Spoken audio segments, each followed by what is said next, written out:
Hey, what's up? What's up? Oh man, I'm so glad to be here today, man. Uh, we are here representing the Blab reunion or return, uh, and I'm happy to be here. Before we get deep into what we're gonna talk about, man, how you been, man? It's been like forever. Yeah, it's been. I took a year off. Oh wow. I took a Huh? year off of everything. I focused on mental health. I had like a. I just had a meltdown. Not a meltdown, but I shut all the way down, and was literally disabled. Could not do anything because you know how hard I was working, 24 hours a day, even like always, never going to sleep, never, like just always working. And then it led me to having a crash, and I'm just, it's been a year, just getting back into the swing of things. Just getting back to the swing of things. Yeah, Yeah, it's yeah. been It's a long ass year. Yeah, man. A lot of people, um, man, a lot of us haven't, we used to talk to each other all the time.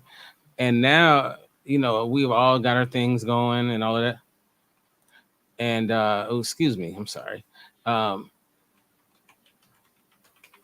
uh, Sorry about that. And, we all got a lot of things going on. Some of us, as you do, have children, you Mm-hmm. know, some of us have, just things that we are desperately trying to get accomplished in this world, this thing called life. Right.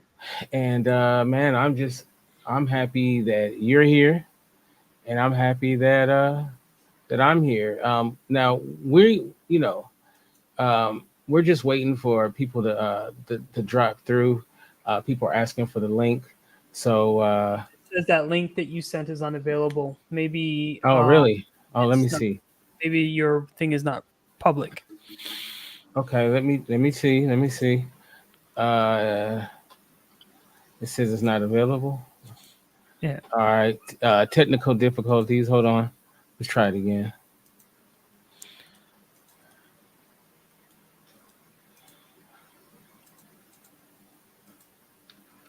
All right. Let's try it one more time.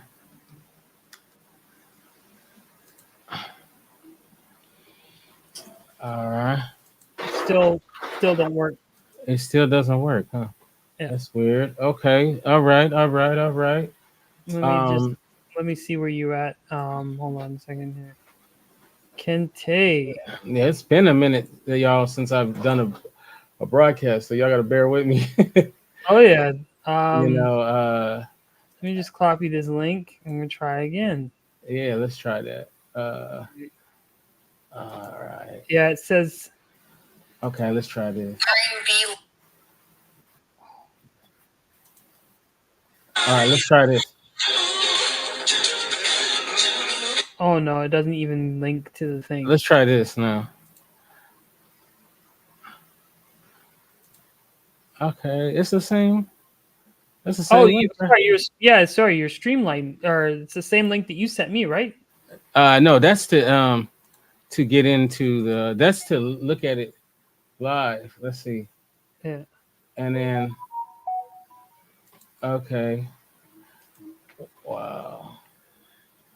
That's funny. I ain't had no problems Yeah, maybe before. on Instagram is Well, kind of here's like, YouTube. Here's YouTube. This will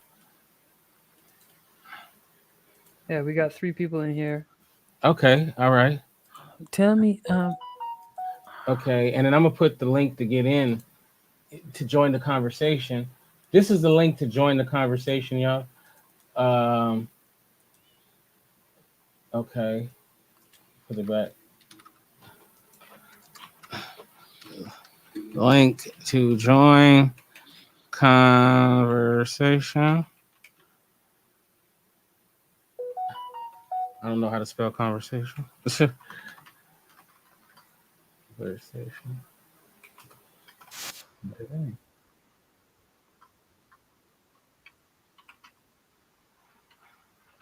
All right. All right. Let's try it like this. All right. This is if y'all want to join the conversation. Wait. Here we go. There we go. All right. Yeah.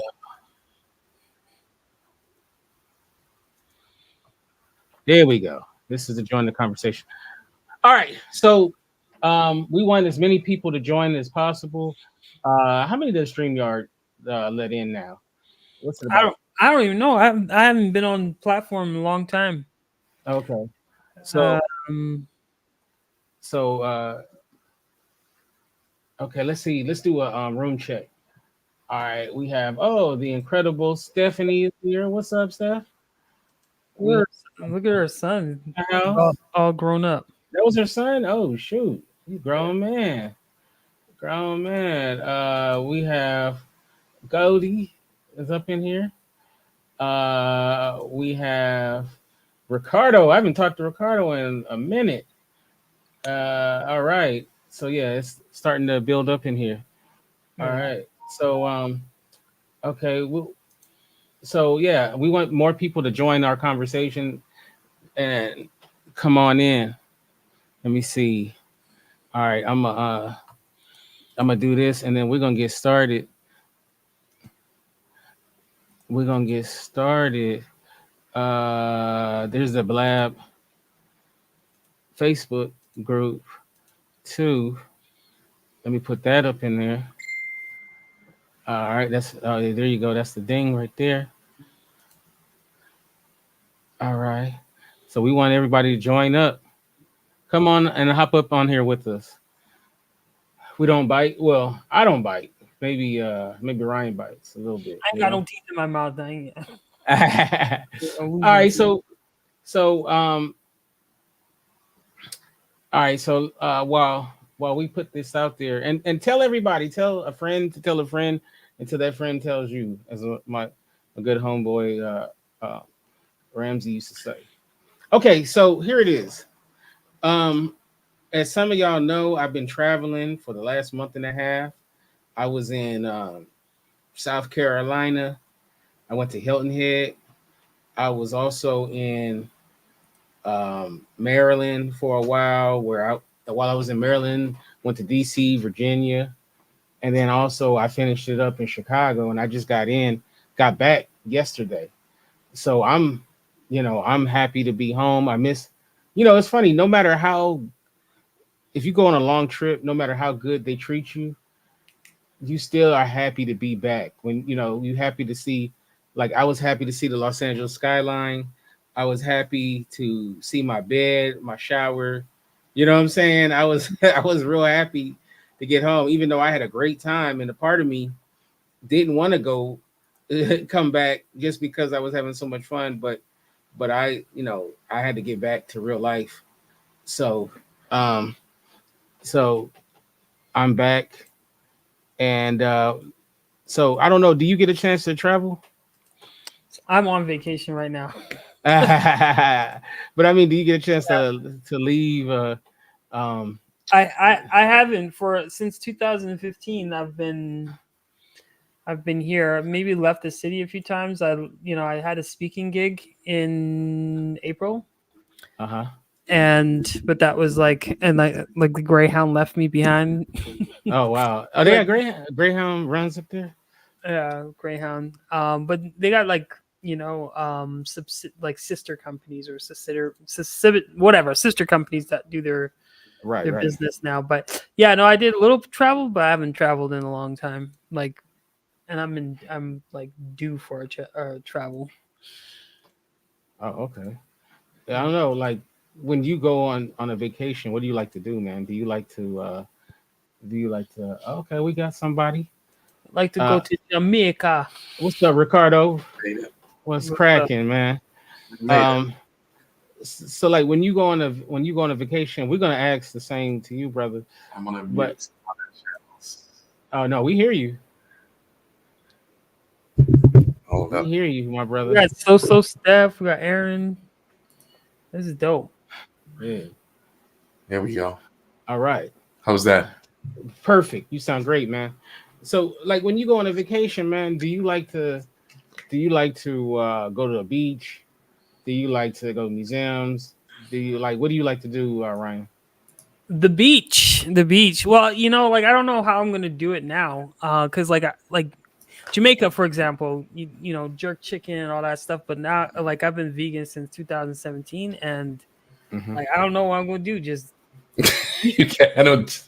eat pineapple. So I don't know. This like I like going to like not Margaritaville, but just going out and meeting people. It's like probably the only time I meet people and interact and interface with people is when you don't know them and you're in a different. I like to explore and get to know people. Yeah, me too. I'm one of those people that'll talk to anybody. So, like I will talk the air off of anybody. It'll be like from the drug dealer to a kid I just like talking to people. So, you know, so I don't mind. So Ricardo, man, it's been a couple of years since I've chatted with you, my brother. So how you been, man? Good. It's a hot decade, bro. It's been awesome. So All much has right. changed. Life, family. Mm-hmm. I have a child now. We moved out of the city.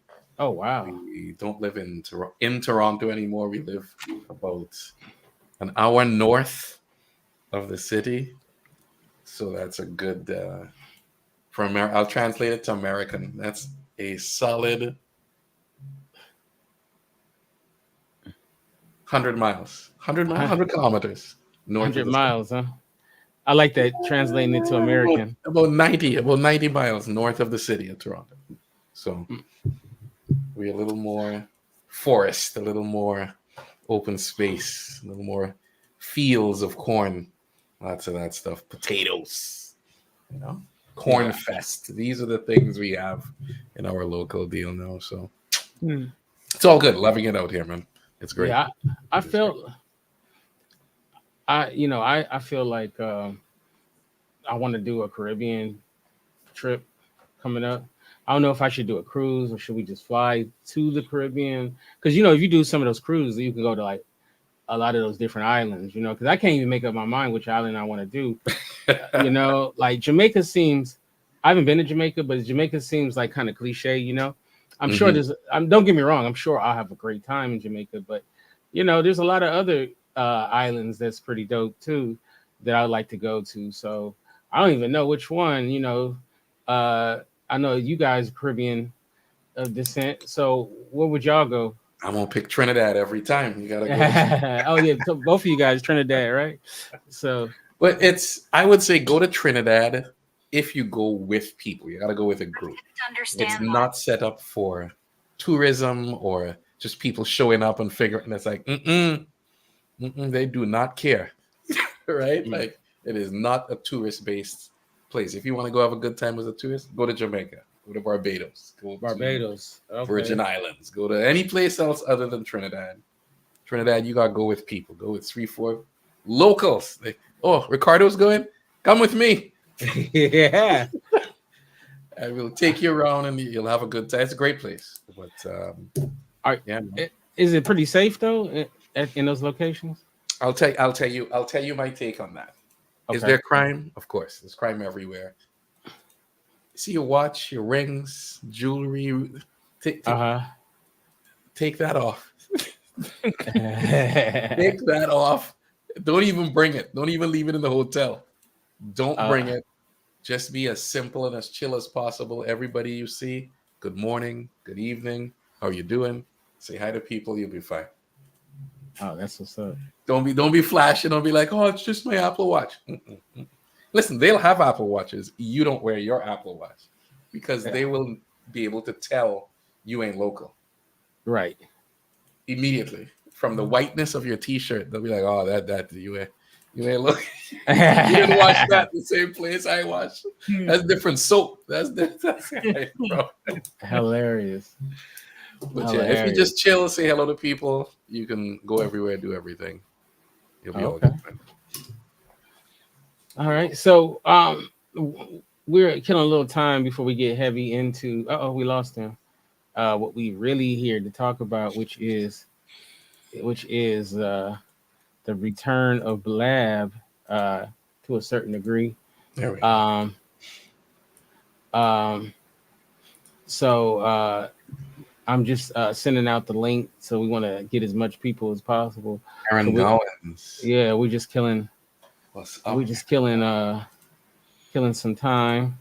No, it's not coming back, but maybe I shouldn't say that. Blab the Return. It's not coming back. You could start a revolution. Everybody's like, "What you saying?" Right? Yeah. Did you buy Blab? Bringing it back, giving it. Yeah. You know what? Okay. Me and Ryan, we bought it, and I just playing. Oh man. Well, they're doing it on TikTok and doing it everywhere. Blab was just a small time in history. A great experiment. And whatever happened to the other platform that they switched to? Did that ever? Oh, Get Vocal? You know what's funny? I looked it up yesterday or 2 days ago, and basically what I can glean is they went out of business like last year, September.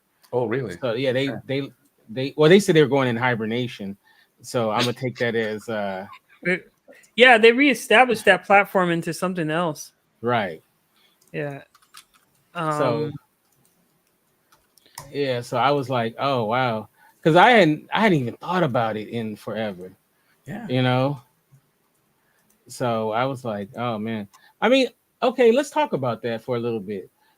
Get Vocal, because I'm gonna be honest with you. I think we drove the Get Vocal crew crazy because we wanted them to make it into like another Blab. Exactly like Blab. Yeah, and they was like at a certain point they was like, man, fuck Blab, you know, like you know what I'm saying? Like I know the owner was like tired of it because we kept saying, can you make this more like Blab? Can you make this more like Blab? And we were just like, you know, we was driving. What made them switch it? Like there was so much love and so much, like the people who were using it were like 10 years later, we're still jumping on going, where's Blab back? You know, like, right. Passionate about this thing and how it worked. I mean, why would they not read the room and go, maybe we should keep this thing. We got to find a way to make money with this, right? Because clearly people were having conversations, doing things. It was the early days. It was just wild that they just went, nah, we going in a different direction. They were giving, like, the people that were adding features or asking for features were giving the wrong advice. They're like, we don't want the trolls. We want it to be safe. We want it. And like, unfortunately, it has to be broad. You got to bring everybody in because that's what made Blab. It was organic, right? But when you start like filtering out and making it like for podcasters and coaches. Oh my God! Don't get me started on coaches. Don't get me started on them goddamn coaches for real though. Oh my God! Yeah. Mike, what's up, brother? Oh, he's muted. Man. What up, gentlemen? Hey, man, how you doing? Man, look here, man. I said, oh shit, the gang's back. That's right. Now, are you in Dubai still? Nah, man, I'm back stateside. Oh, really? All right. Where you at? If Dallas. you don't mind. Dallas. Okay. All right. I was just in Dallas. My sister's in for a hot second. All right, man. So, man, I know this is old news, but an event happened, and I thought of you. What event? That fight at the docks. Man, crazy story. So one of them was actually my cousin. Get out here! Oh. The guy that threw his head in the air, that's my actual cousin. Oh wow, that's crazy, dude. That dude's an icon, man. Man, this is show that to crazy your as hell, grandchildren. bro. That's crazy. Oh man, he did the family proud. Man, look here, that was crazy as hell, bro. That's hilarious. Well, That's actually my cuz. you give him dap him up when you see him because everybody, man, I'm serious, man. That was crazy. Yeah, People he's my came out hero. of the woodwork. They're like, "What? What's that brother was swimming across? He couldn't even swim. He's like, I'm coming." Oh, He got man. in there. He got 100% for effort. That guy. That was one of the craziest stories. It was funny though. I was on a trip last year when that happened. I was like doing a similar trip than I did this year. I was in I think I was in South Carolina when it came down. So that everybody was going crazy. So, Man, that was crazy, bro. yeah. I loved it though, that unity and all of Indeed, that. always. Yeah. I said, hey, I told him, I said, bro, you threw that hat up and it was like Black Avengers Unite. But I pull out a chair and it was just like, boom!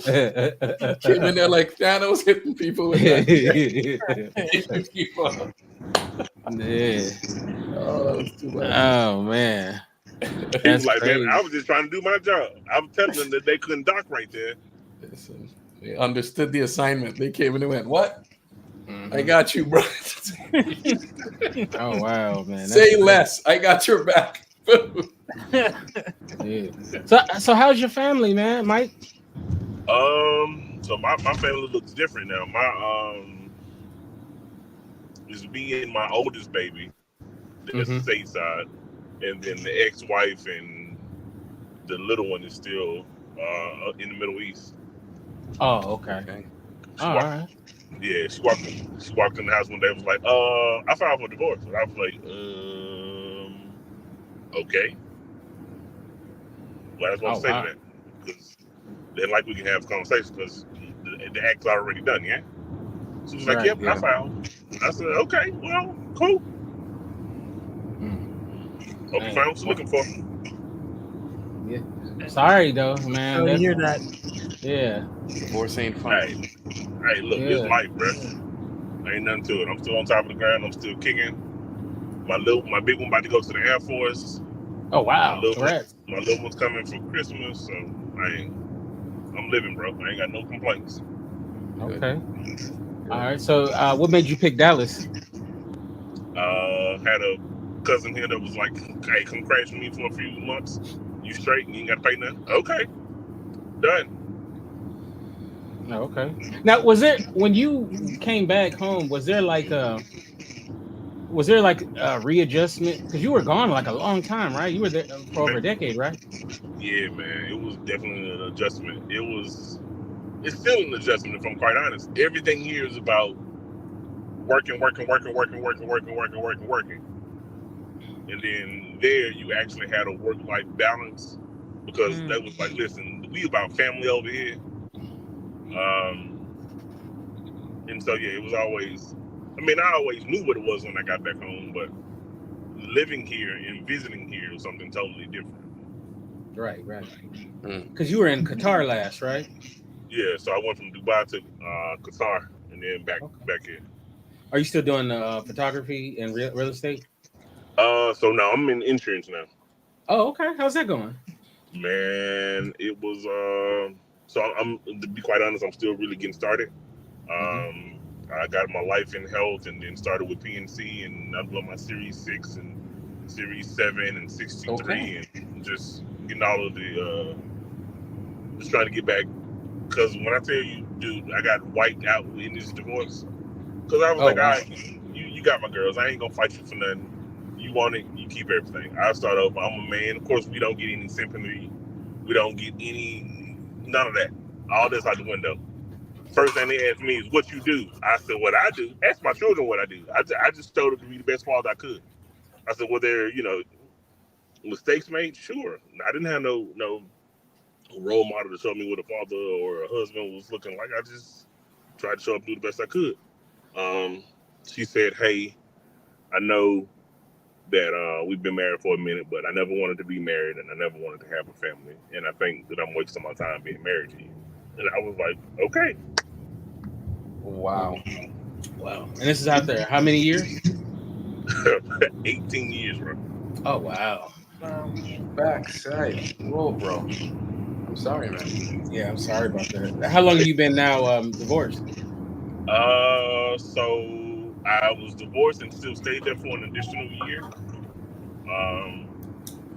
And then those have been about 2.5 now. Oh wow. Yeah. Well, you know, what's it like now after 18 years being like back on the market now? Man, so listen. So I work at Geico now, bro. And so that's like a huge call center. And I've never worked in a call center environment, but you know, whatever. I'm just doing this to get back established, start building my foundation and all of that good stuff. So I'm gonna work wherever I can get a job at the moment. So Right. I'm working, and you know, I'm a bit grayer now. Got a new hairstyle, and so the younger girls are like, "Ooh, hey." I was like, "Oh shit, I still got it." Oh, okay, no problem. Hey.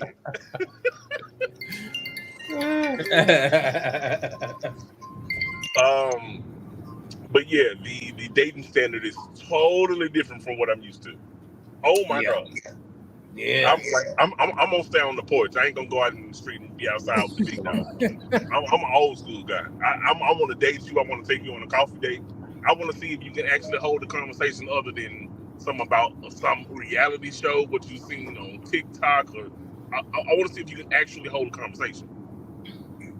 Oh yeah. Oh, well, you ain't finna take me out to Ruth Chris? No, I don't. You don't know my name. Why would I go spend that amount of money? Well, you know my time costs. I said, oh, so you're a prostitute? Because that's what it sounds like. Well, now that ain't what I'm saying. I'm saying if you're gonna spend time with me, you got to spend your money on.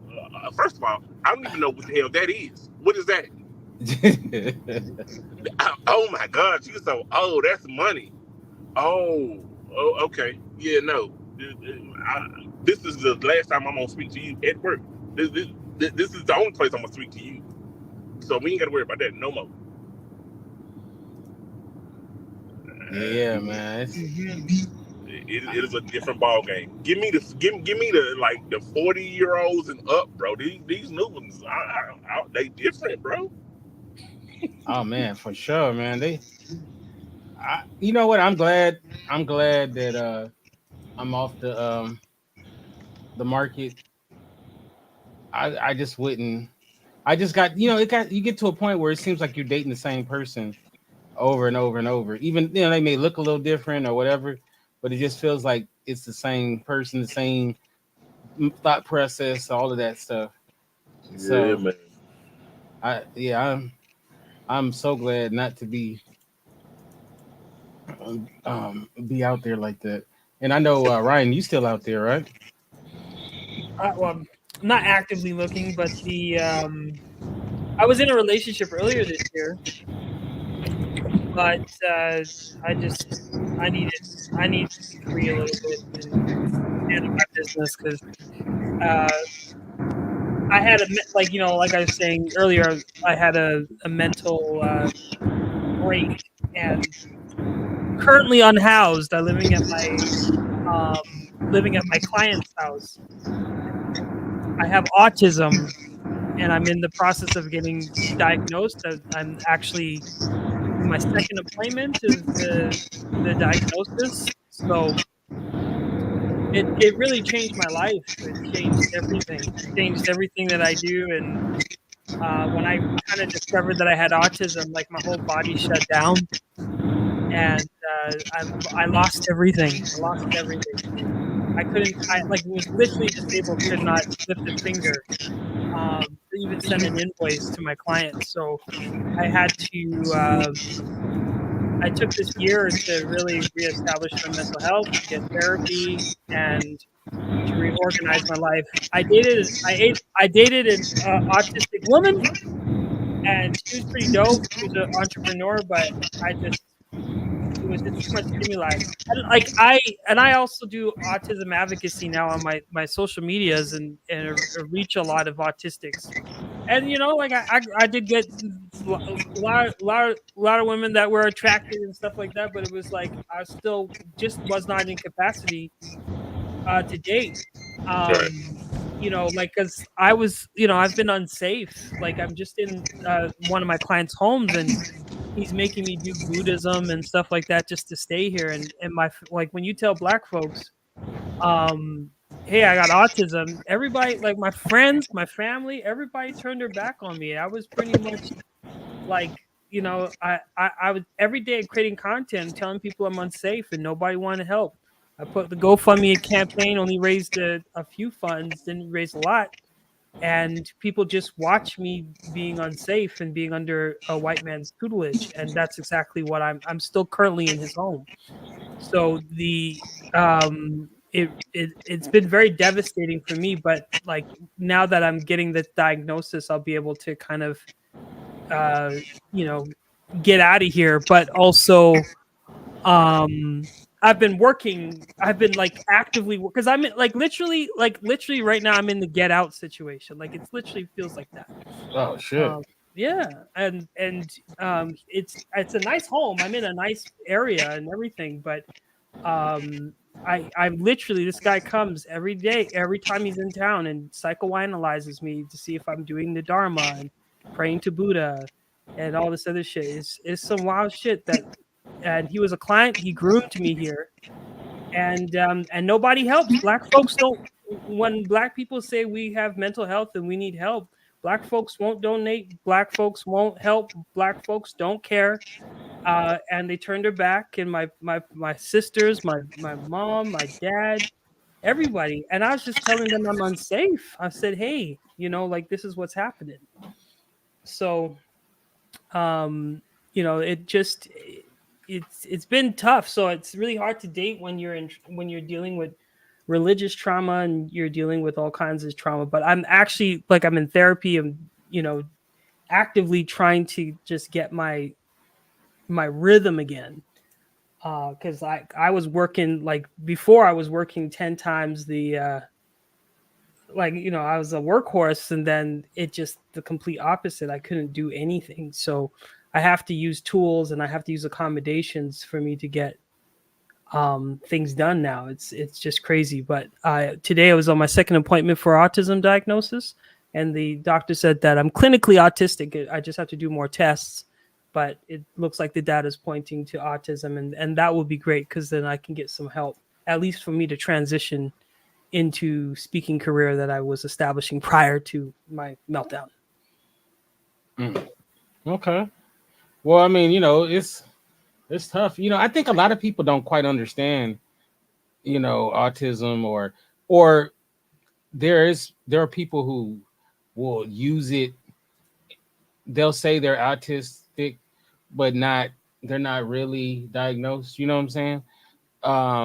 So I think that's something that you got to deal with as well. People's ignorance to what it really is and whatnot. So I don't know. It's a whole lot to it.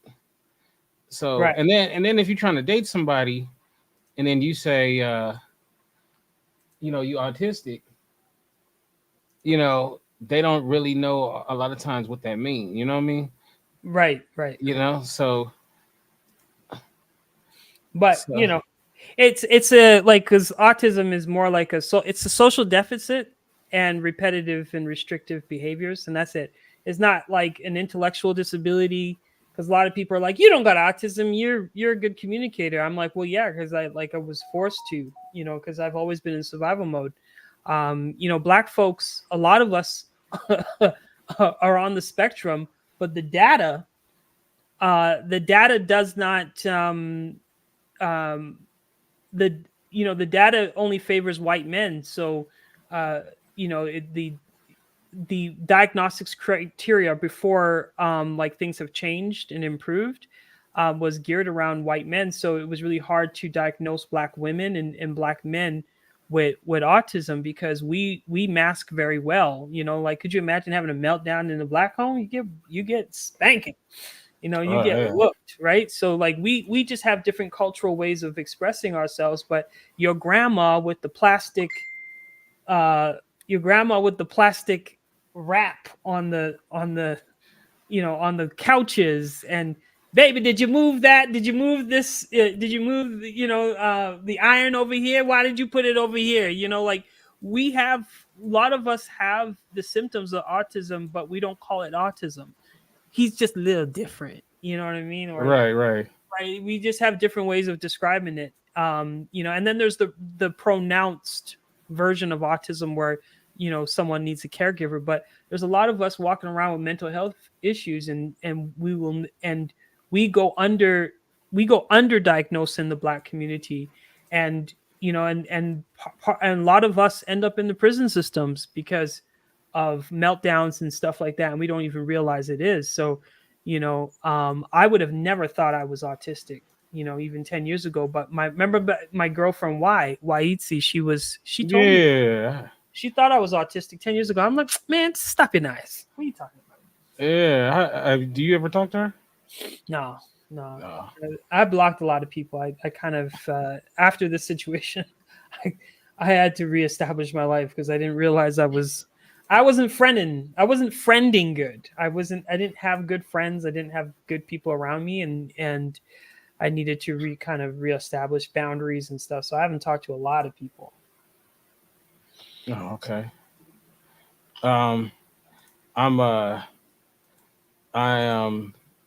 People want the link, so forgive me. I'm sending it out. Hey, you working. Yeah, my bad. I don't want to seem like I'm a dick, but I'm. Oh yeah, no. I'm just getting it out. All right, so I'm pretty much good there. I think this is a good time to. I want to talk about a couple of people has passed on since Blab went out. The latest is, I don't know if you remember Lindsay Badger. Lindsay Badger. I mean, that talking about tragic. What happened with her? Oh yeah, I don't know if you guys remember Lindsay Badger. She was a mother of, I think, 3. And she was really nice person. She would come on all the time, and she supported everybody. And tragically, she was hit by a car, and by someone who was high, and it was really sad. Yeah, I don't know if a lot of people even know about that. I know there's a big group, where she's, people are reminiscing about her and whatnot. But yeah, that was real sad. The Lindsay Badger situation. And then also, this is going back a couple of years ago.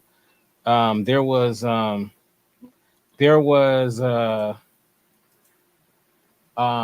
Nikki. I got to say this properly because there's 2 Nikki Nicoles.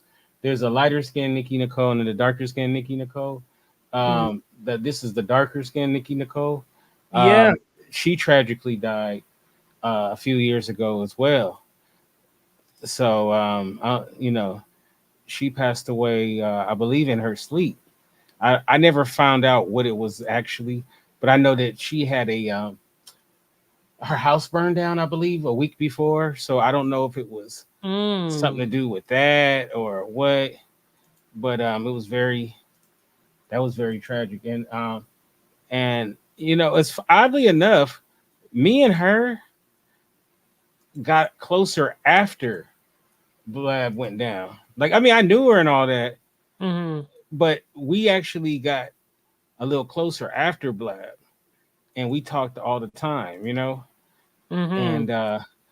then we actually had a falling out. It's just one of those things. And I hadn't talked to her in about a year, and then I found out she passed away. So those are at least 2 people that passed away. I'm sure there are others that I can't remember or you know what I'm saying. But I don't know if you know anybody else that Mohammed. I don't know if you remember Muhammad. Mohammed. What's his last name? He was the cheapskate on. He was on the reality show Cheapskate, the black dude. Oh no, I don't know about that. Yeah, he was. Yeah, Mohammed something, but he was like an entrepreneur guy that came on here and he did book clubs on that. I need to be on that show, Cheapskate. Yeah, he would be like, like Chris Rock, like, can you just give me one fry for $1? Right. How much for one rib? Yeah. Yeah. So, I didn't know about that one. Yeah. So Muhammad died, but it was the Nikki thing was tragic because, but I don't know, it just sounded like health issues that she had, and and then the Lindsay Badger thing was pretty sad. Yeah. So yeah, it's a couple of people, and they were both young. So, and they were beloved within our community.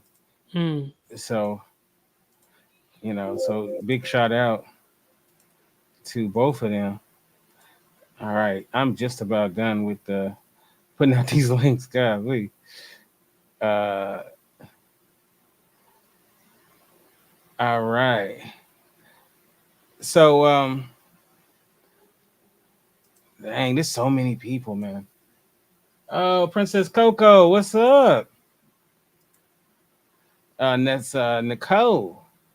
How you doing, Nicole? What's up? If you want to join in, let me I'm gonna put the link in the chat. If you want to join in, please do.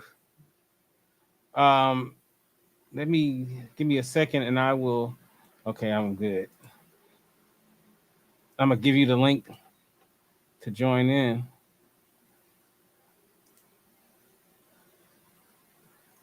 Oh wait, was I? Oh, I was putting in the thing.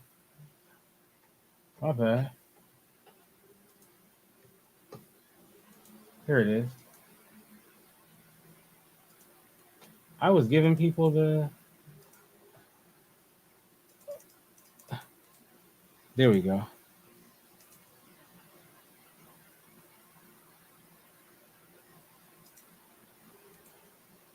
Okay, my bad.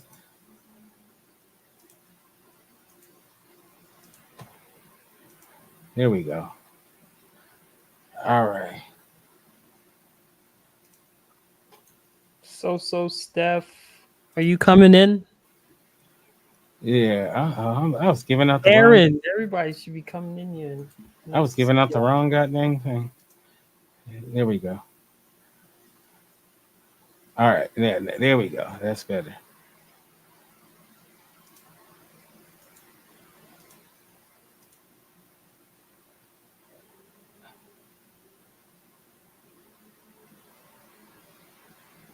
Okay, much better. He said there's no chat on YouTube. Hold on. What up? I'm back. Welcome back. Back to the Blab reunion. All right, so I'm trying to give it to. Give me a second. Golly.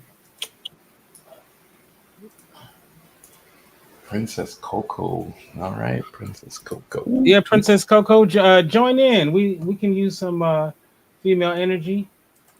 I think she just said she left. She said toodles. Oh, okay. All right, then forget your female energy. No, I'm messing with. I'm just serious. I mean, kidding. All right, here we go. All right, so let's talk about the website called Blab. And wait, hold on a second.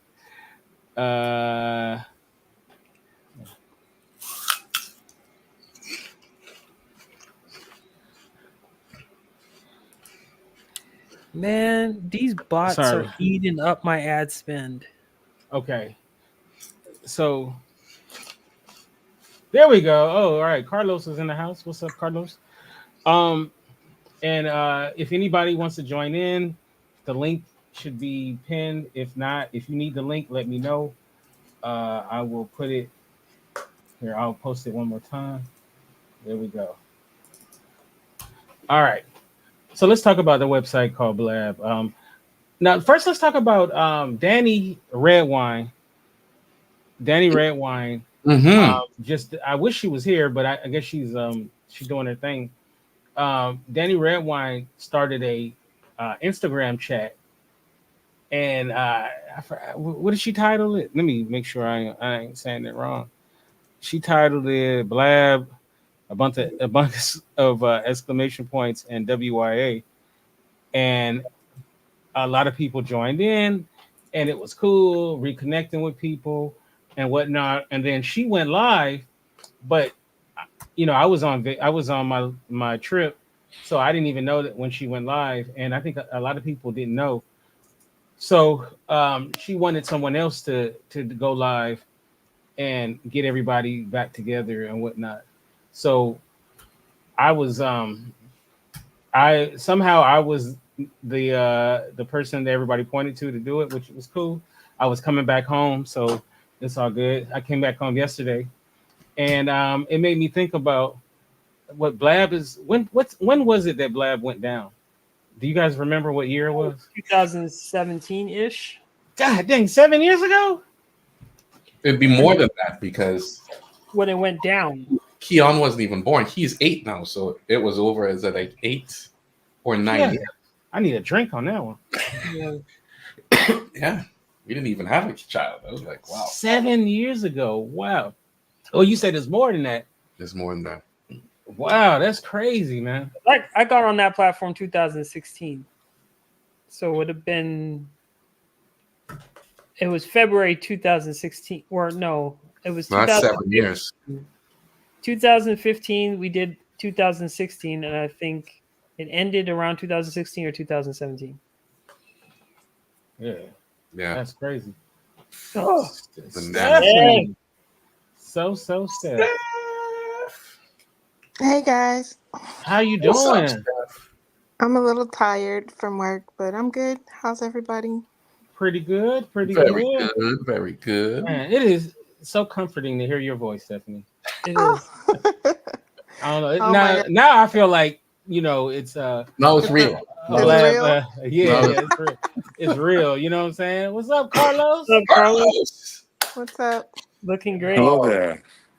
the old Carlos. energy. All of us are back, man. The old. Yes. Oh, Yes. Man, I haven't talked to Carlos in a minute too. I'll check out his streams from time to time, and he always got, man, I need to have like a Carlos budget because Dude, he has so many. you don't want to know what like as it is right now. I'm going after about 10 million. Wow. And I just had a meeting this past weekend for something like that. Wow. So He has so much stuff I want to get that I'm like, man, I need to just set money aside. Oh, you're talking about equipment. I'm talking about other stuff. No. You're talking about your business that you got popping. So, I mean, hey, I'm all for it. So, but yeah, man, I'm looking forward. You know what's to funny about the whole Blab thing? This concept that I'm launching, I devised like 3 years before Blab came out. Oh, okay. Oh, really? So that's why when Blab came out, I already had like what all this is. I already had all that tech back then, and then now I sell all the tech. So I've been graduating little by little to be able to help people who are really looking to do some hardcore content. yeah. Be able to offer everything that's available from the low end all the way to the top of the line. And so that's been my mission ever since. And then now distribution. So that's my next phase. You know when Ricardo first came on screen, I thought those were a stack of CDs at first behind him. I was like, oh, Yeah, and I look, I was like, oh, those are books. So, We got a stack of CDs in there. I know. I was like, oh wow, he's old school, man. I said right to that side, I got some 8 tracks and then a reel-to-reel and cassettes on this side. This side. I Oh, should have these set up are some books, lighting. man. Real books, real Actual books. Oh wow. actual books Wow. that have been. You know, I I haven't feel seen so, an actual book in a long time.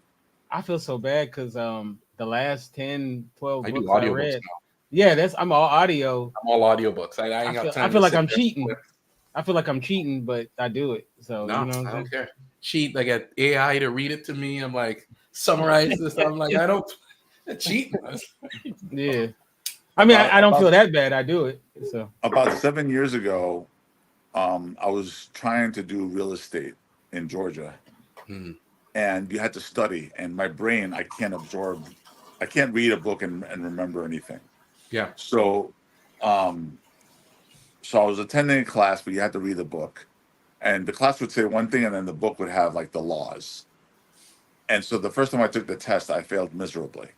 Mm. So what I did was I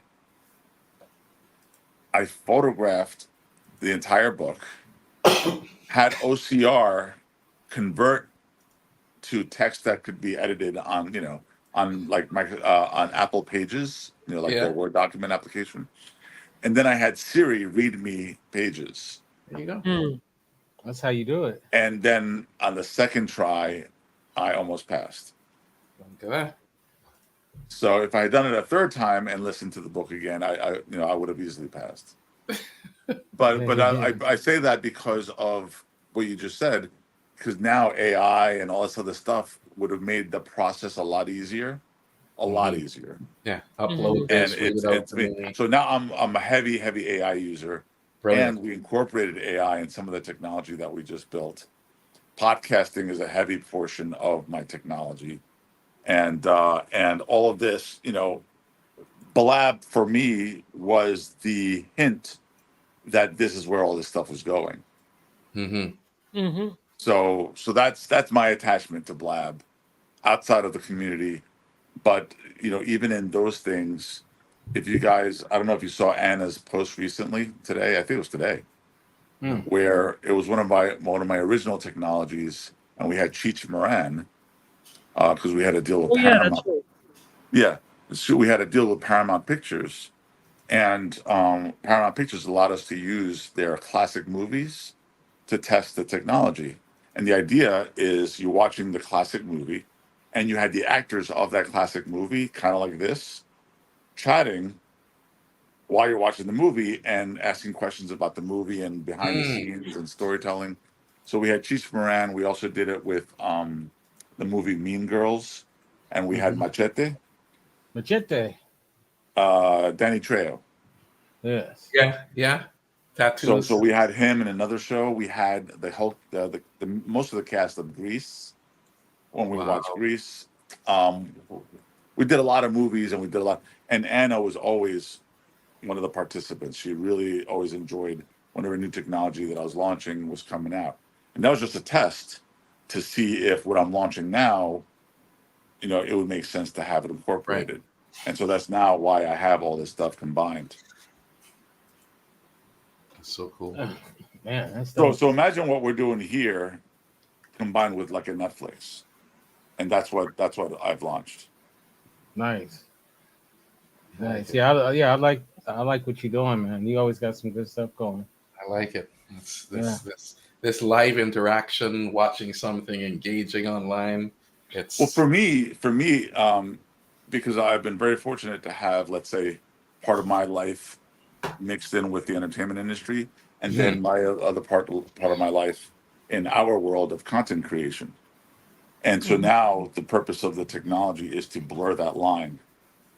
So being able to have the audience participate with the talent while you're watching real productions.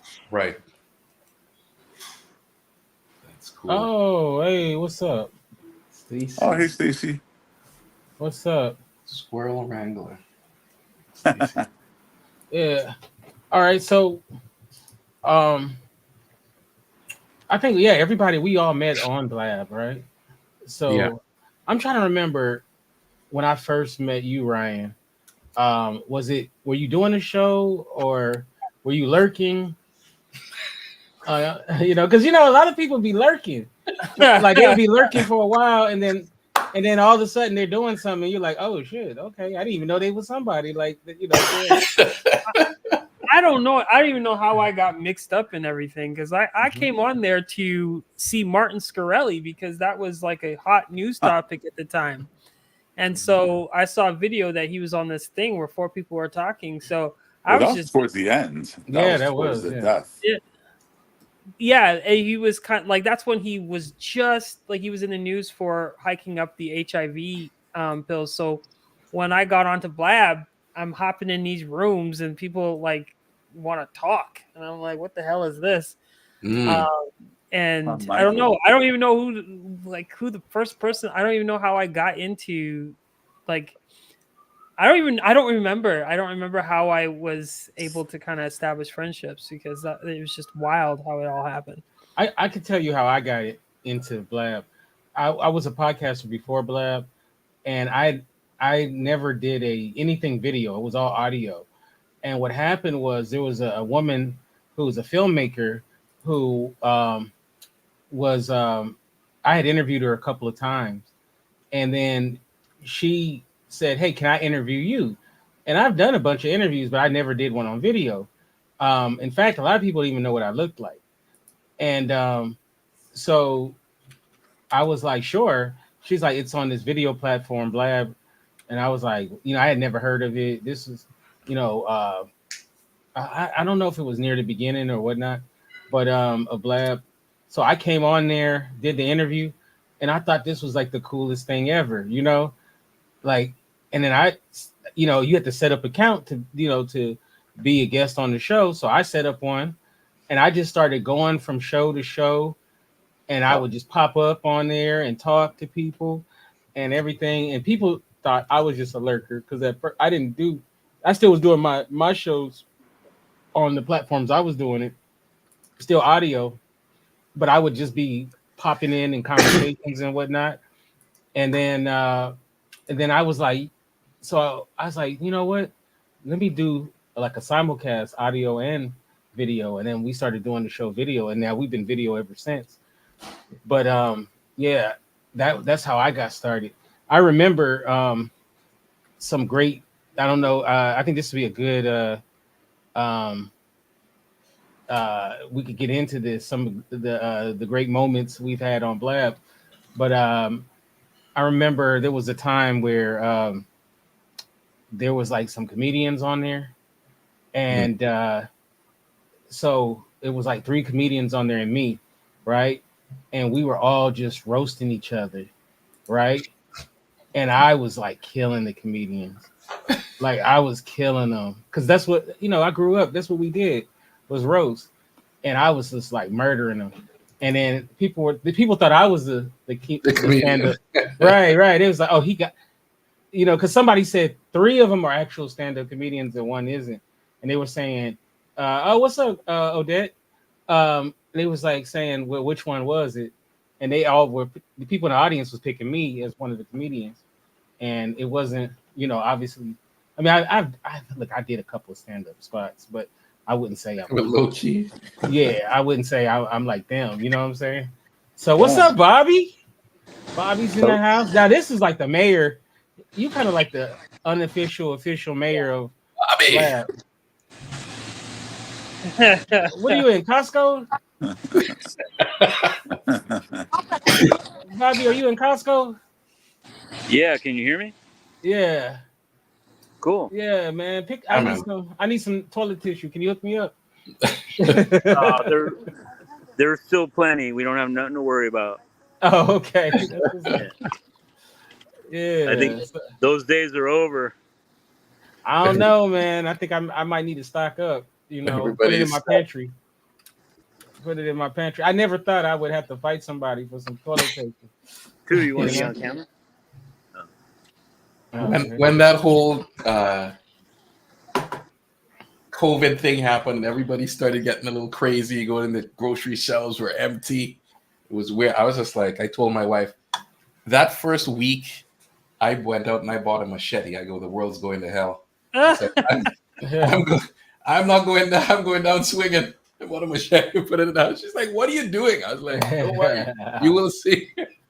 I went to all the Asian grocery stores because nobody was there. I got my toilet paper. Getting all the COVID.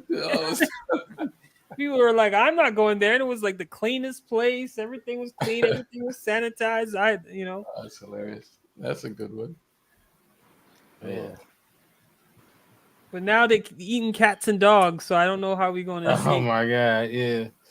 Yeah, that's Brother Trump. I don't want to get political. Why not? No, that was a joke. But but yeah, so that was crazy though. The comedian, the craziest rooms though. I don't know if all of y'all know about it, but there was a room, and this was near the endish, like, I mean, not at the very end, but like months before the end. There was these rooms. There was this room of, the DMV area, right? DC, Maryland, Virginia. These were DMV choir directors, right? Now I know you're thinking, oh, it's a religious room, right? Hell no. It was the most ratchet rooms. All it was talking about was sex, getting high. And these were all choir, like these were mainly choir directors and people that went to church. And it was wild, man. I would go in there and just like listen. And they was just talking about some of the wildest stuff in there, and I was dying. And they had beefs with other rooms, and they were going back. I was like, it was crazy. I don't know if anybody remember. If you remember what I'm talking about, put it in the chat. But it was crazy, man. I forgot. I don't remember the people because the people are not like would be in our offline group. But I'm sure there were people that were in those rooms too, because, I never went up there though, because I just wanted to watch. I was lurking. They'd be like in the middle of the night, just having all night sessions, talking crazy, So, and I remember the first time I went in there, I'm thinking they're gonna talk about church. Nope, nope. They were not talking about church, and they were real choir directors in the DMV area. I think they were mostly in the DC area. And then they were arguing over what was better, DC, Maryland. It was pretty crazy though. So those were cool, those rooms. And then also, let's talk about, the thing that we saw a lot on there, and those were the coaches. Now, now don't get me wrong, some coaches I'm still cool with to this day. Like Ava Laura was great. There's a bunch of people who were that were cool, but the coaches though, I don't know, man. They were like they kind of remind me of those ministers with the snakes. You know what I'm saying? So I don't know. Y'all coach, but they didn't know anything about what they were talking about. Right, life coach, like wow. So I mean, does anybody have any life coaching stories, or or you don't have to say any names, or you can if you want to. I forget what his name was. Where he was, there was a lot of scandals on Blab. There was that one dude, I forget his name. He was a scam artist. Yeah, and he got caught. Yeah, and he was like trying to get money from people. What? Wow. What? All I remember with from people. All I remember with the coaches is they come in at 8 a.m. in the morning. They do the little thingamajig, and then they bounce. They're gone. And then blab after night, and then everybody's going crazy, and Mickey's going room to room, opening up tabs, and screenshotting and calling people out, putting them on blast. The coaches, they didn't want any part of that. They came and they left, but like it's the coaches. You can't build nothing around coaches because coaches don't want to pay for anything and they ain't making any money. Nah, they trying to hustle there themselves. was that one guy who was victimizing women, and then he got caught. Was it the gold guy? Well, he never would show up on camera. Oh, okay. And but he was like this. He tried to be like what's his name? Like an inspirational talker. Like he talked about how to. Honestly, I don't even remember what he would talk about. But it was what I can't say was that it was nuts. And I would always get into arguments with him. And I just didn't know why I didn't like him at all until the women that he was victimizing started putting him out there because he was sending nudes of himself to them. And they all thought that like it was something special about them, and he was doing it to everybody. Right. It was crazy. Wow. Oh, you're on mute, Ricardo. But wow. I feel like if a guy's sending you nudes, he's probably sending other people nudes too. Saying, I doubt it if you're getting your own special nude. Now, does anybody know about any Blab babies? Like people that hooked up and either got married, had children, or hooked up, had a baby, and maybe not. I mean, I do know one situation. I'm not going to go into specifics, but where a person did get knocked up by a blabber. A blabber. Yeah, and he didn't stick around, and he was one of those life coach people, and I couldn't stand the guy before, and then when I found that out, it made me lose even more respect for this cat. So, yeah. So I'll say it off camera who it was. Put it in the chat. Put it in the chat. I'll put it in the chat. Chat's private. Nobody can see it. All right. Oh, our private chat. Yeah. Okay. I don't want to know. I don't want to get it. And here we go. It was not just playing, but yeah. So I don't know. Like I don't know. Was there too many hookups? Do you guys know anybody who paired up in Blab, or was it maybe kept on the low? Whatever. Did any of y'all have? Well, I know Ricardo didn't, but did anybody have any eyes for anybody on Blab? You don't have to say their name. You didn't. Come on, Ryan. There wasn't one of them Blab babes you wasn't interested in. Ryan. You don't have to say their name. There wasn't a couple, a handful. Look at that smile. Look, You could be honest. That smile says it all. Guilty. Well, no, I had a crush on Cammy, but but yeah, I don't know. Well, like she had a baby, but I wasn't. I don't think it was what. No, she had a baby prior to that. Or no, she had a baby after that. It was after. Yeah. But I don't know. Like, did I ever? I don't even remember. It's been so long ago. Oh my god! It's somebody. Oh, what's up, man? What is this? The Blab reunion? What's going on? Yeah. Oh shit. Hey, you see, I had to put the other Rico. Right. There's only one Rico, and I'm not it. Oh, right. The other Rico. Wow. How y'all doing? Fine. Oh, I'm good. One time I said on one of the Blab shows, I was making a joke, but people took me serious. I said that the men got together in a private Blab, and we came up with the top 5 women, like hottest women on Blab list. And and the women were like, I want to know who was. They were really hitting me up like, I want to know who was on the list. And I was like, and then at first I kept it going. Then I said, I'm just messing around. There ain't no list. And they was like, yes, there is. There's a list. There was like, I was like, we never did that. At least I wasn't in it. If y'all did have a meeting like that, I wasn't definitely in. Y'all didn't have me in that meeting. But I remember for like a week or two, they was like, come on, tell me who's on the list, who made the top 5. And then so I would just say, and then I would just be like, "Oh, you made it, and you in the top 5." I must have told like 12 people that they were in the top 5. So I know we never did make a list. Let me just put that out Officially there. or unofficially? Not official. I don't know. I might have had my list, that I never shared with nobody.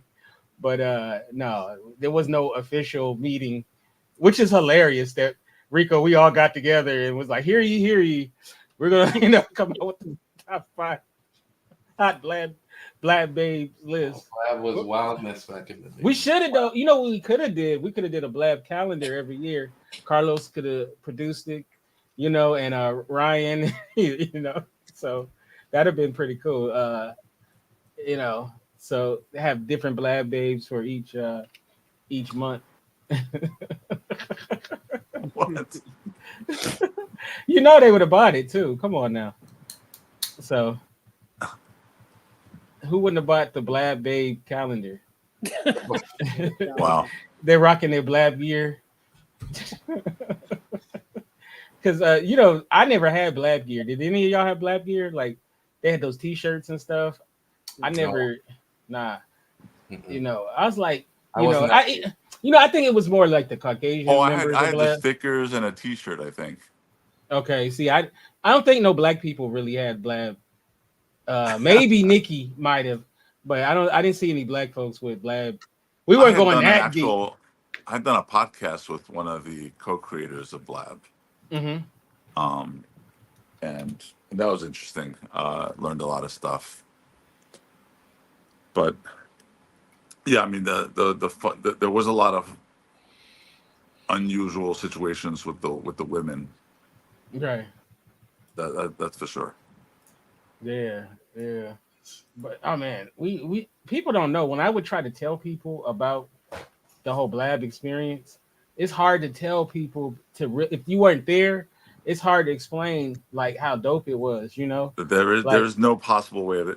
And what's funny? There's probably going to be some documentary at some point in time on Netflix. Right. On Netflix, it'd be like Blab. Oh my god! It's going to be like many people don't know that in the years 2000 something, there was a niche. There was a community of people, of thousands of people from all over the world, and nothing's ever been done like that before. And it's just going to go into all these little stories, and everybody's going to have to deal with the little lighting and the one shot on the camera. Yeah, I remember that one time, and we let's say for example, we used to have those 24-hour Blabs, and then people would just sleep on camera. Yeah. Or you'd go into a Blab and there's people having sex. Right. I've seen that. Then of course the controversial ones, then the celebrity ones, where it just crashed Blab, and all this all the technology stuff and and now this is normal type of stuff. Yeah. I used to like so sometimes my lady will be like, how do you know this person? And I'll be like, there's a website, it's called Blab. And we all like I would try to explain it, but it's so hard to explain. So I just say it was like a group of podcasters was just used to be on this website, and we used to talk, even though most people weren't really, but it's hard to explain it. And then you try to like break it down, and then I can see the look on their face. It's weird seeing how many careers actually came out of this thing.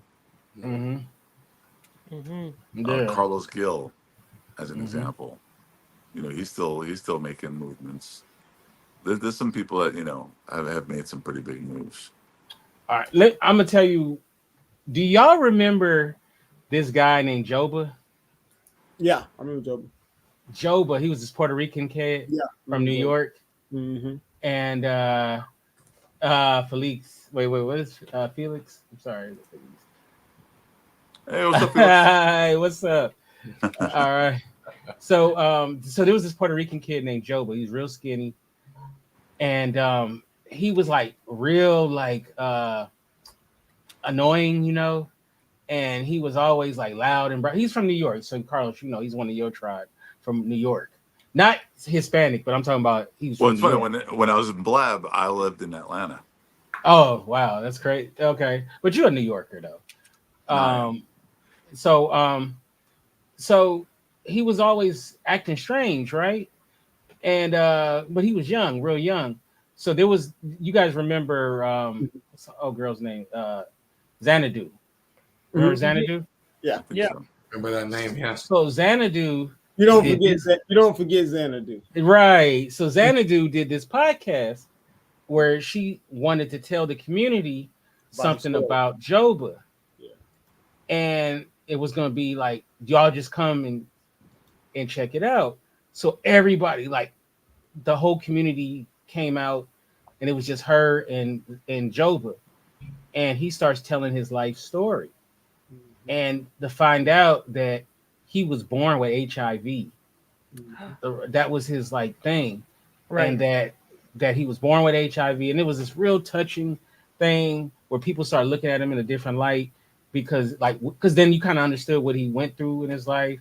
And he's talking about how he's never really found love, and girls won't date him because he got HIV, and blah blah blah blah. And I mean, people were in tears.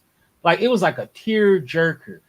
So what happened was, Xanadu started having people come up one by one and just say what they need, say something to them.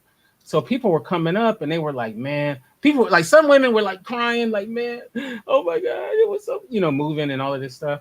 And people were just saying like, man, you hang in there, blah, blah, blah, and I used to roast on him all the time, right? So, I mean, I wouldn't want to say like 13 people went up there saying, man, you hang in there, man, that's so tough, So finally I go up there and I said, and so they said, well, what do you have to say to Joba? And I said, you think because you got HIV, I'm not going to still roast your ass? I said, I'm still roasting your ass every time. And I said, and if I meet you in person, I ain't shaking your hand. And everybody jumped on me. They were like, oh, you're so insensitive. You're a dick. I mean, it was so funny. We had him And over. Joba was on the floor dying laughing. Yeah. He said, you guys, he's joking. Yeah. He's like, he's making a joke. Like, and then he said, he's kidding. I'm sure he'll shake my hand when I said, no, I ain't shaking your hand, motherfucker. And so it became like a big joke. So afterwards, when he hit me up privately and he said he thanked me for treating him like he didn't want to be treated differently. He wanted to be, he didn't want all of a sudden now. That's why he didn't tell people.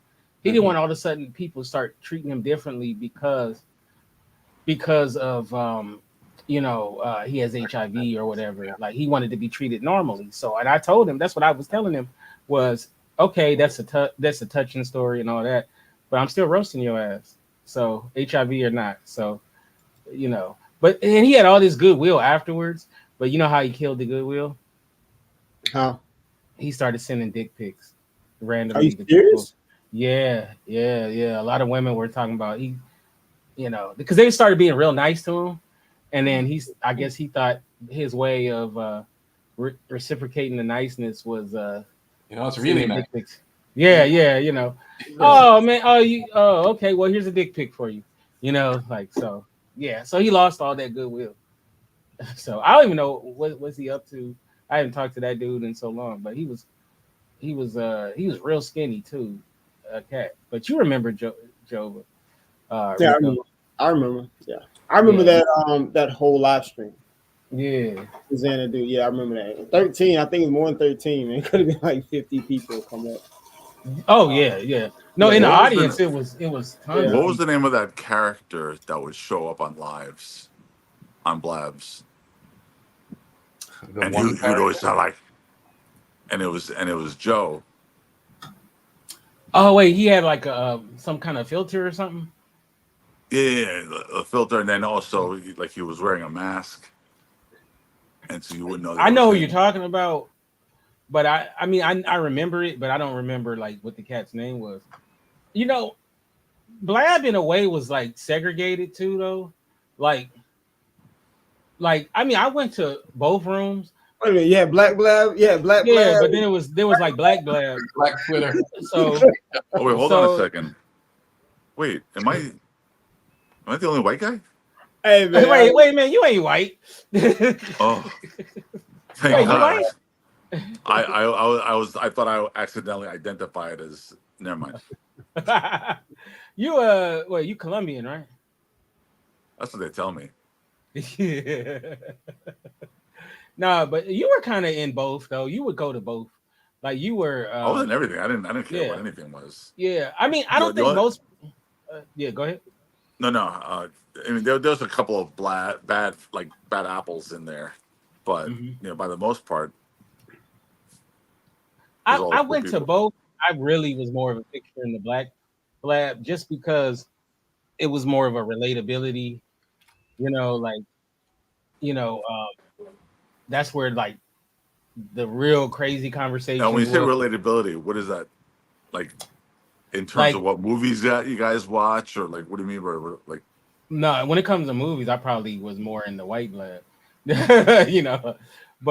so when you say relatability, are you talking about, I don't know, like sports, or I mean, I don't like what? No, we would we would talk about political issues as well as music and that kind of stuff. So it's more what I'm into. Whereas sometimes you be in the White Blabs and there'll be somebody with vampire teeth and it'd be on some kind of, sometimes it'd be on some kind of weirdo stuff, and and it just be kind of different vibe, than the Black Blab. Like I was real cool. So I was cool with a lot of people who weren't black on there, but I was really cool with a lot of black folks on Blab. So, but there was like this this separation in a way, and every once in a while, it was never like people from outside the black community couldn't come to the cookout, but it just seemed like it was mostly us. So, like Bobby would go to all the rooms. You know what I mean? Bobby would be in all the rooms. Nikki Nicole, the one who passed away, she was like, I think she was mostly in the White Blab for the most part, right?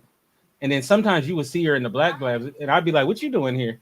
Because she just wouldn't be in there that much, So, but my thing was, it was like, what rooms were popping, what rooms were popping.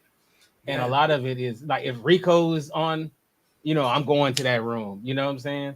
Because there was always be good conversations. Or Mike was on, or Dante. Dante always had a room going. Dante, oh my Lord! I've seen. Well, you can't really say the word "seen," but Dante was in Clubhouse. Clubhouse. Yeah. I think he turned me on to it. Yeah. I think he was no, it was not him. It was Stephanie turned me on to Clubhouse. Dante was funny. I wish he was here, Dante. I don't know what he's been up to, but I remember one time Dante was doing Dante, right, Carlos? I'm bad with names. I'm more okay. I know that face. So Dante, he was a big blabber. And he would go into all the rooms too. Yeah, but I remember one time Dante was doing a Blab, or he was on Blab, and you could see his kitchen. And that was funny too. The rice. Stovetop. He would have like the stovetop enough for like the army or something. But there was one time he was doing it, and he's like talking about something serious, about business or something. And I was like, dude, I said, you got a box of Girl Scout cookies on in the back, like up on the shelf. And when I say he had a box of Girl Scout cookies, I'm not talking about like a box. I'm talking about he had the whole freaking thing of Girl Scout cookies. And I was like, the big case. And I said, wait, are you slanging Girl Scout cookies? And he started laughing. He was like, no. He said he went to a store and he was like, hey, let me get the box. And the girl said, well, which kind? He was like, no, the box. The box. He bought He said, I just wanted Girl Scout cookies. You know, so he bought the whole thing. I said, I know that girl was happy as hell. And she couldn't believe it. Yeah, I was Dante. like, Yeah, Dante. I yeah. don't know if he still does, but I know he was doing e-commerce at the time. Mm-hmm. Yeah, Really good at it. Yeah, really good at it too. he was slaying there for a while doing that stuff. Yeah. It's funny. I found a video of him, and he was like, "How'd you find this?" And I don't know how it came across. There was a video where he was in New Orleans, and he had taken out like a big bag of money, and then he was in a hotel room, and he was just dumping out stacks of cash. And I think he counted out it was like $100,000 or something. And he was, and he was whatever he was selling. He was like, "This could be yours too," or whatever. And he was dumping it on the bed and stuff. And I said, "Forget whatever you selling." I said, "I just need to find out when you go make that bank trip." Make that deposit money. Hell yeah! Find out that hotel you stay at. You know. So, but I said that's how I'm gonna make that money. But yeah, no, he was a cool cat, man. You know, he's a cool cat.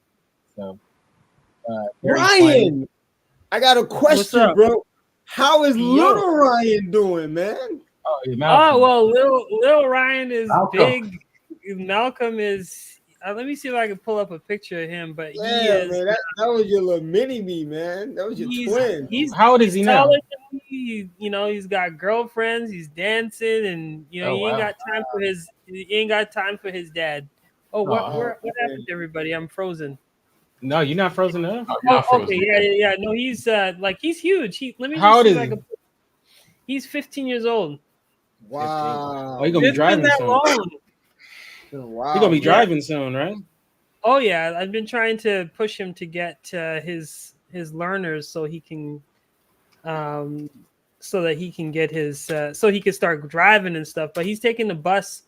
I was like, don't take the bus. You know, like I was Ubering him back and forth and stuff. It was getting really expensive. And he's like, no, Dad, I like to take the bus. And, you know, he's his own person. He produces music. He kind of, cause like, I think right around the time he was born, I was doing music and I had to put that all down to raise him. And then he, you know, started making beats and then he surprised us all at school and started rapping in front of everybody. So he kind of just took on his own. Let me see if I can share my screen here to show you what he looks like here. I feel like an old man with this technology shit. Hold on. This. Can you guys see? Oh, there you go. There we go. Oh wow. Whoa, yeah. man. Yeah, wow. So he's not little no more. He's not little no more. So he, you know, he Michael Jackson. It's gonna be. Yeah, but he's a really good dancer. Like he does a lot of good. We've had him in dance ever since he was a little boy, and he goes to competitions and all that stuff. So he makes beats, he raps, he dances. You know, he draws. You know, whatever, he plays basketball. He does whatever he wants to do. I'm so proud of him. That's fantastic, you know, and he's just a good kid. He's just you know, he's a good kid, and I don't really bug him too much because he'd be on Instagram liking certain shit, and I was just like, you know what, I'll leave that alone. I don't have to be micromanaging this kid. Because I'm like, I just want to cuss him out, but I'm like, okay, he just got a personality of his own, but you know, but he's a really good, well-rounded kid, you know, and works really hard in school and stuff. So I'm very proud of him. Man, dang, man, y'all look like brothers. Oh yeah, dang, you still look young yourself. Man, Ryan looks the same. I know, man. It's that CMOS. It's the CMOS. Yeah, he the one that introduced me to CMOS. It's that black seed oil. Yeah, I'm doing both of those things though. Black seed oil, CMOS in the fridge. Got key limes in my water. I'm like, yo, man, all you guys look good, man. Y'all look the same, man. Your guys look good, man. Oh, thank you. Well, you know, I you know, with the whole Dr. Sabi thing, I healed my asthma with the herbs. I healed my allergies, my asthma. You know, I haven't been sick, like literally haven't had a cold, a flu since 2017. Oh wow. Mm-hmm. just like literally not one day sick. What's like, which is not good because everybody knows you're always on. But like, I literally have not been sick for almost I don't even know how many years now. It's similar. So I very seldom get sick. Like hardly ever get sick. I'm like you. I'm I'm old school. Do a lot of herb stuff. Blah blah blah. They laugh at me, right? But it works, right? But what was so funny was during COVID. Dude, my wife got COVID like 5 times. Oh wow! Damn. I'm around her. Because I don't want her to be alone by herself, all the little things. So I'm around her. I'm like, bump it. If I get it, I get it. Is what it is. I tested several times. Never ever got tested positive for COVID. Never had any symptoms, anything, the whole time. I'm around people all the time, all the time with it. Never got it. Same here. I never got it either. Yeah.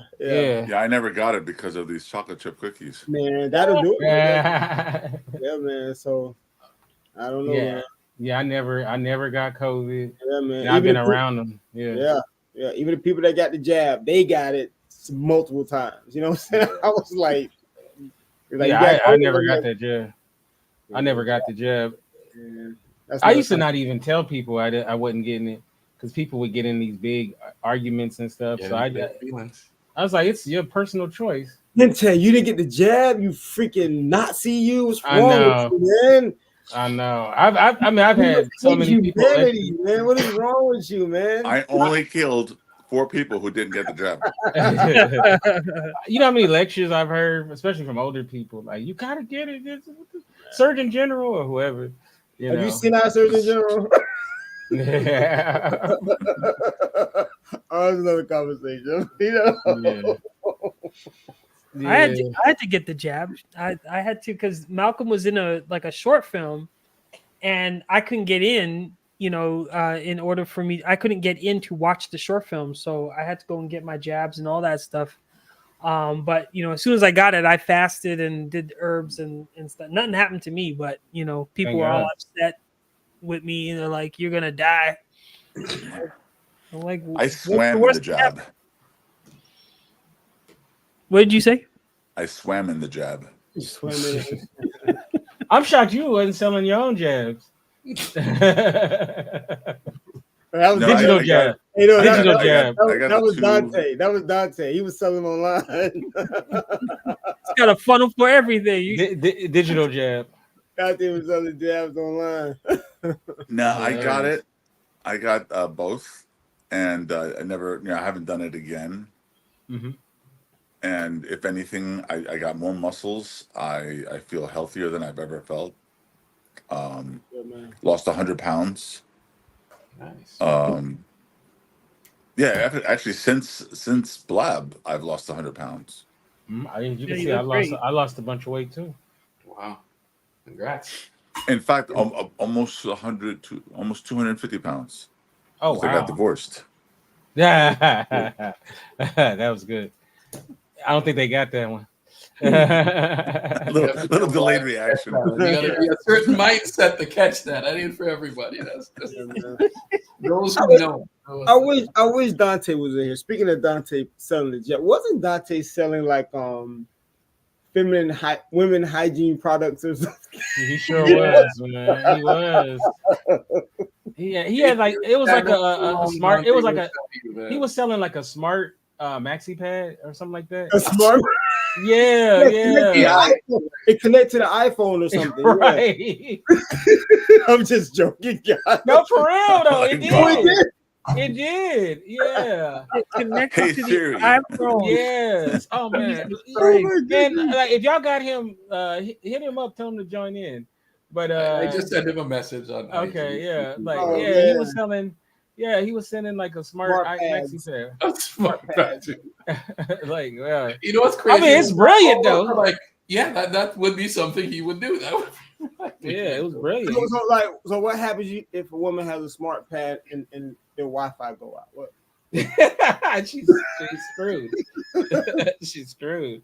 The bad situation. That's bananas. I wanted. They got y'all got. Can I borrow your Bluetooth, please? y'all got kids. What You got about Wi-Fi? You got Wi-Fi? what Do you about a have the smart Maxi diaper? password? Maxi I want to password. log in. Password. But yeah, smart diaper. It was You know, something. what's the smart? What would a smart condom do? Probably- I guess Inflate a to make condom. it larger. Smart condom. I'm going home. If you like that, a smart condom would probably practice abstinence these days. That's a smart condom. Stay away. That's a smart Stay condom. away. I am going to leave now. I'm gonna go Oh, home. I remember there was remember that show Unsolved Mysteries, Yeah. Yeah. and they had this episode about a dog that can sniff out. They trained it to sniff out cancer, right? Yeah. So if the dog, put his head somewhere and he started barking at it, like it was pretty accurate. It could guess what cancer it is, which you have, and the dog was real accurate. And I thought, man, that'd be cool if you had one, like for the dating scene, like it can do like venereal diseases, So you meet a girl and you just send Fido to check her out, and it'll tell you like he'll be like, nah, you don't want to go there. So like 3 barks is herpes. Right. 1 bark is like chlamydia. Oh my god. And like This is where we're at, Dave. Hey, You gotta and if the dog passes out, we don't want to know what that. Nah, it's no good. No, just keep it. Come on now, that's a dog earning his keep though, for real. Oh, But my God. I saw this other thing where it was like a robot babysitter, and basically A robot babysitter? yeah, robot babysitter where Immediately I'm out. Immediately. No. yeah, it's Does like it breastfeed? no, I didn't breastfeed, but what it would do is It will. Trust me. it would make lunch. It would make like 2.0. We have one for adults that breastfeed, but not it for keep kids. like it kept That's snacks. later. It would sing songs to the kid. It would it would tell them like like no, you can't get nothing to drink, because it's too late. Want to pee on themselves, like that's what it did. So I don't know. You guys are parents. Would y'all let a robot babysit your youngin? No. No. Yeah. No. Not even close. No, Look at Carlos is like, I don't know. I mean, if I'm still in the household, The other. I like that. but like if I was leaving, I'm like, I don't think so. Do you know who else passed away in Blab? Maya. Who? Do you remember Maya? Maya. I remember that name. She had the dreadlocks and she was like a nomad. Black. Oh, was she like from California or? Yeah. Oh no, I gotta see her Yeah, picture. she was a content creator, but she was Yeah. She. fake groups. Wow, I do remember. Whoa. Yeah, because like I have footage. I have footage of What's she Blab. coming out? She was like L.A. something like that. Somewhere in California, something like that. Yeah, Was she dark skin, light skin? no she light dark. skin. Oh, she was light. Okay, maybe I'm thinking of someone else. Yeah, she was light skinned. She had like I'm thinking of big someone else. hoops in her ears and stuff like that. I but- gotta see. Yeah, I have footage because I saved all the footage that I Was she that friends I with did. a trumpet player? I think so. Here, let me. You guys want to see the footage? Because Yeah. I think Hey, you're we in here, that man. footage. We I here, think man. I was trying to do something with her back in the day, and Yeah, me then too. That's fine. not like that. She in LA. You said she's from LA. Yeah, and then BBW always being like different. Oh yeah. She was like in upstate New York or something, right? Yeah, she Yeah. was on. Now I get it. My brain was too She passed naive. away. She passed 'Cause- away though, didn't she? Did she? I don't know. No, All right, man. Oh. Come I on, don't know. She was a Kente. nurse. Kente, let's not kill people that's alive, bro. Come on. Oh yeah, no. No. Kente's still here, so that's good. Wow, man. Yeah, Yeah. but she like because BBW she I don't know because she had fun time like people go into her lives and she was like she was just freaking dicky. But I guess it was because like we have to remember, like on Blab, it was Twitter. Twitter was connected, right? So, that's how I logged in. I logged in through Twitter, and a lot of the, like sex Wow. workers and so on and so forth would get up on. Wow, I remember DJ Sherry. Wow. I remember DJ Sherry too. I remember DJ Sherry. Wow. While he's getting that, I'm gonna go through all the Blab people I met in person. I got it. Oh, okay, you got it. All right. Yeah, there was a skier. Oh, please shoot. Hold on 1 second. Wow. If I can remember. Wow. Okay, I'm gonna send. Where do I send the link? I'll do. Oh, I thought you were gonna play it off your screen. No, Share it on the screen. I'll send it on the private chat. Hey, Stephanie's back in the house. Steph in the building. Hey, I'm back. All right. Man, what's up, Steph? How you doing? Good to see you. Man, good to see you too. Sorry I'm not on camera. I'm a little worn out from work today. It's all good, man. I just got Are you back. still back working in Seattle? Yes, I'm in Seattle. I've been here for almost 5 years now. Has it been? God dang. Yeah, And your son got to be up there too, right? Yeah. How's your son doing? He will be 14 in November. Wow. Wow. Wow. And I wanted to give a shout out to Ryan because my son was diagnosed with autism last year. So I have a lot of empathy and compassion for you. Oh, thank you. You're welcome. And send me a link to your GoFundMe. I took it down, but I'll send you other links. Okay. All right. Please do. Yeah, thank you. Yeah, speaking of, so this link is about introversion, and that's how I met Rico. Because okay. you came on the live, Rico, for the. Oh, okay. So you want me to do it? Okay. Yeah. Oh, you know what? That's what I thought. I was introverted. Now I know it's autism, but yeah. Yeah, and Ryan, I have another update for you, Ryan. I have another update. Microsoft is retiring MS Paint. I just wanted to let you know. Oh! Wait, they're returning what? MS Paint. Oh, hell no. That's a good one. Wow. Okay, I'm pissed. How yeah, I got the inside scoop. You got the inside scoop. Oh my god. How am I gonna do? Man, I do remember her. Yeah, that's Maya. Okay. Wow. Yeah, oh wow. Oh, she passed away. Oh, man. Yeah, I don't remember her though. I don't remember. That's so sad, man. I do remember. It is sad. Yeah. Wow. Yeah. And who's the brother in the down? He looks familiar. Yeah. Yeah, he does look familiar. I don't remember. But a lot of people came in that show. It was packed. Man, I do remember. Matter of fact, I think I had some other conversations with her just about life. She was real cool. Yeah, but she passed away. Because my fans, I posted this clip, just a small clip, because I wanted to tell people I've been talking about autism in a different way. I was like, yeah, I'm introverted, and people are like, that's Maya. Apparently she was famous on YouTube. She had a large following, and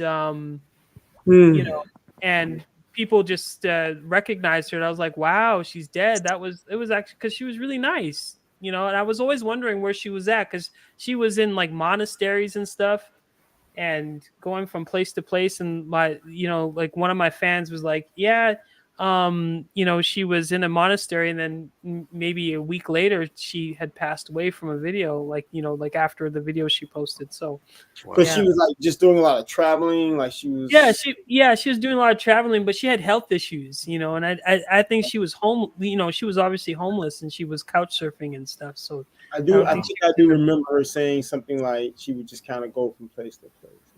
Yeah. Nikki Nicole, how are you doing? Wow. Nikki Nicole in the building. What's up? Hey, girl. What's up, Nikki? How you doing?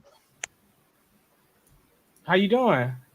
I'm good. How are y'all? Man, pretty doing good. Pretty Nikki, good. Man. Are you hear your voice? Are you still in North Carolina? Yeah. Oh, cool. True love in the I went through there briefly recently.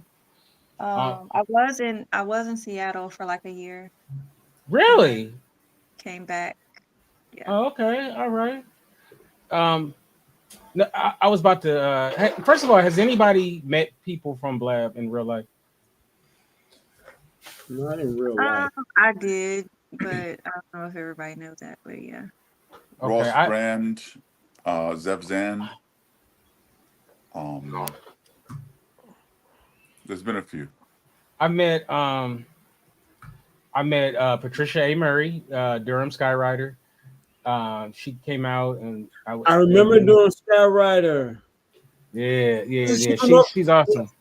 She's an awesome person. Yeah. I met Ava Laura with the hair wraps. I remember. She and Fitz did a show. Yeah, Boot the Boom. I met me and Ava Laura. We're real tight. Cool. I just seen her. I seen her a few weeks ago when I was in Maryland.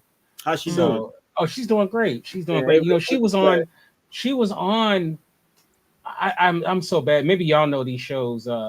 I think it's Real Housewives of Potomac or something. Mm-hmm, really? She was. I saw her on there. I was like, damn, I know her. Yeah. And so she wasn't on the Housewives. She was she was just in. It's like somebody that was on there. Okay. Yeah. Let's see. Who else have I met in person? Dang, I'm having a brain fart. I've met a couple of people. I know I'm leaving somebody out, but I can't say you're in LA, aren't you? I'm in Los Angeles. That's right. Yep, I'm in Los Angeles. So okay, let me see if I can get it. Remember, of course, Ryan is in Alberta, right? Mm-hmm. Carlos is in New York. Nikki's in North Carolina. Stephanie's in Seattle. Was in Houston when we first met her. Rico's in. Well, you were in Toronto. Where you at now? Alliston. Okay, I don't even know Alliston. No, nobody know where that is. And then it's not even on Google Maps, bro. You can't even Google Maps. The other Rico is that Japan?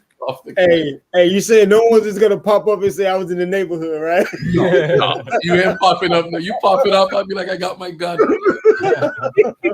And the other Rico was in Florida, right? Right. Because you went to Florida State, right? Mm-hmm. I remember that. Florida 2 weeks ago. Even though we trash right now. So yeah, I have pretty good memory. So but yeah, man. So I remember a lot. I remember you mentioned the Martin Scarelli. I remember that whole thing. He had his room. He was on house arrest, right? And he was on Blab like 24 hours. Oh, and yeah, he was terrible. Yeah, and then he was like, if you roast him good, he'll give you $100.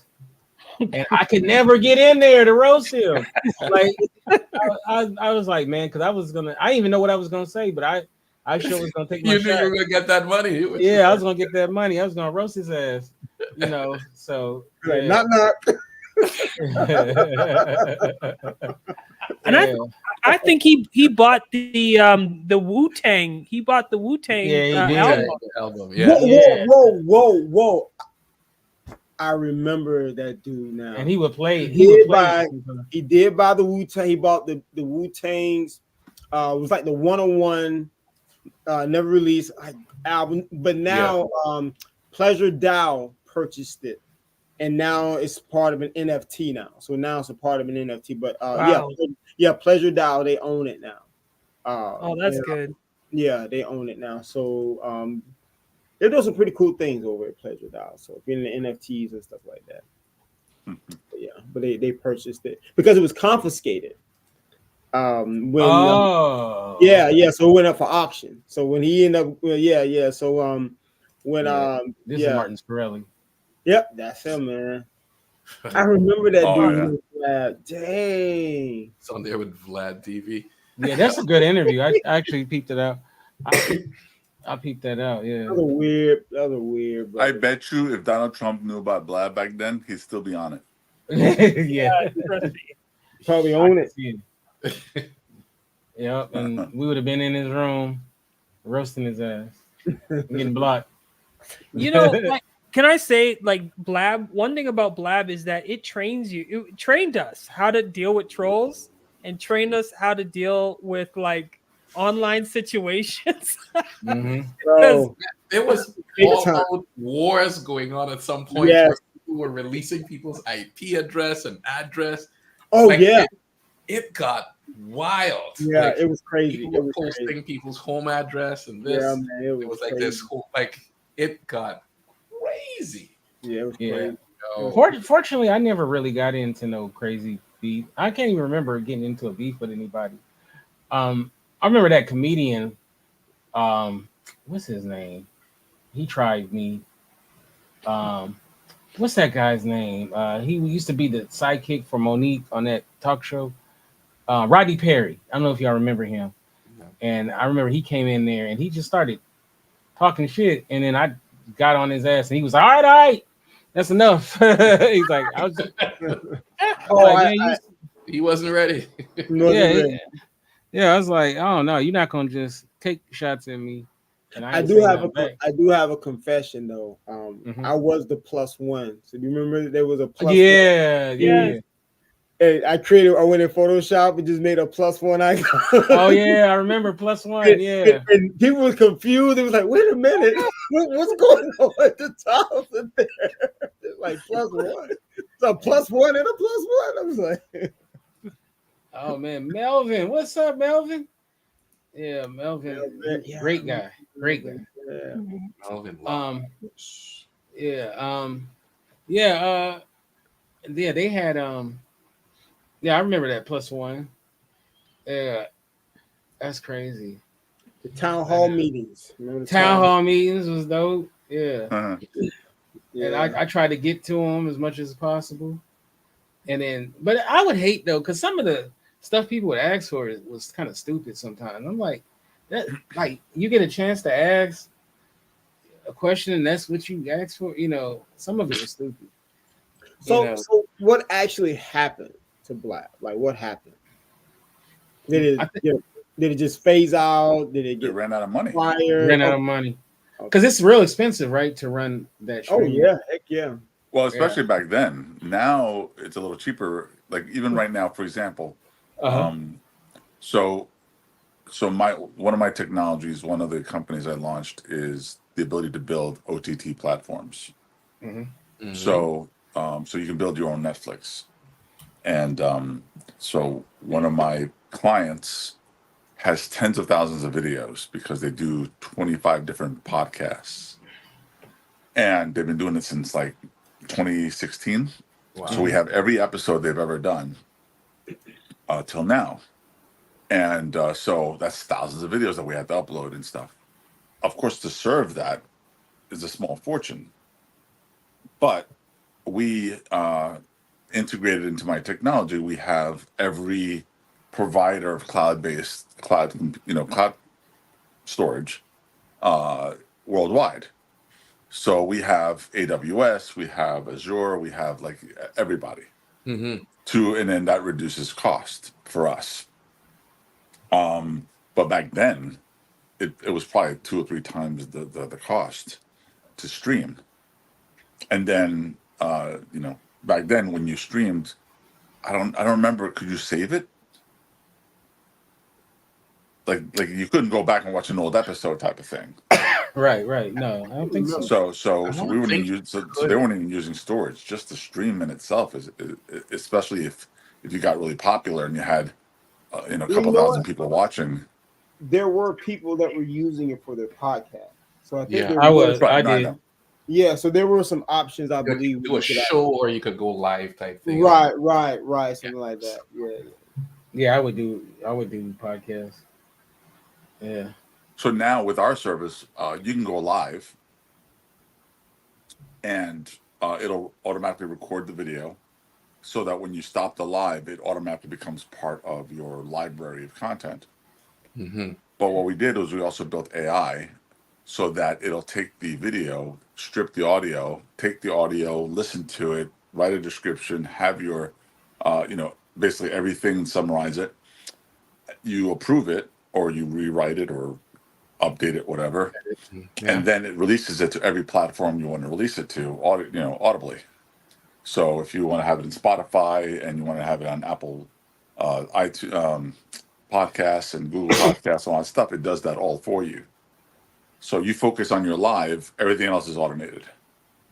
Mm-hmm. So what they do is, my client, they do like 5 shows a day live.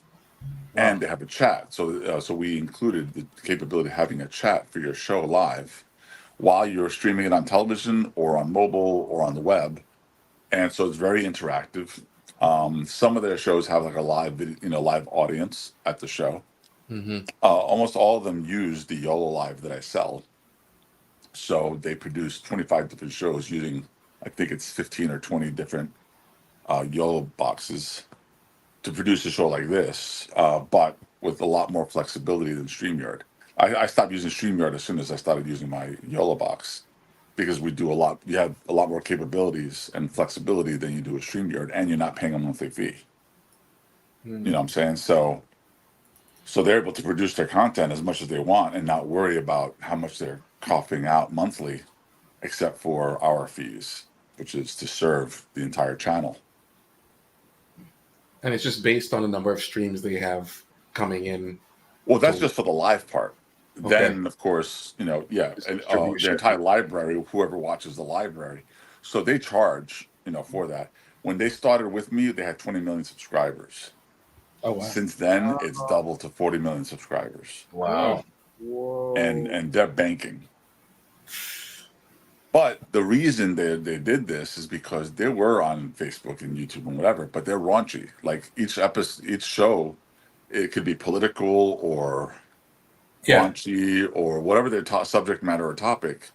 And the opportunity to have an OTT, downloadable channel on your smart television, allows them to have the freedom of controlling their brand. They're not worried about, YouTube advertising says no, we can't have that, or all that type of crap. Mm-hmm. So for them, it was worth it, and they're monetized. So they go nuts, and they're just making a ton of money. Do it. Now, one thing is the more that you would talk to people on there, you find out, really interesting things about people, like some people had some pretty interesting lives and stuff. And I remember, Carlos, there was something about you that was pretty cool that you mentioned in passing. I don't even think you realize how dope it is. Do you know what I'm about to say? That I'm well hung?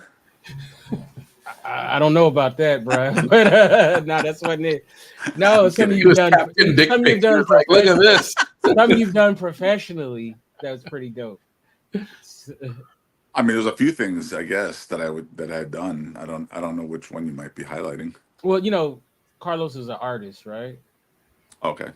And I would say I have like a top 5 greatest rappers of all time.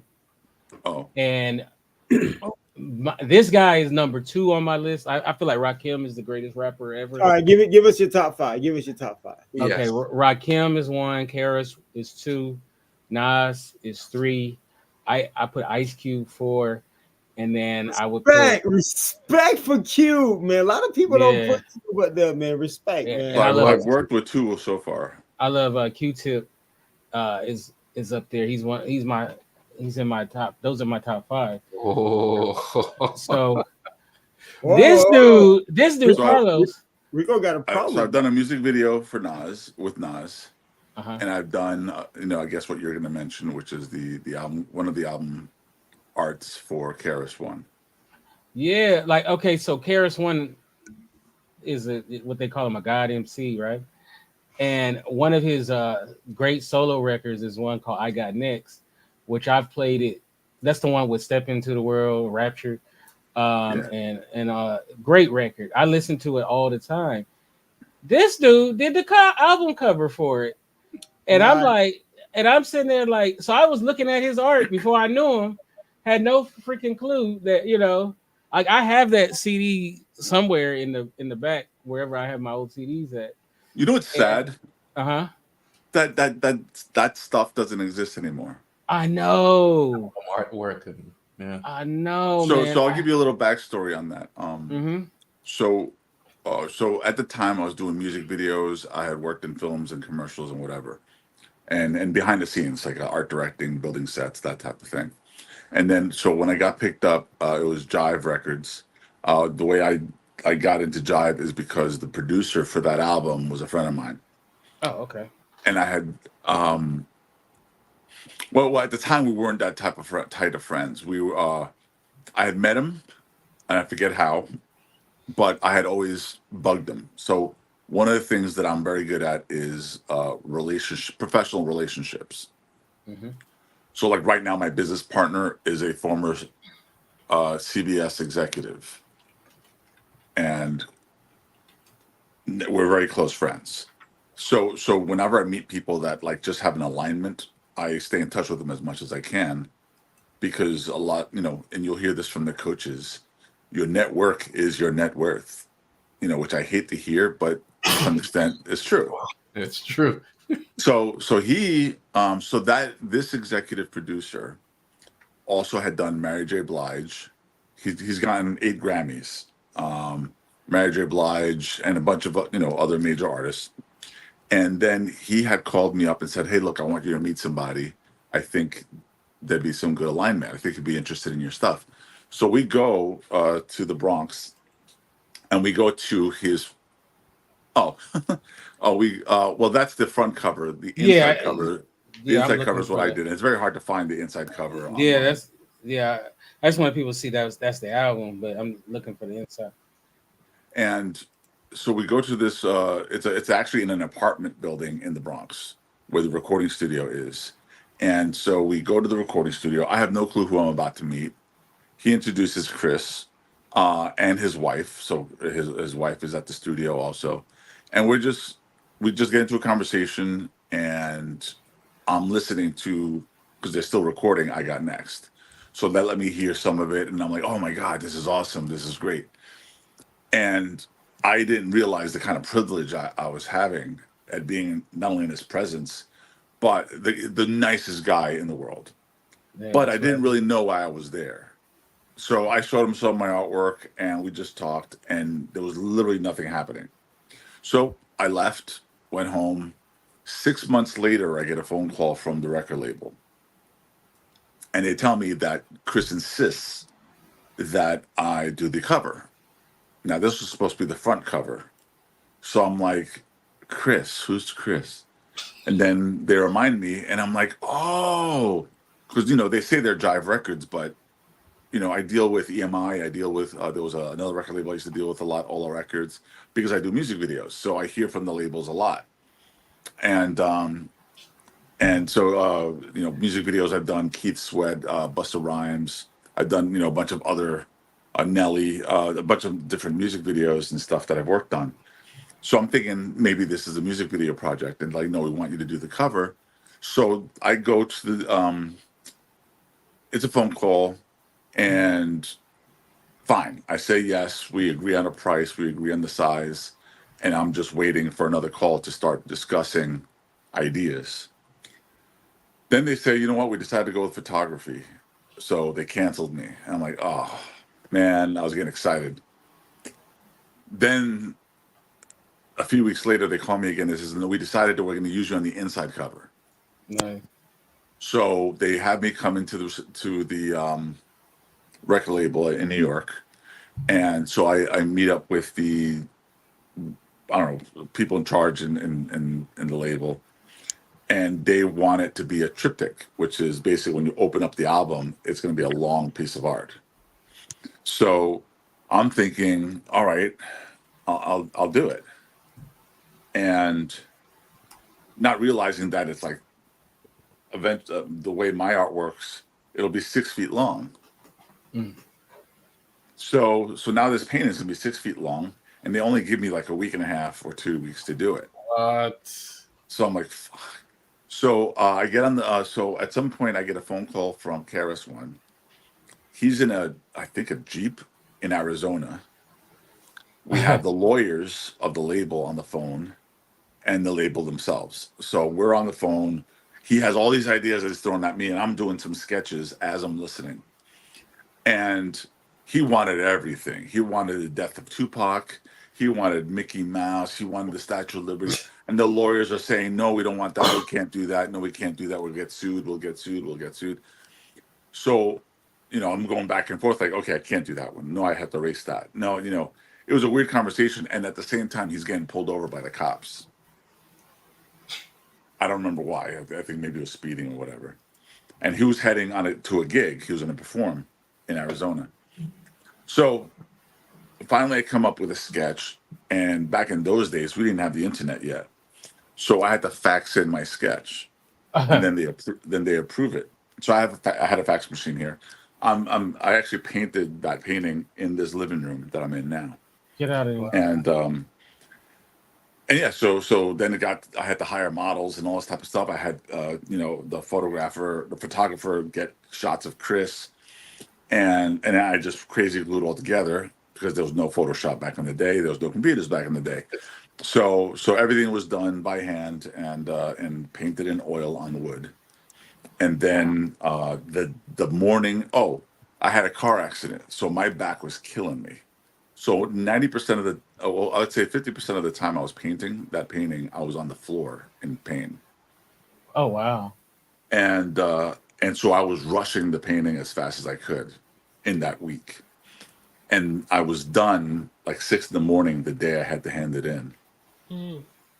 Wow. And then I handed it in, and you got your album cover.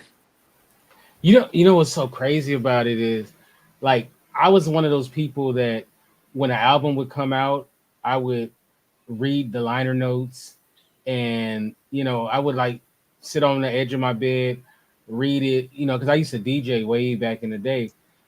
So I had a bunch of albums, a bunch of, and then the transition obviously to CDs and tapes. I mean tapes and CDs or whatever. And I remember, like, because I love that album so much, I would play it and just like stare at the art in there. Like, I mean, I don't think I've ever told you that, but I used to stare at that cover because I would be like, man, this is dope, right? Who would have thought? And then one time you mentioned it, that you did it, and just offhanded, I was like, that's bananas. That I literally used to stare at that, like stare at it, Well, I mean, my name's on the thing, so. Yeah, but well, what's funny? So now, what you're staring at, all the people in that cover are friends of mine. Oh, the really? girl in the painting I dated, so she's an ex-girlfriend. Wow. There's a guy who's breakdancing in front of her. He's a friend of mine. He lives in Florida. There's a black guy. So there's 2 black guys outside of Chris, where they're shooting at each other, and so that's supposed to represent black on black crime. These are all Chris's ideas, and they're both friends of mine. They're friends of each other. So I had them. So you made it. Wait a minute. You made the 2 black guys shoot each other? Well, they happily were doing it. They're really close friends. Oh, okay. And actually, I photographed them here in this living room as well. Oh, wow. And the guy with a gun, I'm actually going to do a podcast with him soon because he's doing really high-end photorealistic paintings for Warner Brothers for the Superman movies, the Batman movies, and all that type of stuff. So nice. So I'm doing an interview with him soon. And then the DJ who's in front of where we were supposed to put Tupac in the ground because he's in front of a graveyard. So we just put a question mark there instead of the face. And then the city of New York in the background. And then on the 2 record players, there's the Hollywood sign over one record player and the Empire State Building on the other, because it was white executives manipulating the war between East Coast, West Coast hip hop. Oh, okay. That's So dope, there's definitely a lot of storytelling in the cover. No, yeah, I must have looked at it so much. I mean, like I can't even tell you record covers in the last 10 years that, you know, like because back in the day, I don't know if y'all remember, albums would come out on Tuesdays. So it'd be like album release Tuesday. Now it's what, illegal download, whatever, you know, or you just get it on Apple Music. Well, or do you know whatever. Ja Rule? Or Ja Rule? Ja Rule? Yeah, Ja Rule. So the album cover for there's one with the Twin Towers in the background on fire. Oh, Blood in My Eye. I don't know the name of the cover. Well, Hugo is my other business partner for my podcast. He did that cover. Okay, it's like a cartoon image of him walking or something like that. No, it's a photograph of Ja Rule, and then the bridge and the city is all in fire. Yeah, I don't know the name of it, but so now the Keras One piece I'm trying to submit to the hip hop museum in the Bronx.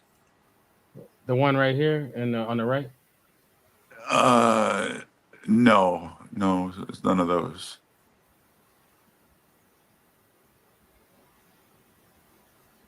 There's Ja Rule the Maja. I was about to say he was thinking Ja Rule the Damager, not Ja Rule. Ja Rule the Damager. Ja Rule, oh, you said Ja Rule. Ja Rule. Sorry, Ja Rule the Damager. You know, I'm Colombian. What do I know? Oh, I love Ja Rule the Damager. Come on. Yeah, Ja Rule the Damager.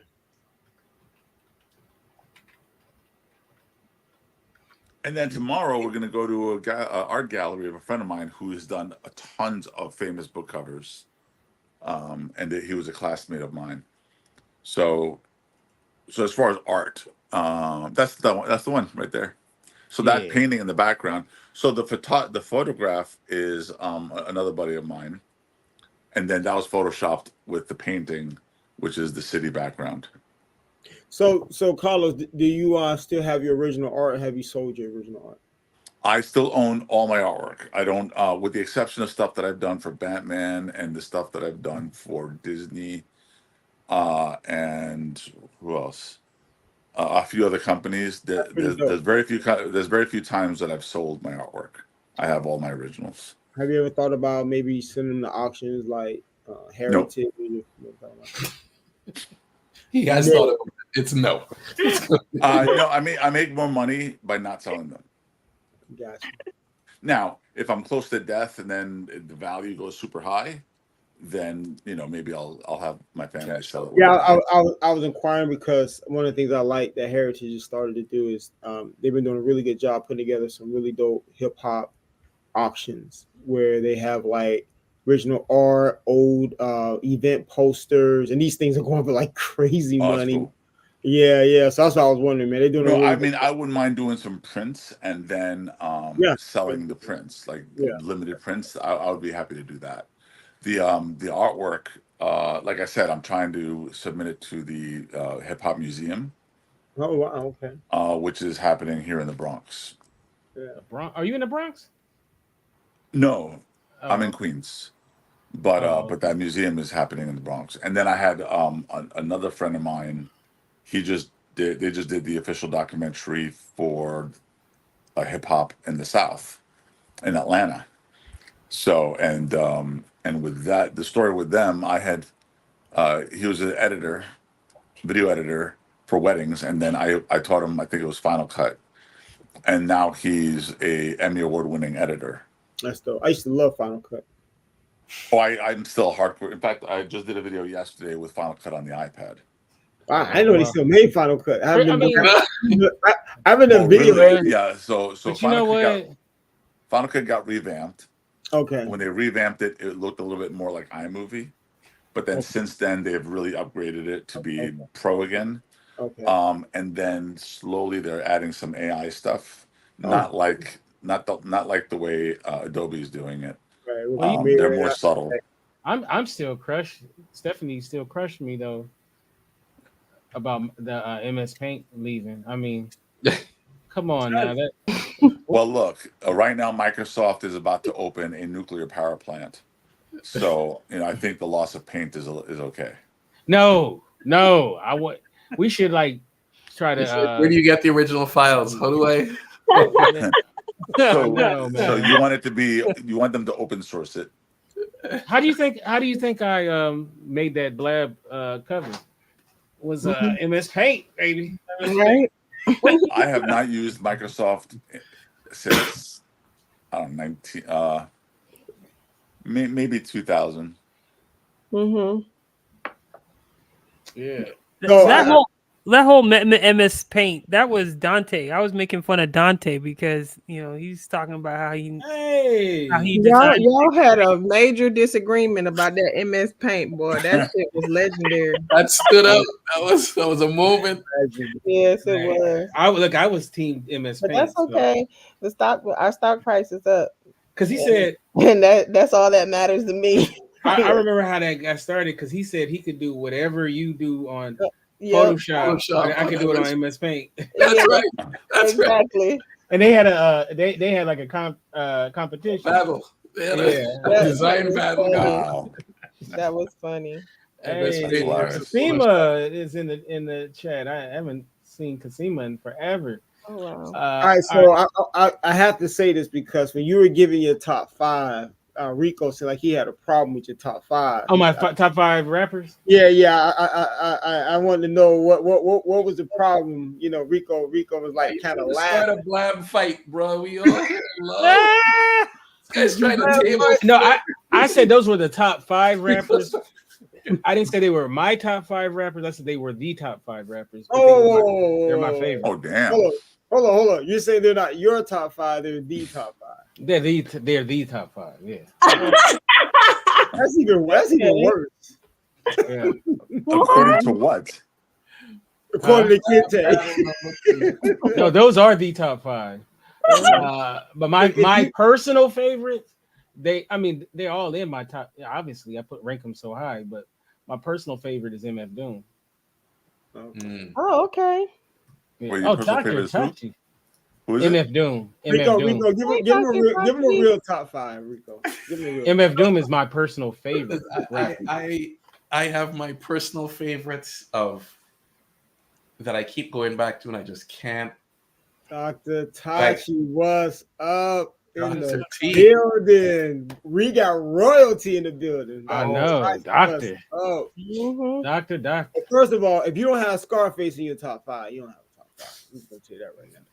I love Scarface, but he ain't. Did you see that tiny room? Yes, bro. Oh, classic. Oh, epic. Oh, I love Scarface, but I wouldn't say he's top 5. The only thing Kid Tay got right in his top 5 was that he did not include Jay-Z. That was the only thing he got right. No, I don't like. I'm not a. Jay-Z's alright. I wouldn't put him top. I'm not a Jay-Z fan either. When most of your best lyrics literally stole from Biggie, like literally, like literally stole from Biggie. How many lines of Biggie's gonna come out your fat lips? Exactly. It's like, exactly. It's like, come on, man. I am shocked Biggie wasn't in that list because he has a way of wordsmithing things. He's great. He's great. Yeah, I don't have. He's in the top 10. He's in the top 10 for sure. I'm a very recent Eminem fan. I'm going deep in. Like, tell me about Eminem. Yeah, I don't like Eminem. And it's just like recently, I'm just kind of like, yo, this dude takes things to the next level. No, Eminem's in my top 10. He's not in my top 10. He's not in my top 10. Yeah, he's the only one I know. Wait, what'd you say? He's the only one I know. That's why Eminem. I'm racist because I don't like Eminem. Eminem. You're racist. Remember, he just got to talk about I had segregation Blab. I only did black. Stephanie, wasn't Blab kind of segregated though for real? Kid was like, I only did black Blab. I did not. It was segregated though. I didn't do that. Yeah. There were a bunch of white people trying to come in. They were like, how come we can't come up in here? What's going on? How come you guys having Blabs without us? It's like, yeah, that was funny. They were racist. So I'm going to say this. Scarface, DMX, LL, Nas, and Andre 3000. That's top 5. No.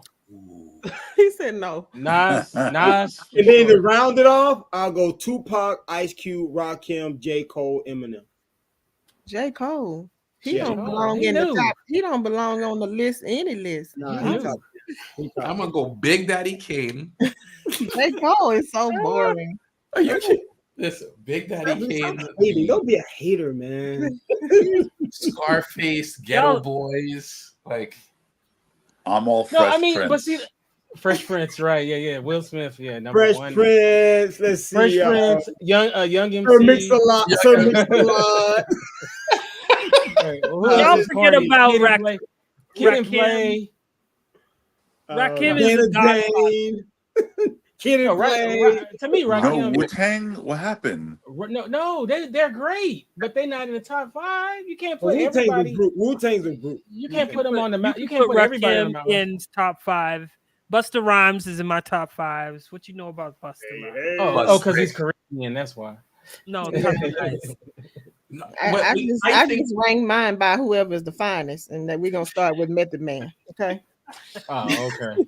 So what we gotta pick? Let's just put him on mute. Just watch him rap. Hey, you know what? That's why she don't like J. Cole, because he rides around on a bike looking like a hippie.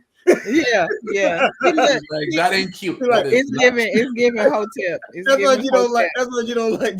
That is not cute. Then we're gonna go second is Tupac. Yeah. Tupac's a beast. But he is. I mean, he's an amazing rapper. I mean, for me, like honestly, he is my favorite rapper. Period. Tupac. So Tupac's real good. Yeah. No, the reason why I say Rakim is the greatest rapper because if you look at hip hop, there was hip hop and then there was Rakim. That's right. And then he changed the game. Like people started rhyming differently after him, like to another degree. So I feel like he's like the point when hip hop changed from hip hop hibbity, you know, all of that went away. No, he after Rakim. That sounds like Bugs Bunny. And then after Rakim is Nas, because Nas changed the game with his storytelling. Yeah, Nas is a great storyteller. Yeah, he's a great storyteller. Black Girl. Now, to be honest though, is there a better storyteller than Slick Rick? Just to be honest, he was my first favorite rapper. Slick Rick was my first favorite better rapper. Storyteller. I'm not saying rapper. He was great. Who can tell better stories than Slick Rick? Probably was dope. Every song was like a story. Every song, children's story. You go down the list. I don't know if you could pick top 5 without. I think there have to be different categories. You've got to be like, let's go with storytelling. Who's the best storyteller? My personal favorite. Best with a voice. You got people who are just like, you got Craig Back, and it's just like Rico. Not even close. My personal favorite group was Tribe Called Quest.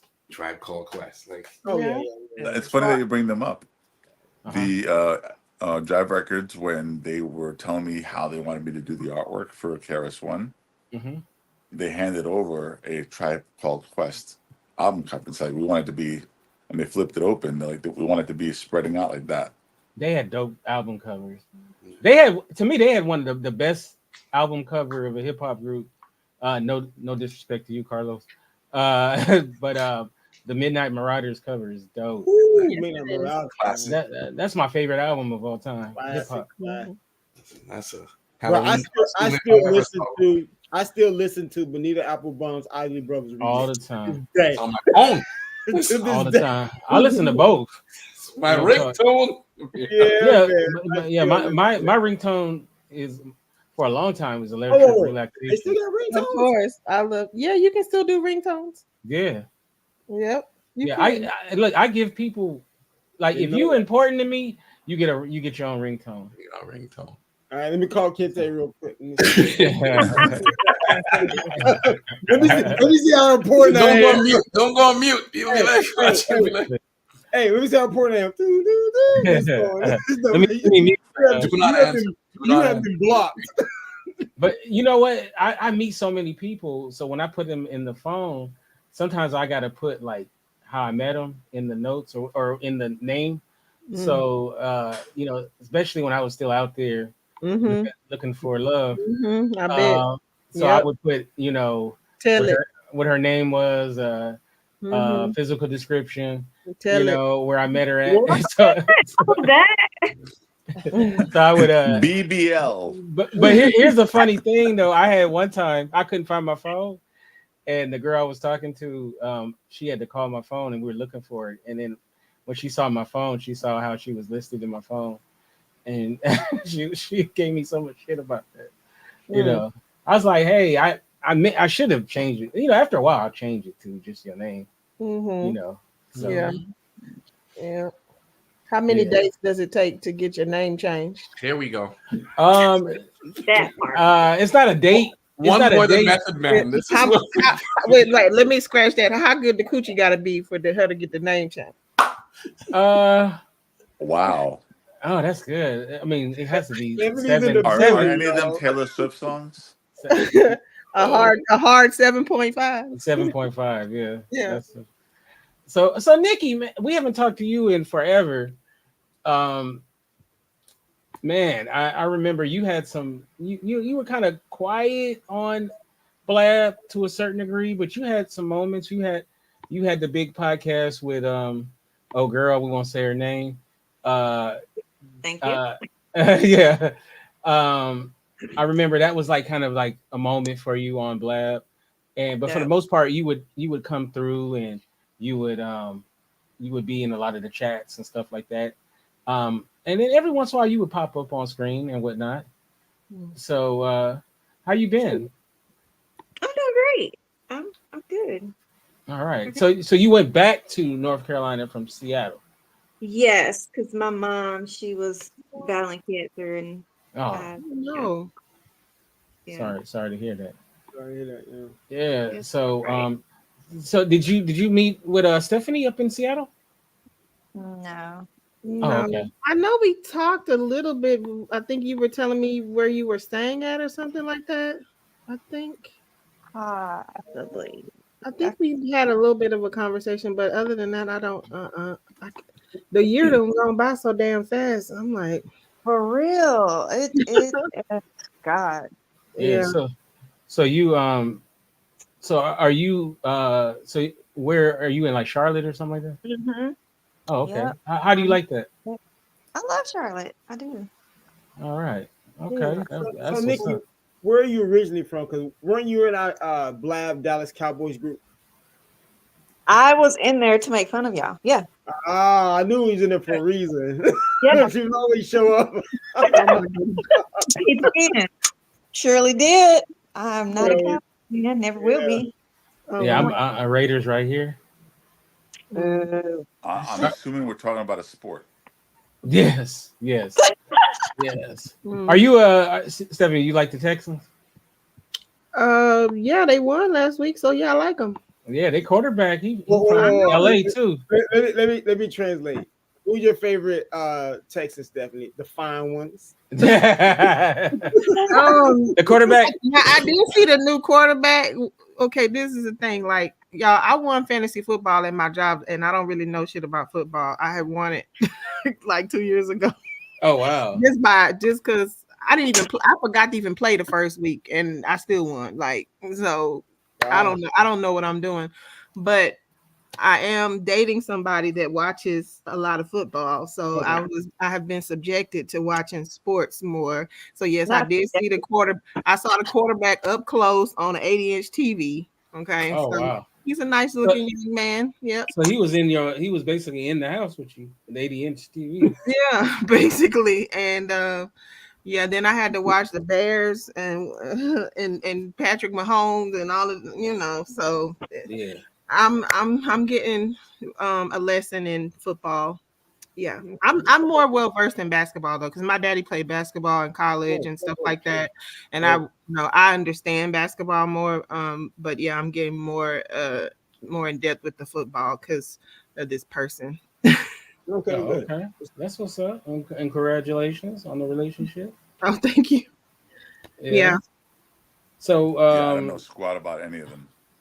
Are most of us partnered up in this case? You don't have to say if you don't want to. Nope. I'm still married, thank God. Married. Both Ricos are married. God. Both Ricos is married. Still married. I've been with this man 10 months. Oh wow. Okay, it's serious. You get there like that's serious. No, because I be firing them. I don't play that. You're not about to play in my face, baby. You got to go. Right. Man, Yeah. I've that's avoided good. as many females since divorce. Gotta That's stand awesome. on business. Yeah. Definitely, like I stand on business. Exactly. And it's expensive to live out here. I need to, what the funds looking like, okay? I remember Stephanie said something once. She said a guy has to make triple what she makes for her to be be. I was like, God I had the dang. same rule. Okay. Actually, me and my boyfriend actually got into like a little bit of a tete-a-tete about this. So, you know, living out here in Seattle, like, and Nikki, Very expensive. it's very expensive. And I live in Redmond out here in Microsoft country, which is even more expensive. So like you're not getting a decent 1 bedroom really for less than $2,000. And I mean, like, if it's less than Correct. like if it's less than $2,000, it's probably kind of sketchy. Okay. Now to That live is out so here cheap. to live out here in the suburbs, the 1 bedroom started $3,000, like a nice 1 bedroom. I wish it was like that here. I know you're in a whole nother stratosphere as far as prices, but the wages, you know, and the pricing, you know, so all these tech workers are out here, and it's like, okay, you know, you living in a house, you rent a house. Houses for rent out here, just a basic house out here in the suburbs is like $5,000 starting. It is ridiculous. It's so expensive. So, you know, I had to double down on this finance issue. And I'm like, I need a man that's gonna pay 80% of the bills. If you want to be running shit and telling me what to do, and I gotta be quote unquote submissive and all this shit, okay, that's fine. You can run the bills too. You can control the bills, you can control all of it, run it. Okay. He was calculating. He's like 80%. I'm trying to carry the one. No, this man is not, he is not broke. He's a mechanical engineer. Okay. So he was like, but your lifestyle, I can't afford 80% of your lifestyle and living out here and all this stuff. Cause I am trying to be like, you know, we're talking about being serious and like what the future looks like. So it's tough to try to figure out money and where to live out here. And, you know, if you're looking for more of the traditional type of relationship where the man pays the majority of the bills, that's going to be tough out here. Yeah. Even dating an engineer, like, it's tough.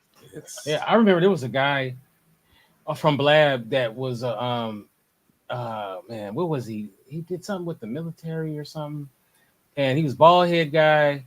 I can't remember this brother's name, and he but he had like he had some job that paid 6 figures, but then he also was selling stuff on eBay, and he was doing all of this other extra stuff. Nah, that's funny. You talking about me? Hilarious. Not Dante. Oh, but he wasn't. But he wasn't 6. I think wasn't he like 7 figures? Yeah, Dante was. He had a picture of himself holding that check. Y'all remember that? Yeah. I actually talked to him the other day. Dante cool, man. That's a cool brother. He cracks me up. He'll sell your kids though, but he a cool brother. He sell them back to you. You want these back to you? These kids real nice. Yeah, he was a funny dude, a funny guy. We talking like he ain't here no more. But Nikki, I got a question, Nikki. Are you single? What was dating for you like out here? Dating there was interesting. Because, okay, number one, I'm here, so everybody here is friendly.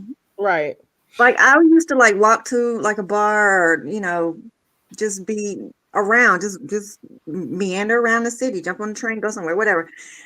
And every time I went to, like, a bar, like, I saw this guy one time, he just sat next to me and, like, he acted like he wanted to say something, but he didn't. And so I was like, yeah, let me just buy you a beer. And he was like, no, thank you. What?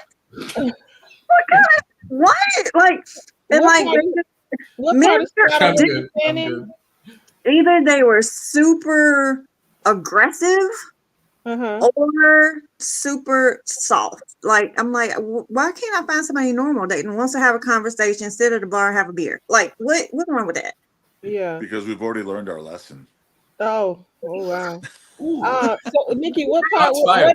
What Shots area were you fired. staying in? When I first got there, I was staying in Burien, Oh, so okay. south of Seattle. Yeah. And then towards the end, I had found well, I didn't know it was the end, but towards like I want to say like 6 months into it, I was living in West Seattle.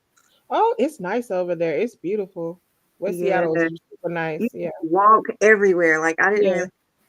I just didn't like the fact that the neighborhood I lived in didn't have street lights. I was like, what? Why is it so dark? And why are there no street lights? It was weird. Like, Yeah, yeah. Alki Beach is beautiful. West Seattle is really, really nice. It's cheaper over there too. A little bit cheaper. Yeah, yeah. Okay, I was just curious because I always like to get a black woman's take on dating out here. Yeah. And then It's I was like, different. where are the black people at? Like, what are they hidden away? They're in Like, Tacoma. They're not in Seattle. I They're figured not here. out. And then and so when I was asking this girl Rachel, I was like, hey, I met this guy in University City, like Okay. Tacoma, and she was like, no, don't date nobody from there, and I was like, why? Like, and I found out he was crazy. She was like, they are a different breed in Tacoma. I was like, you're right. Yeah. I found Yeah, out. you So know, listen, Sean Kemp was over there shooting up the mall in Tacoma. Oh yeah, The right. basketball- he yeah. got all them kids. Yeah, Yeah, allegedly. no alleged Yeah. there. What is No, that? I always like to ask what a black woman's dating is like here because it can be hard. Yeah. no, it can't be. It is. And so now I Well, realize, people are like real fake nice here. They're actually not friendly at all. like, at friendly at all. And that's the one when I was there, I loved it there. It was beautiful, but It I is. did not like the people. And I was like, so now like the past month, I was like, I want to go back to Seattle. So I actually applied for a couple of positions. But now that you done brought that up, I'm like, dang, really? Don't let me deter you because you know what it's like you take the good with the bad. Like if you like clean air, you like to see the outdoors, you like motherfuckers that take you on a hike, like okay. Right. I love all of that. I even bought my electric car when I was and then the black men on the dating app, see when they got a dog sitting next to them, that's a bat signal for the white women to come and hit them up.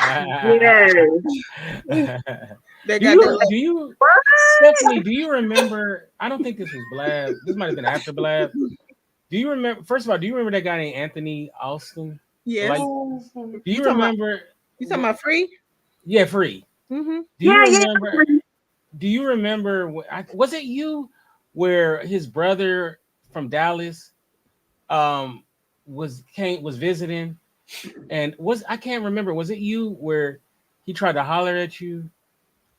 And then his brother ain't tried to holler at me, but no, but was it you though? No, it wasn't. Then he me. was like, and then the he brother was like, is definitely married.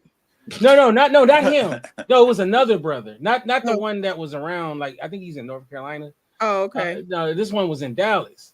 No, and he was like, and you were saying, dudes from Dallas is crazy or something, and then he tried to holler like live, and then I can't remember if it was you where he was like, and you were like, you were politely said you weren't interested or something. And then he was like, "Then fuck you, then." Yes, it was me. He went. Yeah, that was me. He cussed me the fuck out. Yeah, he cussed me the hell out. I was like, the whole Dr. Jekyll, Mr. Hyde. I was like, you tiny little man. And you were just talking about like Dallas dudes was crazy as hell. Yeah. He just like, I mean, it was like crazy. It's like all of a sudden he just was like, "Fuck you." It was like, what the hell? Yes, I remember that. Yeah, I was still in Houston then for sure. Right. And you was like, "See, Dallas." Yeah, tried to tell y'all. I lived there for 5 years. That was some of the worst men I ever encountered in my lifetime. Okay, I've been in therapy behind a lot of that shit. I don't blame you though. I mean, I dated someone from Houston, and So I was going there a lot. Mm-hmm. And they were interesting people, Mm-hmm. to say the least. Yeah. So I've been 5 years or more single, and the peace is fantastic. When you say single, that means single and not dating, or is that just single as in? I avoid it like the plague. Oh, well, yeah, you do have peace then. Oh, it's so wonderful. Can't Yeah. afford it, but it's so wonderful. Well, I mean, I can't. It's weird because you can't afford it is a either lot, way. Carlos. You can't afford it either way because you can't afford to live alone in New York, right? Because you almost need like multiple incomes to survive here. But then if you do date, you can't afford to date them. Yeah. Right, because I don't. If a man makes under 150, baby, we can't be together. Not in Seattle. It's not. Oh wow. It's just not gonna work. So you mean wait a minute, wait, Stephanie. If a guy is making six figures, like $100,000, he got roommates. Okay. Dang. It is roommate city. That is a roommate everywhere. Everybody has roommates. You got roommates. Okay. If you make 100,000, baby, that you struggling. Dang. Well, all right. What if he inherited his mama house, so he got a house? Yeah, I mean that's what I'm saying. There's considerations to be made, and if he's not paying rent, I mean, most people, the significant amount of what they pay out every month is for their housing. So if your mama gave you a house, let's go on ahead and get married because that's gonna help me out. If I was ever to like really, I have an application with a credit check. Yeah. Or what about guys? Have you you and Nikki ever run into guys? They call them hobosexuals. That's the ones that really that's the ones that really put it on you, because let me tell you something. You be like, this man done the absolute most in this bedroom. This man is homeless. Okay. He is looking for somewhere to stay. Okay. Ain't no reason for nobody to do me like this. Can I get some sandwiches? Can I put some in the fridge? This man is looking for somewhere to live. Okay. No, yeah, especially out here, people be. I'm trying to hold it in. It is so hard out here, and I'm like, be like, I ain't got 80%, but I got this. I got some. Right, I work hard, but I ain't got 80%. I'm bringing something to the table. They do. Like, I don't necessarily run into those types because I know how to screen them out, but I see girls complaining about stuff like that out here for sure. They call them people. They don't call them homeless. They call them unhoused. So I don't. Right. So, and it could be for any variety of reasons, but it is tough out here. And then like my boyfriend's working at Boeing. They just went on strike. They pay the machinists over there at $22 an hour, but you can go work at Target and make $22 an hour. Correct. Literally. I mean, the sign is on the front of the store. So you paying skilled labor what you're paying somebody that works at Target. So that's what I'm saying. The wages and the cost of living is way out of whack. Well, I do plan on moving out of the country because there's no reason. I don't There's no houses here that are worth what they ask for here, and I do mortgages. And having lived in Atlanta, I mean, there you can get a house, you can get a mansion for the price of a one bedroom here. But like I'm with someone now after, and I had to contemplate it really hard because of the whole peace thing. And wait a minute, I thought you said you didn't have nobody. I'm right here by myself. There's someone that I'm. Wait a minute now. Hold on. You got a woman or not? Say it again. Do you have a woman or no? Do I have a woman? Are you in a situation? He has you have an entanglement. You have an entanglement. You're in an entanglement. I have an entanglement. A situationship. Situationship. I have a really a very nice situation. She's fantastic. Okay, because you made it seem like you didn't have nobody in this. Boy, if you don't get out of here. He went Keith Sweat. Nobody. Did you say Queef Sweat? Let's say Queef Sweat. Wow. Hilarious. Yeah.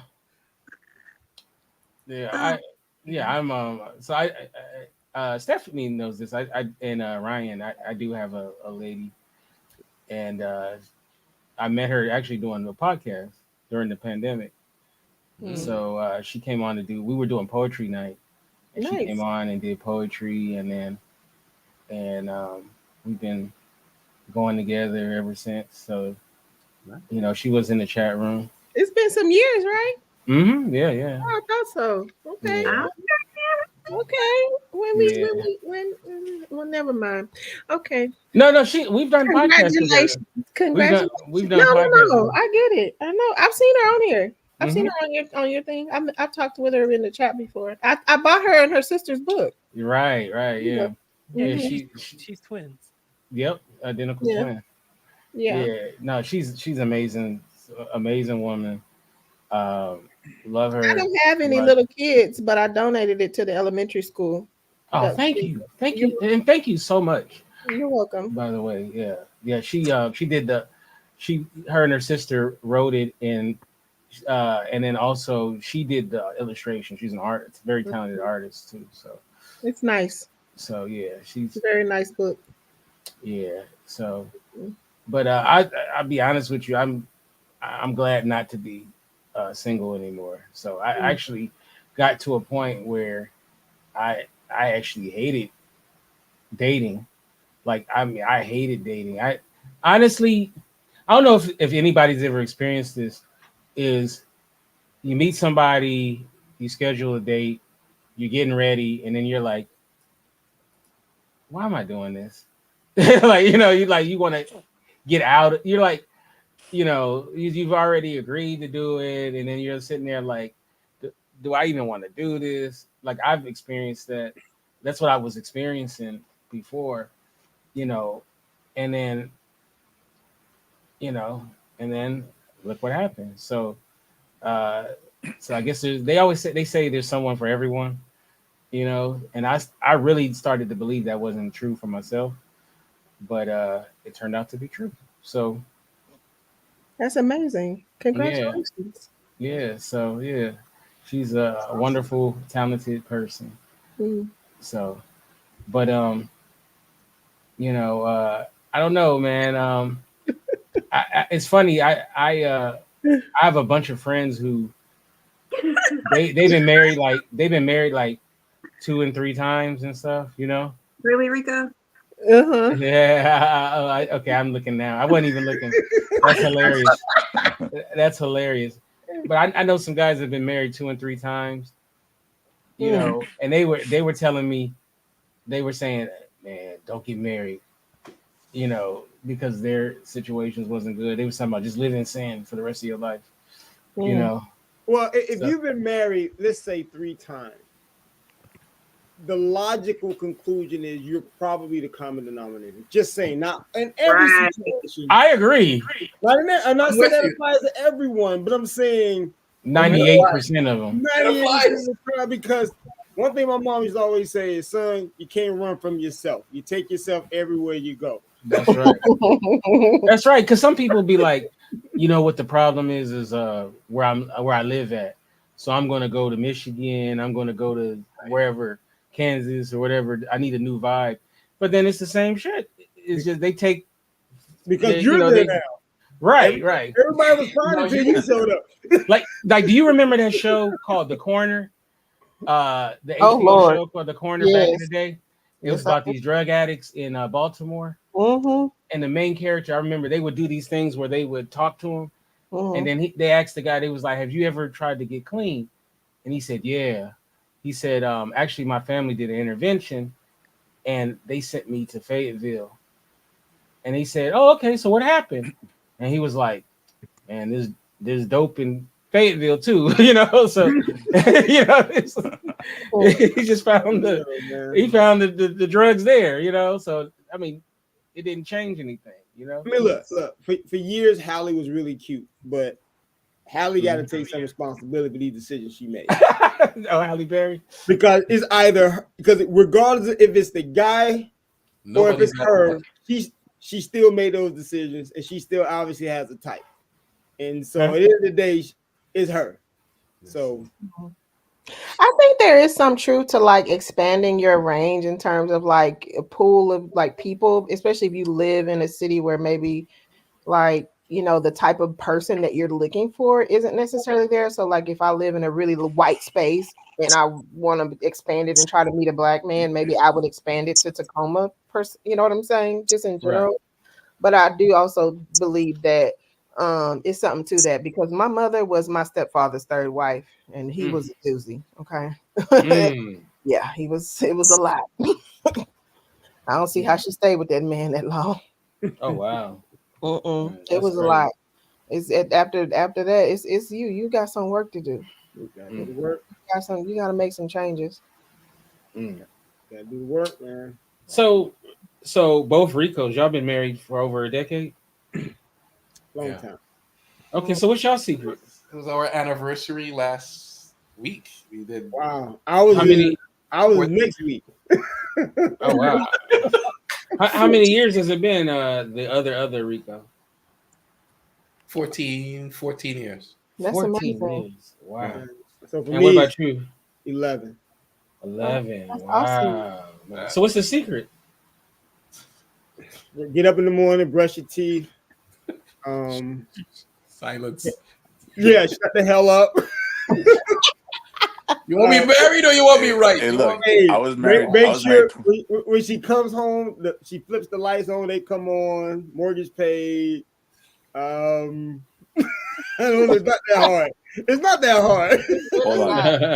I was married 20 years. It really isn't that hard. You were married 20 years, Carlos? I was married 20 years. Get out of here. None of that means anything. Yeah. Well, I think it can feel like a zero-sum game. You know, I would say honesty, like just being upfront and honest about everything, like whatever it is, right? Like there's no secrets. You got each other's passwords, whatever. And that honesty, though wildly uncomfortable when you start doing that, you know? Like you started dating and they'd be like, all right, let's exchange bank accounts. Let's see. Give me your credit card. Let me see your. Once you start doing that, you get to a flat space where you like there is no more hiding of anything. You start to the only place to go is really personal development, and then understanding that your partner is going to change over the years. So it's like that we say every few years we keep remarrying each other. All right, we're in marriage number 3 now. All right, who are we gonna be for the next 5 to 10 years? And you do that and you finish. Like, all right, let's do it again. What are we gonna do? Because you're different people. Who we were when we were married in year whatever is like gone. Like I like to say, we had a good run, but who we are today and where we're going next and what we expect is different. Amazing. I love so you gotta keep reinventing the relationship to I think there should be term limits. Term limits. Just like you can vote for another president, that's how a marriage should be. And if you vote for each other again, then it'll continue. Yes. I think it's something to that, because this man showed me his paycheck stuff like within the first month of us dating. Right. Yeah. You know, it is what it is. It's man, like, Stephanie, it's not gonna work, but it's like that's what it is. Right. Stephanie, I'd have been scared to show you mine because it'd have been like $100,000 a year. And you'd have been like, no kids, $149,099. I'm not even being funny. I'm just saying, like, I need 150, bro. Seattle will chew you up and spit you you need out. a side hustle. Exactly. I get that, Stephanie, because in Toronto, a one bedroom and a den is $600,000-$700,000. I know. I got an It's Toronto. it's one of the most expensive places to live in the world. Exactly. Wait. A 1-bedroom what? A 1-bedroom condo is somewhere between 600 to 800,000. My friend bought a condo. That's here. That's across She the street. saved for 15 years to buy her condo in Toronto. Yeah. Yeah. What about in Alberta, Ryan? Is it real expensive? Canada is really bad. Cost of living is pretty high. You know, after COVID, just everything shot up because we got like universal payments during that time, and I just think it really taxed. Everybody's paid for it now, and that's what, like, even the rental market here in Calgary just keeps on jumping up and jumping up. And like in Toronto, I saw the other day one of the politicians talking about how baby formula is $70.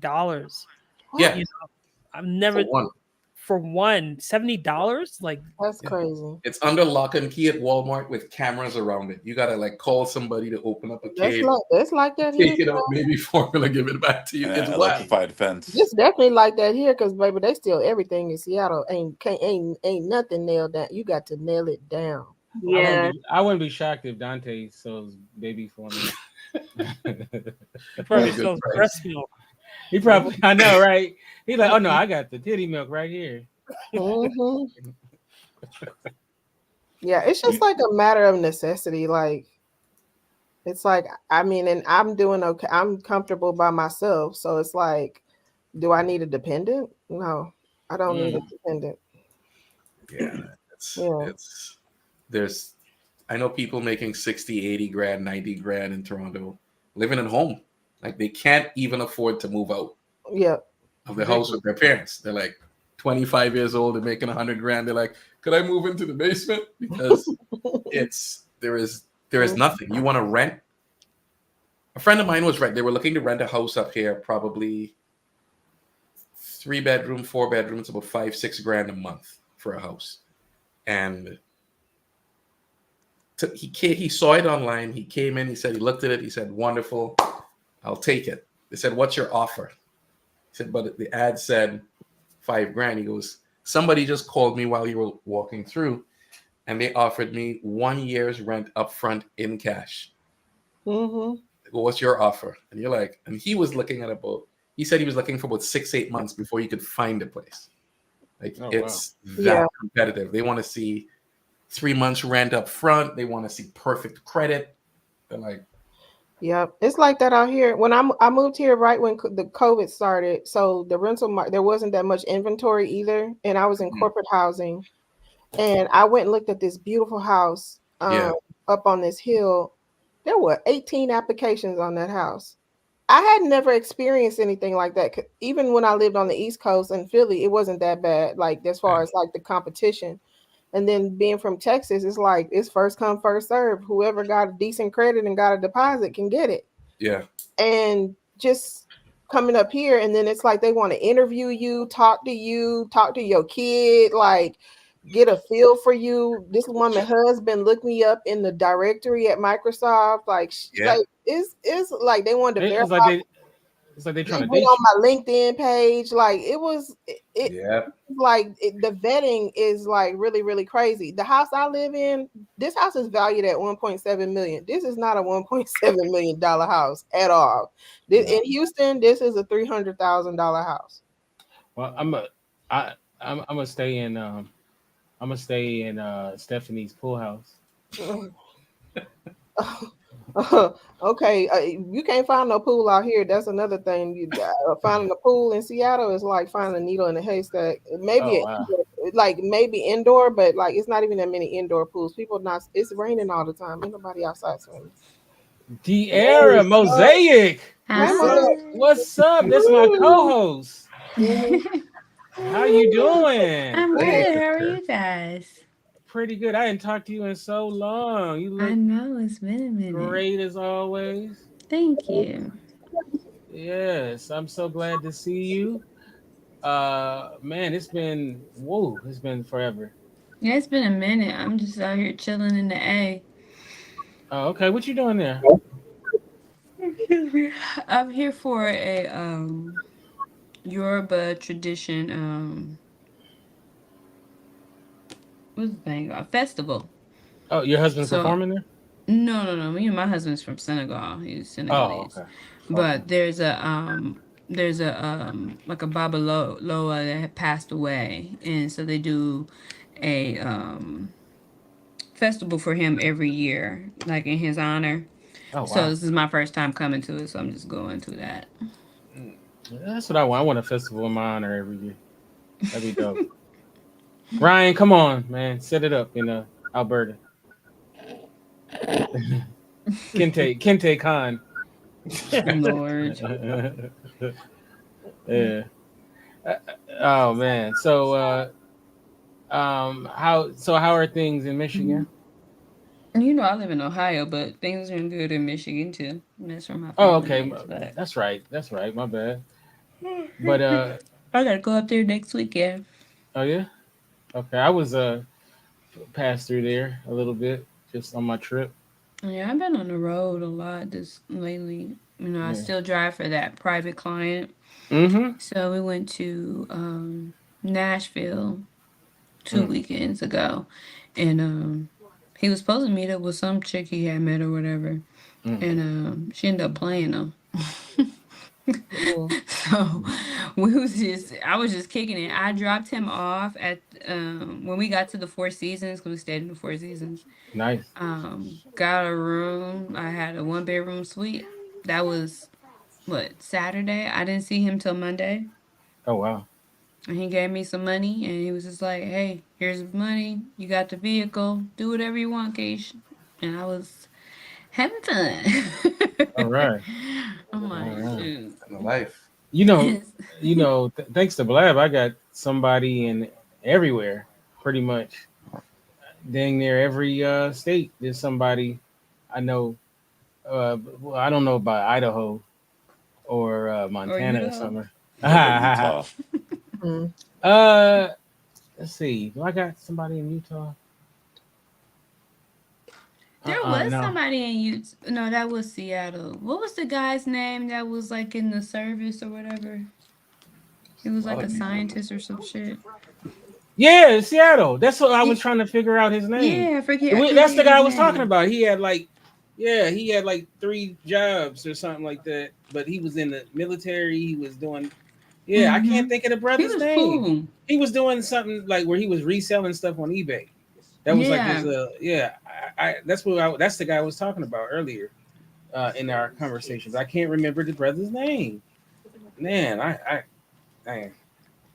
But y'all would like if you saw him, y'all would be like, "Oh yeah, I know that guy," because he was always around. Mm. He was around a lot. So Remember Will? yeah, Will he became a red pill guy, right? Yeah. That don't surprise me. Yeah, he kind of was on the Kevin Samuels. Submit. What's those jerks name? What's that other one? What you used the one you used to play his clips all the time. AMS. Yeah, alpha male strategies. Yeah, he's yeah. Yeah. And then fresh and not fit. Oh What's god. the guy? I The can't stand video. them. He was like Kevin Samuelson. Yeah. Yeah. Like, Yeah, that guy though, Will Sasso, Will not Sasso, Yeah. Will Solis or something like that. Yeah. Yeah. Will. Yeah. Yeah, Yeah. I remember I broke up with my girlfriend and he was like he sent me messages and he's like, "Yo, man, I'm so sorry that you're going through your breakup." Then he was hitting her up and telling her Oh god. everything that I was saying. And she sending Damn. me text messages and stuff. I was like, "Is this man, brother I doing can't this?" stand a Yeah, weak he ass ain't shit for man. that. He Oh, was, I'm so sorry for your loss. I'm so sorry for your Your loss. Give me loss, that my number real game. quick. Your I'm so loss, sorry my for your life. game. Fuck that bitch. Hold on, let me call him. Girl, he That's was online ruthless. talking about your Yeah, ass. Like, she was sending me text messages because I would post a status and then she'd be like, she'd send me a WhatsApp like, I seen you post this about me. And I'm like, trying to do something cryptic. And I didn't realize, like, I was like, how is she getting all this? Like, how is she watching it? I'm like, who is amongst my ranks? I thought it was someone in my city. It was Will. Will was hitting her up and giving her the tea. And I confronted him about it and he denied and then he eventually apologized, but Child, that was some foul shit. Let me That's see. what be wrong with a lot of these red pill guys. They be really like weak men in real life. Yes, They I would agree. never step to a real man. Nope. Mm-mm. Well, They look ain't at got no problem saying nothing to a woman, but let a real man step in their face, they get quiet. look at the Passport brothers. They getting beat up They getting in killed. Dominican Republic. Oh, did you see that guy, the Thailand dude? He got body slammed by that other YouTuber in Oh my Thailand. God. Not Yeah, bad. that was crazy. Yeah, yeah. And he tried to. All right, He guys. stepped to that guy. He I'll stepped call it to a that. night. All It was right, great man. seeing you Hello, guys. man. Bye. All right, my brother. Good Have a night, good night, everyone. Carlos. Good night. All right. Yeah, Ciao. yeah. That dude got body slammed. It was crazy. But they But think they're so smart, but like a lot of people know that they're coming over there to find a wife, Mhm. and they get money out of them, stuff like that. They're not And looking if for they no wife because they right, can't afford to bring them on the K-1 visa. It's prostitution. Okay, that's what it is. yeah, it's a whole thing in Africa. It's these women from Europe go on holiday for sexcations. That's what they do. They go to Yeah, it's get sex tourism. yeah, and the men do too. So it's Yeah, like that's Jamaica, what the they're. same thing. They're bisexual. They're BUI sexual. So you buying yeah, sex. Mm-hmm. yeah, They don't Just even care they, about you. but you might get set up, and they might come and rob you, and hope they don't Might. kill you. Okay, because them There's some girls in shit that didn't went Colombia, they'll down. set you up. Oh yeah. yeah. So you gotta be careful, especially thinking you the man moving in these countries. They're like, yeah, go ahead.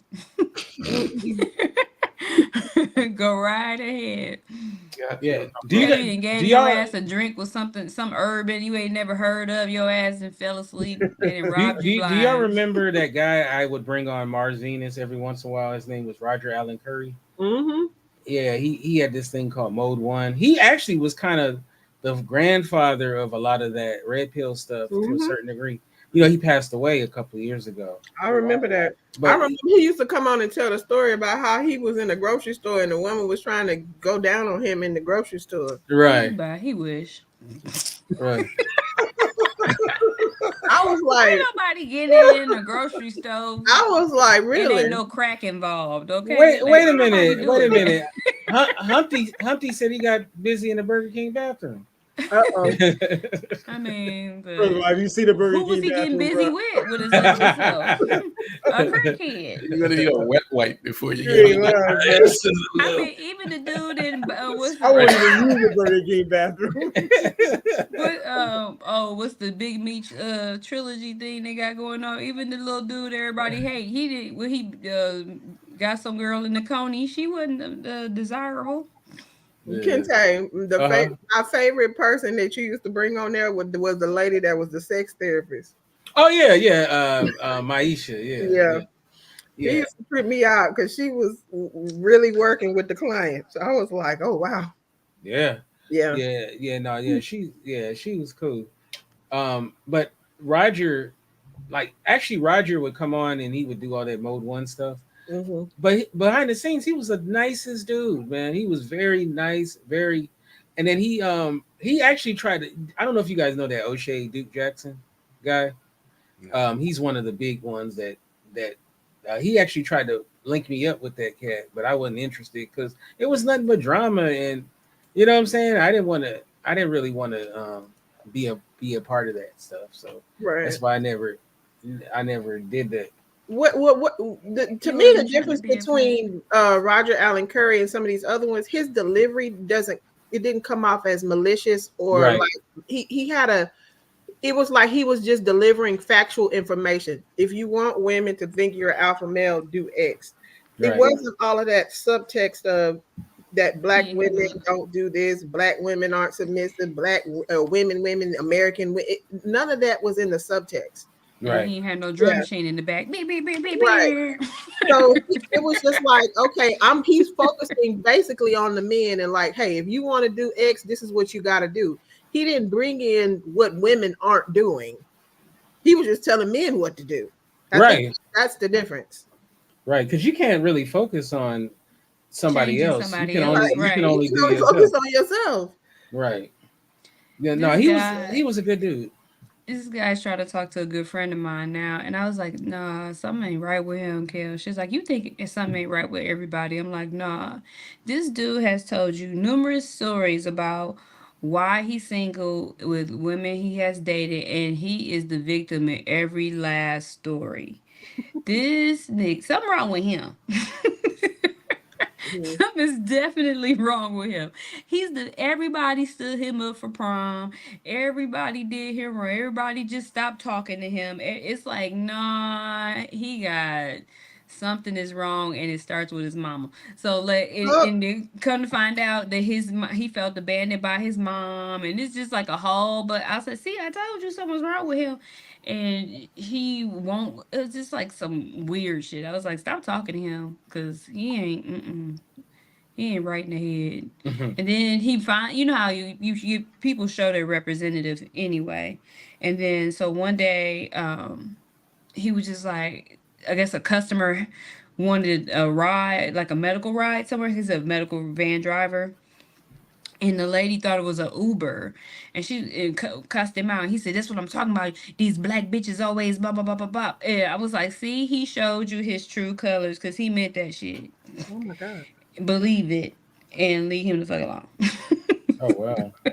Like, it's scary out here though. Like, some of these dudes, like, I don't even like to have conversations with men sometimes because they get off, they be into that dang on podcast world, and they start wanting you to submit to them. Like, dude, we just having a conversation. I don't even know you. Like, what is you doing? It's just like weird. I think the worst of the worst is the fresh and fit guys. Because one thing about them is it's not only that they're, they talk that crazy stuff, but the main guy, the fit guy or whatever, Myron, I think his name is, that guy is a self-hating black person who, he hangs out with Nick Fuentes, who's, that white supremacist guy. And he's like, he says the most horrible thing about African Americans, and he's just a horrible and he's a loser too. Like, as you're talking about other blacks, you're also talking about yourself. Okay. Yeah, like, I think the other guy, he seemed like he just along to make that money. Like, I don't even think he really believes in all that stuff. I don't think any of those dudes believe what they're talking about. No, I believe that dude believes that bull crap. Because like the way that they're making money, it's easy money to create content and giving a bunch of single guys false hope. Because none of these people are in relationships, they're just getting that bag, trying to reinforce fallacies. Because none of these people are living like that, and they talk about high value this and high value that. And can barely buy great value green beans. Talking about, because in the real world, none of that goes on. You can't talk to women like that. And these people are the that's the funny thing is that they're in the minorities. They're reinforcing tropes and shit, but they're in the minorities. None of these people are in real life. You don't interface with people like that. You can't talk to your own mom like that. What makes you think you're going to talk to someone you don't know?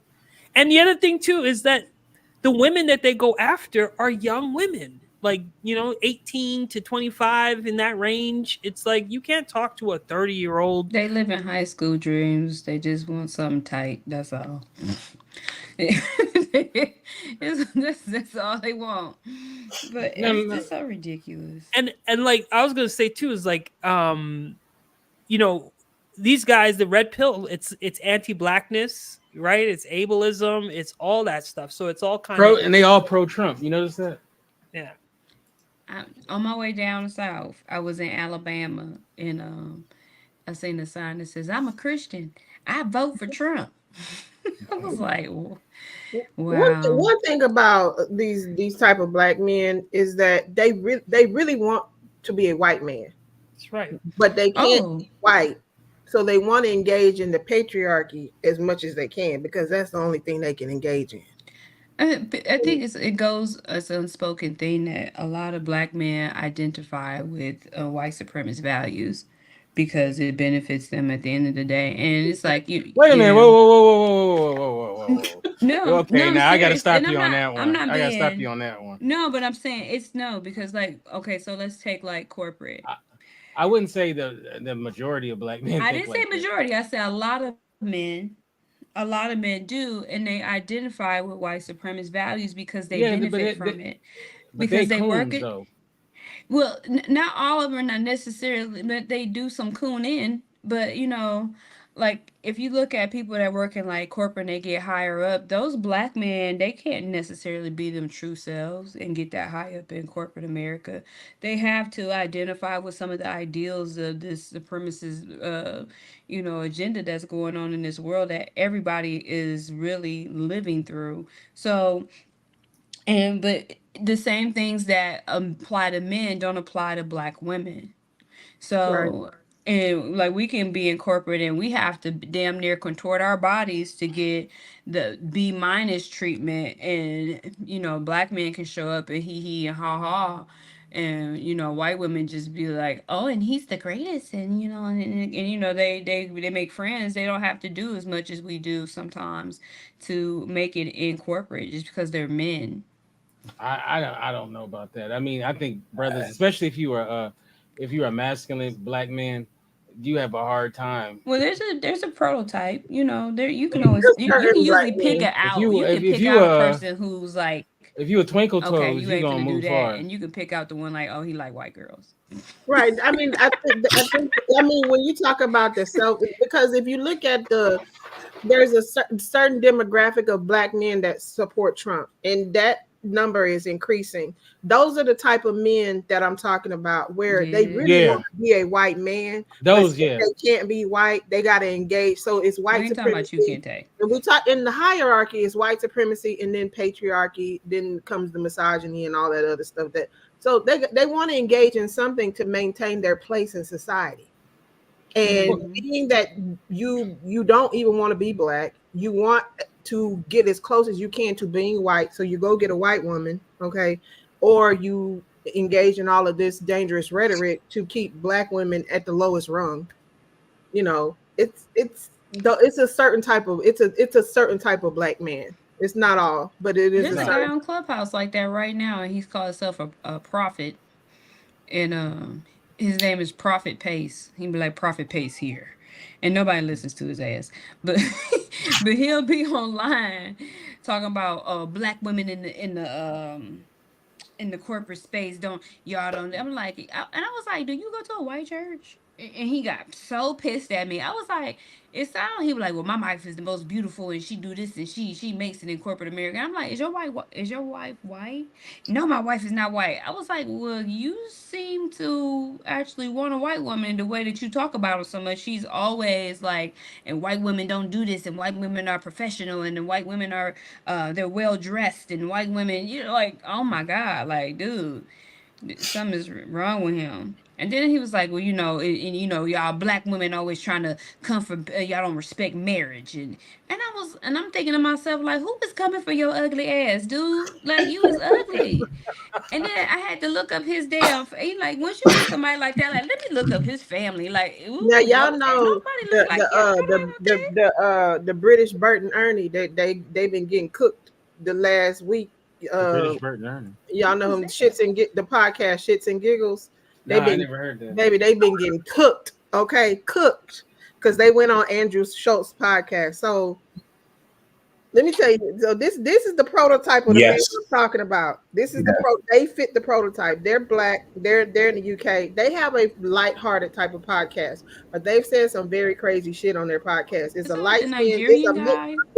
One is Nigerian, Fuhad, and then James is half black, half white. I think his mom is from Trinidad. One of his parents is from Trinidad, but he's half white. He specifically said that he felt like he got picked on by black girls in school, and so he weaponized colorism against black women since that time. I don't believe that. I think he just made fun of women for being like girls and women for being dark skinned. But they've said a lot of crazy shit. But their podcast is kind of lighthearted, and if you see the clips on TikTok, you'll just see them reacting to different things on Reddit. Like, when people just say, okay, how would you feel if blah blah blah, and they read some Reddit story. Right. Oh, I So see them. The light yeah, skinned dude and the dark skin. yeah, they've been getting cooked because they went on the Poor Minds podcast, and I don't know if y'all know Poor Minds, but there's two girls from Houston. They fit the Southern black woman aesthetic, pretty girls, thick, you know. Them two fucktards came to America on a tour. They went on the Poor Minds podcast. Those two girls live in Atlanta, and they said that they had been in Atlanta for 4 days and they didn't see no baddies in Atlanta. Atlanta. There were no fine women. There were no fine women in Atlanta. That's what they said. So was y'all in the gay club? So let's just start there. Now that ain't even the worst of it. Let's just start there. And them dingbats that were the podcast that they were on, those two dingbats, black women, they were like, "Oh, you're not talking about us. We're not even from Atlanta." Girl, he's talking about black women. They don't like black women. That's what he's telling you. He's trying to reject you before you reject him because they're not your type. No. Anyway, so then there's another clip of them talking about how they came to Seattle on their tour and how Seattle was amazing. It was 10 out of 10. The vibes, the women, the food, the this. And I'm like, okay, so there's no baddies in Atlanta, but you think Seattle is amazing. So then, okay, and so then they went on Andrew Schultz, that racist ass man's podcast that broke down Hitler. Okay. So they were talking about the black wife effect, and Andrew Schultz was like, what do you think about the black wife effect? You know, does it make, are these black women making their white husbands cooler? And they were like, yeah, we think it's cool. Like, give them a little riz or whatever. And Andrew Schultz immediately dominated their ass and was like, no, I don't think that that's true. I think that when you're with a black woman, all you do is get cussed out. They beat your ass, basically propagating this stereotype that black women are aggressive and difficult. Do you know that they sat there and laughed? I mean, all 32 teeth. All 32. Okay. They was laughing their ass off at that shit. There's no way I would have done that. Then Andrew Schultz even attacked the Nigerian tribes. Fuhad is Nigerian. He was like, oh, are you Igbo? Whatever. He's like, I think he said I'm Yoruba. He was like, Yoruba. Andrew Schultz is like, oh, so which tribe is the smartest? Igbo, right. Yoruba, Hausa. Which tribe is the laziest?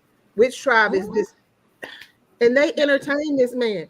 So then Andrew Schultz is an asshole. He's an ass. I hope he go back to Nigeria and they stone his ass. Oh yeah, so then it went, so between the Poor Minds podcast and that, it gets some traction on TikTok. So people are like, this is crazy because their audience is mostly black women, in American black women.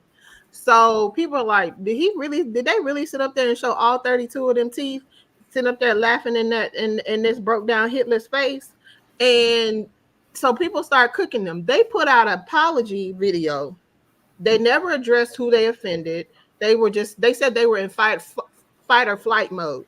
Right. They didn't know what to do. Andrew Schultz then turns around and embarrasses them again. They not just threw them under the bus, drove the bus right under them and said,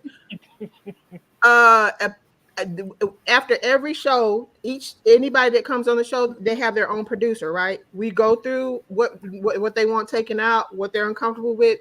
Never once did they said that they asked for certain things to be taken out, but never once did they ask for the segment about black women to be taken out. Never once. They've been getting their ass cooked on the internet. I'm glad they didn't take it out. Yeah, that's crazy. It's a sad state of affairs, man. Because even when my husband's Senegalese, so he's from West Africa, but because I'm in those West African kind of community all the time, you hear certain things, and they actually would rather you marry a white woman over a black American. And it's because of stereotypes that they have. Like, I've even been stereotyped by people in the community. Like, so one day there's a homeless guy. He's a neighborhood drunk. And he was like really drunk. He came out one of the little gambling spots and he was on the ground. And I was like, what's wrong? Like, how, like, I'm talking to him because I'm working social services and I work with homeless people. So I'm asking like, well, what's wrong? What's hurting? So I can like do something. I'm not just gonna go pick him up. So this guy comes out and just like picks him up all extra rough, and I was like, whoa, like dope. And so the store owner, the African market where I was going, was like, oh, don't go all black ghetto on him. I said, excuse me. Girl, what? What?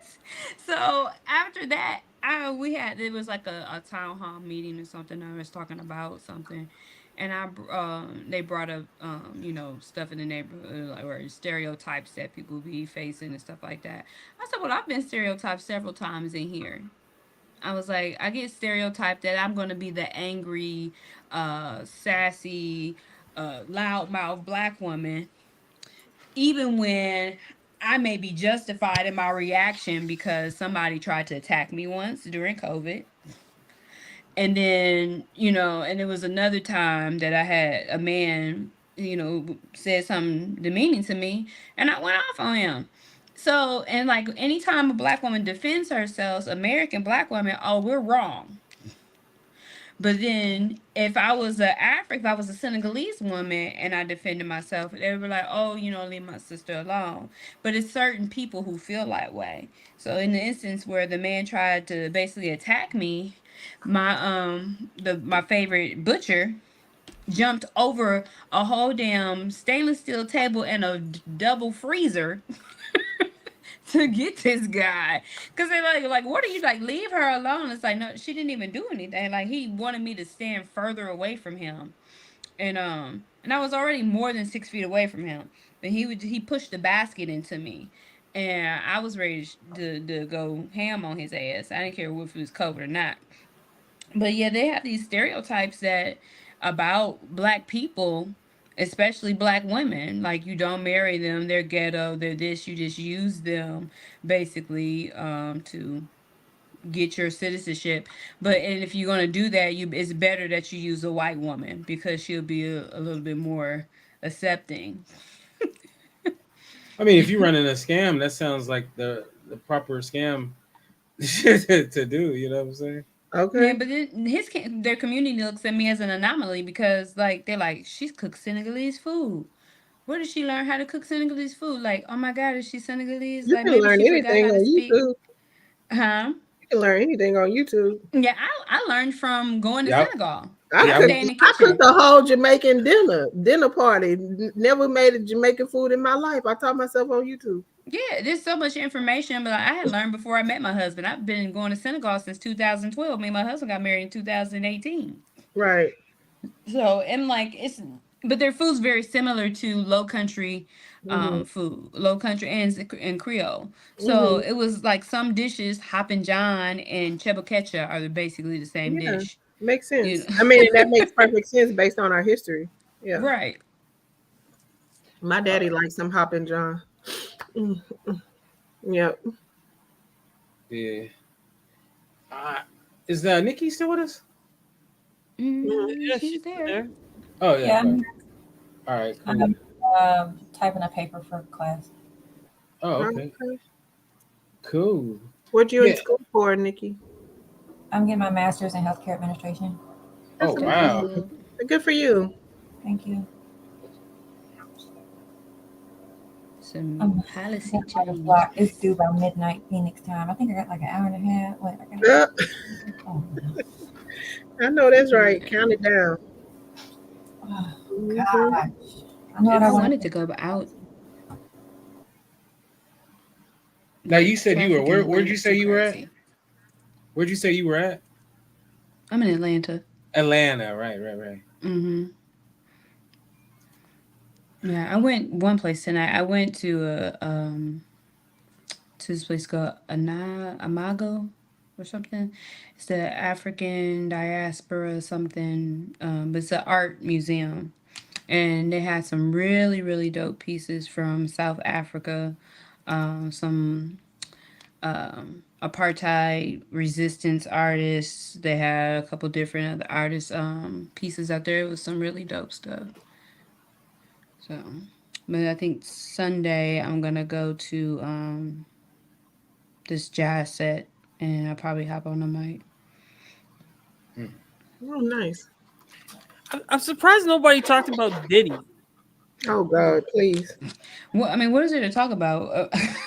I got my legal degree on YouTube too, sir.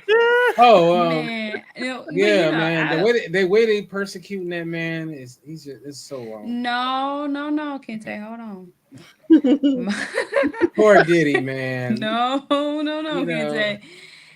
Gosh You darn, put another black yourself. man being unfairly treated. Gosh darn. He is not being unfairly treated. He is being put into. I know that they need to lock. They need to put Man. him under the jail. Under. Diddy, when my ex I was dating, God rest Chris Soul, was working for Making of the Band. He's worked with Diddy on several different other projects, but he was working on Making of the Band, and he was like, "You should come to New York." And I was like, oh, "Okay." He was like, "Yeah, I got, everything set up. I'll let you know when I get the ticket." And so like, I talked to him later that day, and he was like, I was like, "What you doing?" He was like, "I'm acting like I'm sick. I don't feel good and hide in my room." I was like, "Why?" He was like, "Yeah, I don't think it's a good idea that you come here." And I said, "Why?" He was like, "Because it's too much shit going on. Like too much crazy shit going on, and I don't want no parts. I don't want you here." But and I was like, 'cause the stuff that you hear about Diddy, a lot of shit's true. Like he's fucking with Clive Davis, just the stuff that how he got started. A lot of this stuff, like he's into some really weird shit. And then I told you about when I met R. Kelly. Oh God. Oh yeah. R. Kelly. Oh man, Oh, yeah. Because my ex is like he was a producer in Chicago, and he's worked with so many different people, and Okay. so his family is known. Them like I sing, them niggas sang. They sang. His brother can sing Karen Clark's runs frontwards and backwards. Like he'll do the same run he did and do it backwards. Shit is just awesome. They're amazing singers. And so they've worked with R. Kelly a lot. And so we were down at the studio, and I'm cleaning the dance studio part of the music studio. And Chris had some guests coming down and everything. So we had a party the night before. So it was like, we need to clean up, whatever. I don't know who this guy is. I'm just like, okay, he coming down here with this artist. And kind of find out it was Wayne Williams. And so you'll hear R. Kelly be like, "Shout out to my DJ Wayne Williams on his albums or whatever." So Wayne Williams is A&R for J Records, which is a spinoff from one of Clive Davis's things.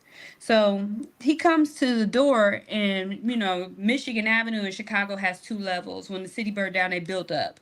So you have Lower Michigan and Michigan Avenue, which is up top. He comes to the Lower Michigan door. There's no window, so I can't see. I don't know you. And he's like, "Just open the door." And I'm like, "I don't know you. You gotta hold on." That's right. And so I'm like, Chris, this guy's at the door. And he's like, "Oh yeah, let him in." So he comes in with this new artist, and they listen to some tracks and all this stuff, and listen to a song. And he's in Wayne. He was trying to be like a songwriter or whatever. Like, dude, be an A&R, you can't write. So we're just in there chilling. So it was like, well, we about to go meet up with Rob, my R. Kelly. And he's down in Chicago tracks about to know. So I was like, yeah, we be down there later. I gotta get some stuff mastered. So we go down there, and they like, "Oh yeah, Rob in the studio, so right over here." So we go in, open the door, and up comes the new artist from under the soundboard. And I was like, "And I'm out." Oh my God. Wow. He's like, "Hey, how y'all doing?" "Oh, no, my nigga, no." How y'all doing? Wait, was it a woman? Of course, it was a woman. Of course, that baby. That don't mean. I don't know, man. R. Kelly likes young women. He likes young women that dress masculine. But I've heard he like dudes too. It's possible. I don't know. He likes the young girls that dress. He was known in Chicago as the man who never left. I forget the name of their high school. Their high school was like is a musical high school. It's music folk performance arts based school. He called himself the Pied Piper of R&B. So you know what the Pied Piper did. Well, this artist only had one hit song, and I guess that's how she got it. So. Do you have your passports? Did you get your shots? Girl, don't you wanna come over? We'll ride to America. Did you like his music though? I mean, you couldn't help but like R. Kelly. He's a musical genius. Yeah, I know. I love his You music. cannot even I still not listen like to R. it. Kelly right now. He done wrote so many songs for people that are popular. You know, I I mean, if you still don't like like, his if you music. say you stop listening to R. Kelly music, stop listening to Uncle Charlie, stop listening to the Isley Brothers, stop listening to Trey Songz, there's so You know, many Don't even people. get on Trey Celine Songz, child. Dion, he done wrote songs for Celine. like Kanye, right? Him as a person, I'm not a fan of, but his music is fantastic. So Right. I'm a big lover of his music. I still listen to his music, but it's him the person though. You know, I'm not a fan of. I really Like, I hate like Neo. Diddy. I really like Diddy's last album. I feel like that's an amazing album. Yeah. I feel terrible listening to it because it's like, damn, all I can envision of him is knocking the hell out that girl in that damn hallway. Yeah, that's Yeah. ridiculous. Like, I don't like Neo. I can't even look at Oh Neo. God, His face disgusts me. I'm not a. I'm not. I don't care for him. I never liked Neo, to be honest with you. He's a great songwriter, but he's a horrible artist to me. I don't really like him as a artist, and then his face doesn't help. He's less than attractive. He looks like a real Ninja Turtle. Wait a minute, but it ain't like he didn't pay his good looking bill. I mean, he never was good looking. Wherever Akon got that hair from, he need to go over there. Wherever. Do y'all watch that show? Makes sense. Do y'all watch that show on YouTube where they got to pop the balloons? I don't watch it because it's so. I watched that once. I'm like, I see the clips, but it's too much for me. Yeah, I can't. The one with the African lady who's the host, that's the good one. The other ones are just too ratchet and crazy. Yeah, the one with the African lady. That's her concept. Yeah, she's the original person that come up with that concept. She's great. She's a great host, and her husband does a great job producing it. Yep. Yeah, it's a trip. Like it's a trip. We had a marathon of it, and we were just sitting there laughing at it. It's crazy. And you know what? I'm like, damn, I should have came up with that.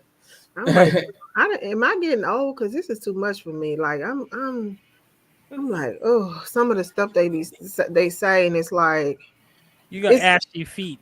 It's a very low. It's a low vibration kind of situation. Man, they popped the balloon the minute the dude walk out. It's like pop, pop, pop, pop. I was like, God dang.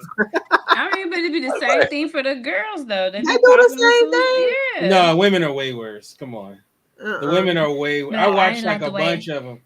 I watched a bunch of them. Do you see his shoes? Look at his shoes. No, the women are way worse. They is busted. Like his shoes crease. Like the women are way worse. I don't like his knees. If he don't take care of his shoes, he do not take care of himself. Okay. He got a scuff mark on his shoe. My mama believe that. She don't date a man. You know that is some truth to that though. There's some truth to that. Yeah, because if man don't take care of shoes, he nasty. He don't give a fuck about nothing. Nothing right now. Or he worked so hard. If you just got off of working from GM or from construction, and your shoes, babe, you better go. Which would be worse, dirty shoes or dirty nails? Nails. Both. Well, what if you're a mechanic though? Either one, you're out. No, what I'm saying, like my boyfriend is a mechanical engineer. I call him sometimes, and he's like, "Oh, babe, I gotta call you back. I was on the wing of a plane." I never see him with dirty nails and dirty shoes. Like, I know mechanics that keep their nails clean. Now their hands might be calloused, and you know because they be out there, swinging tools, unscrewing shit with their hands. But you like, man, can your shoes? Charleston White, if he needs a lobotomy. They need to put him out of his misery. One thing I do give him credit for, because when he was right though. When I was wearing the bow tie, you wasn't listening. Well, when he started talking crazy, he looked like one of those people they aborted in the 9th month, as Trump would say. That's how he looks. I don't believe that he's not smart. I believe that he's ignorant as fuck though. He said, Yeah, he said post-birth abortion. That's like that's murder, mother. Right, that's murder. Charleston White and Kodak Black look like post-birth abortions. Okay, Ooh, so Kodak Black is that. Ooh. both of them they can go. I, And you know, Boosie. I work with kids, and I be like, all these kids, they got strong faces. I don't. A lot of these kids, and they be mixing with other strong face people. Like, stop doing that. Give your children a chance. Well, Genetics matter. you know how they say that the Gen Z look old. They do. Yeah, they do. They do. They Like look like what's they've that been guy? smoking dope all their life. I don't know, and they just drink every Wait, day. can two uglies make it cute? It's Maybe possible. anything can happen. Long shot. Look at me. Yeah, you got a praying grandmother. It could come through. Cause I had a praying Well, they say grandmother. two negatives make a positive. Right, you know. Yeah. It could Cause I be happen. like, ooh, man, and I love the kids I work with, but some I be like, ooh, my lord, like y'all look rough. Ricardo, how old is your child? 8. 8. Oh, All right. that's what's up. Nice. It's that sweet age still. They still be kind of sweet Yeah, they around still that sweet age. at 8. Yeah. Yeah. Yeah. Then they get around 12 and you want to choke them. Rashim. Hey, Rashim. Like, shut your ass. Rashim, hey, like that. Rashim, Rashim. wait, hop on, Rashim. Rashim. Yeah, I like Rashim. I was hoping to see her when I was out there, but it didn't work out. Hop on, Rashim. I was actually in Baltimore in was it April? I'll be back. Oh, okay. I went to this restaurant called Poppy. Oh man, they had these brisket egg rolls. Let me see. It was so good. That's the link in the chat. I had a duck egg roll at this restaurant. Let me find Rashim. I think it was so the name good. of that restaurant. Poppy Cuisine. That's where I went, Rashim. That food was good. And the service was not good, but the food was amazing. And the drinks were amazing. Yes. Wait. Let me find her on I'm about to send it to you on I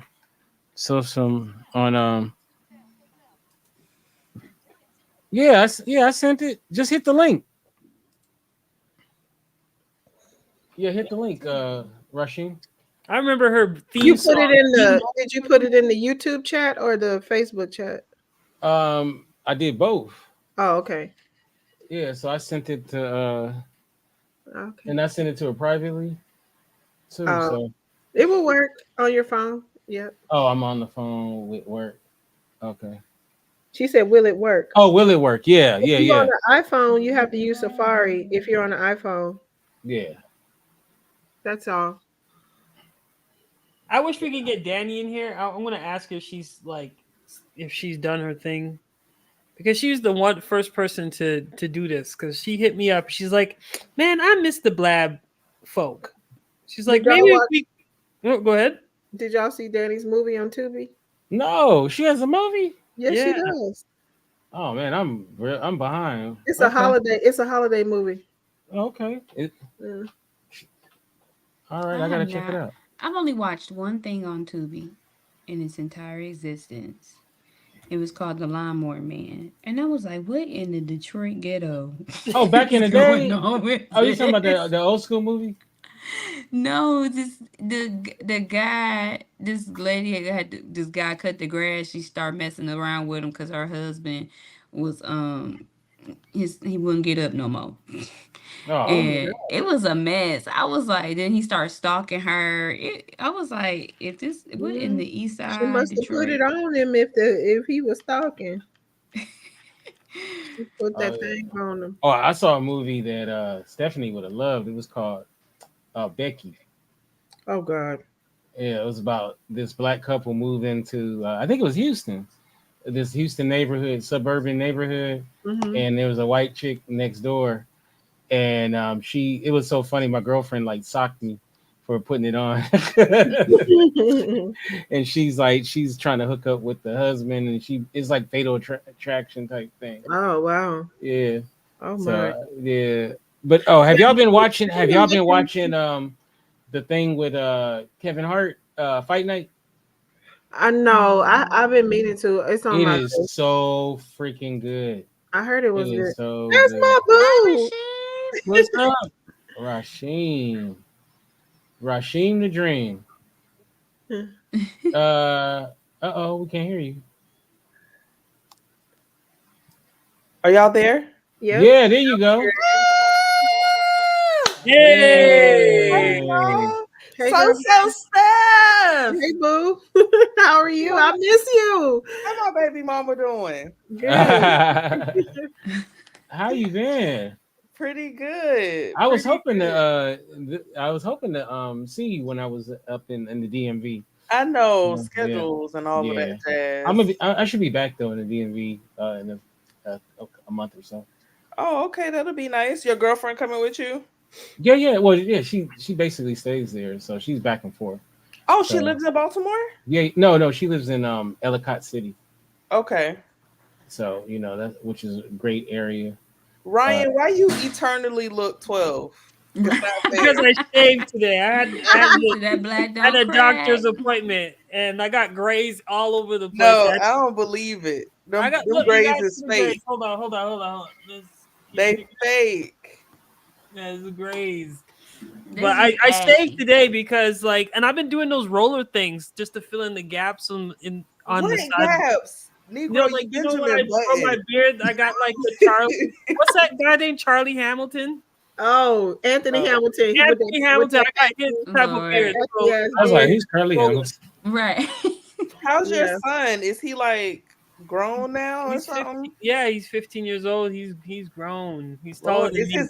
has his voice changed yet? Oh yeah, and deeper than mine's too. He's Oh like, my. hey, Dad. Hilarious. Okay. Yeah. Kenta, Yeah. you got other shows? I know you got shows. I have been on hiatus for a long time. The last episode I did a Mars Venus. We did the 200th was a episode, while. and that was like early this year. That's the only episode we did this year because I've just been so busy and it's been crazy. I've been interviewing authors and stuff with my girl, so we've been doing Kenta that. don't fell in love. He don't got time for no shows. Right. Yeah,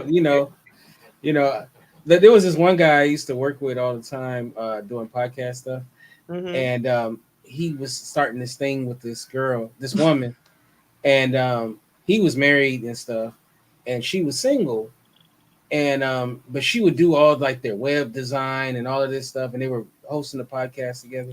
And I was like, oh man, you're very blessed to have her on your team. And I said, you better hope she don't get a boyfriend. And he's like, what do you mean?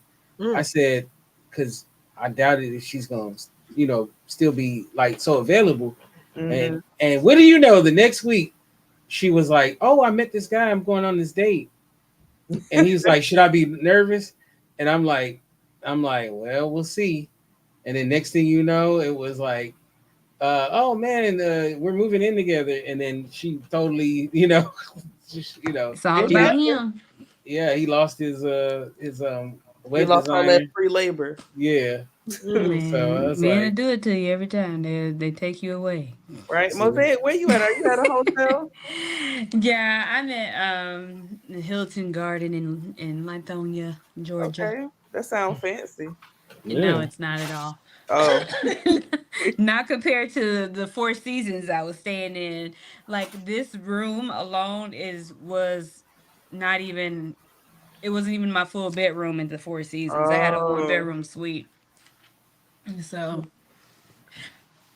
Okay, did y'all already talk about all of the multiple uses of 1,000 bottles of baby oil? Have y'all already discussed what are the way? I thought maybe filling it up with filling up a tub. I was trying to think of like what could a person need that much baby oil? I don't know, but there's a genre of porn that people get all slippery and like slip all over each other. They put plastic on the floor, so that could that's be one. wild. Oh, that's Dang, I missed that What, one. you know, I knew Diddy was about to go down when TD Jakes was at one of his parties. And I was like, he about to go. well, He you going to know, hell. He said, "Have you been swallowed?" Have you been swallowed? I can't stand TD I Jakes. was I like, never because liked it. why? but Why but would you as TD but they Jakes say he have just any popped in reason? and popped out. Yeah, I But bet. still, Oh, whoop. But they said that he But said why would you have they any said that dude. reason What to they be say at about him? They said he was a Diddy a party? power bottom. I was like, that was so I said specific. not the power bottom, I child. was, I didn't even know what I the wouldn't put it I didn't know past what him. that meant. I didn't even look it up. I was like, I'm gonna just It assume don't what I sound think it good. means. Yeah, but it was so specific. I was like, damn, what they know about TD? I Exactly. don't know if TD Jakes is queer, but I definitely feel like he got it on at one of them parties. And I know his son definitely got arrested Oh yeah. for indecent exposure at Mhm. a gay. It's a place where queer folks hang out, and he exposed himself. They Oh say Mhm. apples wow, don't fall too far from no. And yeah, oh, that's one of his daughters was married to a pedophile. I don't know. Who? One One of of his his daughters? daughters who had God married a dang. pedophile. Her husband was he was Oh, that is less right. than the daughter. Which daughter? The daughter that couldn't have kids for a long time. Yeah, she And kidnapped somebody's kid too. yeah, she got and she married this. Yeah, he was a pedophile or whatever. That's what they found out or whatever. He got a lot going on. Yeah, They said that P Diddy, the reason why, like, you know, like he would even Carl Winslow, like he'd go after people and like they would loan money from him or whatever.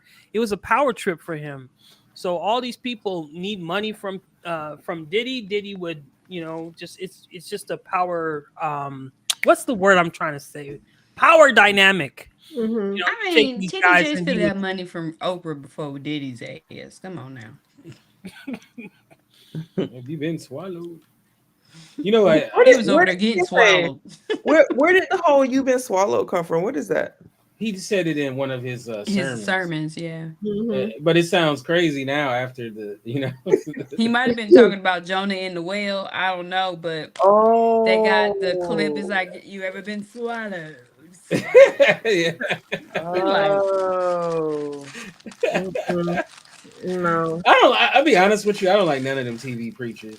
And Yep. I'm sorry, Stephanie. I don't like your boy Joel Osteen either. Who is? I don't How is he I my don't like boy? Joe Well, Osteen because either. he's one of Because he he's never from tells you your about hometown. nothing in the Bible. He No, be like, my this is problem. my Bible. Joel Joel Osteen is not a preacher. His daddy was a preacher. His daddy Yes, could he's preach a his ass off. motivational speaker. He just His, seems Exactly. like his he's daddy could smiling. preach. He seems like a psychopath. He's just Yes. like this the whole time. It's just not believable. He just gives Well, it's gonna be inspirational a biopic messages. that come out about him and the scandalous stuff that went on in their house. Yeah. You He watched look. it happen. You know what he He's looked like, like? this is my Bible. It's the word of our It says Lord. what I believe. You know who he looked like to me? And my Have you, father used to say, he never say anything in the Bible. It's always what his dad have you used ever to seen say. that movie American Psycho? Yeah. With Yeah. Christian Bale. That's who Yep. Joel Osteen looks like to me. I can see that. Yeah. Rico, I'm sorry, Rico. Ricardo. Same thing. Rico, How you doing? Rico, so How are you? Good to see you, Raheem. Oh, how's your child, Rasheem? How? The counter narrative show? No, your child. Your child. No, your Oh, my kid. kid. That is the show is how, my how old is Your daughter. daughter? How? She is 16 now. Wow. Wow, she So driving. everything is expensive. Like she's very much a girly girl, which makes her more Hair expensive. done, nails did, everything did. Lashes, hair, nails, prom dress. She just is everything. Yeah. My niece asked for lashes. I said, you already have them on your face. She is driving, not legally, because she don't got her permit, but she drives her daddy's truck. Oh, okay. That's what's up. Oh, that's great. And you're in Baltimore proper, right? Yep. Okay. Baltimore. Wow. Yeah, insurance is expensive in Baltimore. Listen, and they will charge you for every day you don't have insurance. Not only that, if you have a child or another person that lives in your house, driver has averaging, a driver's license, but don't have insurance, your insurance goes up, even if you don't put them on your insurance. Just by they have a living in your life- house.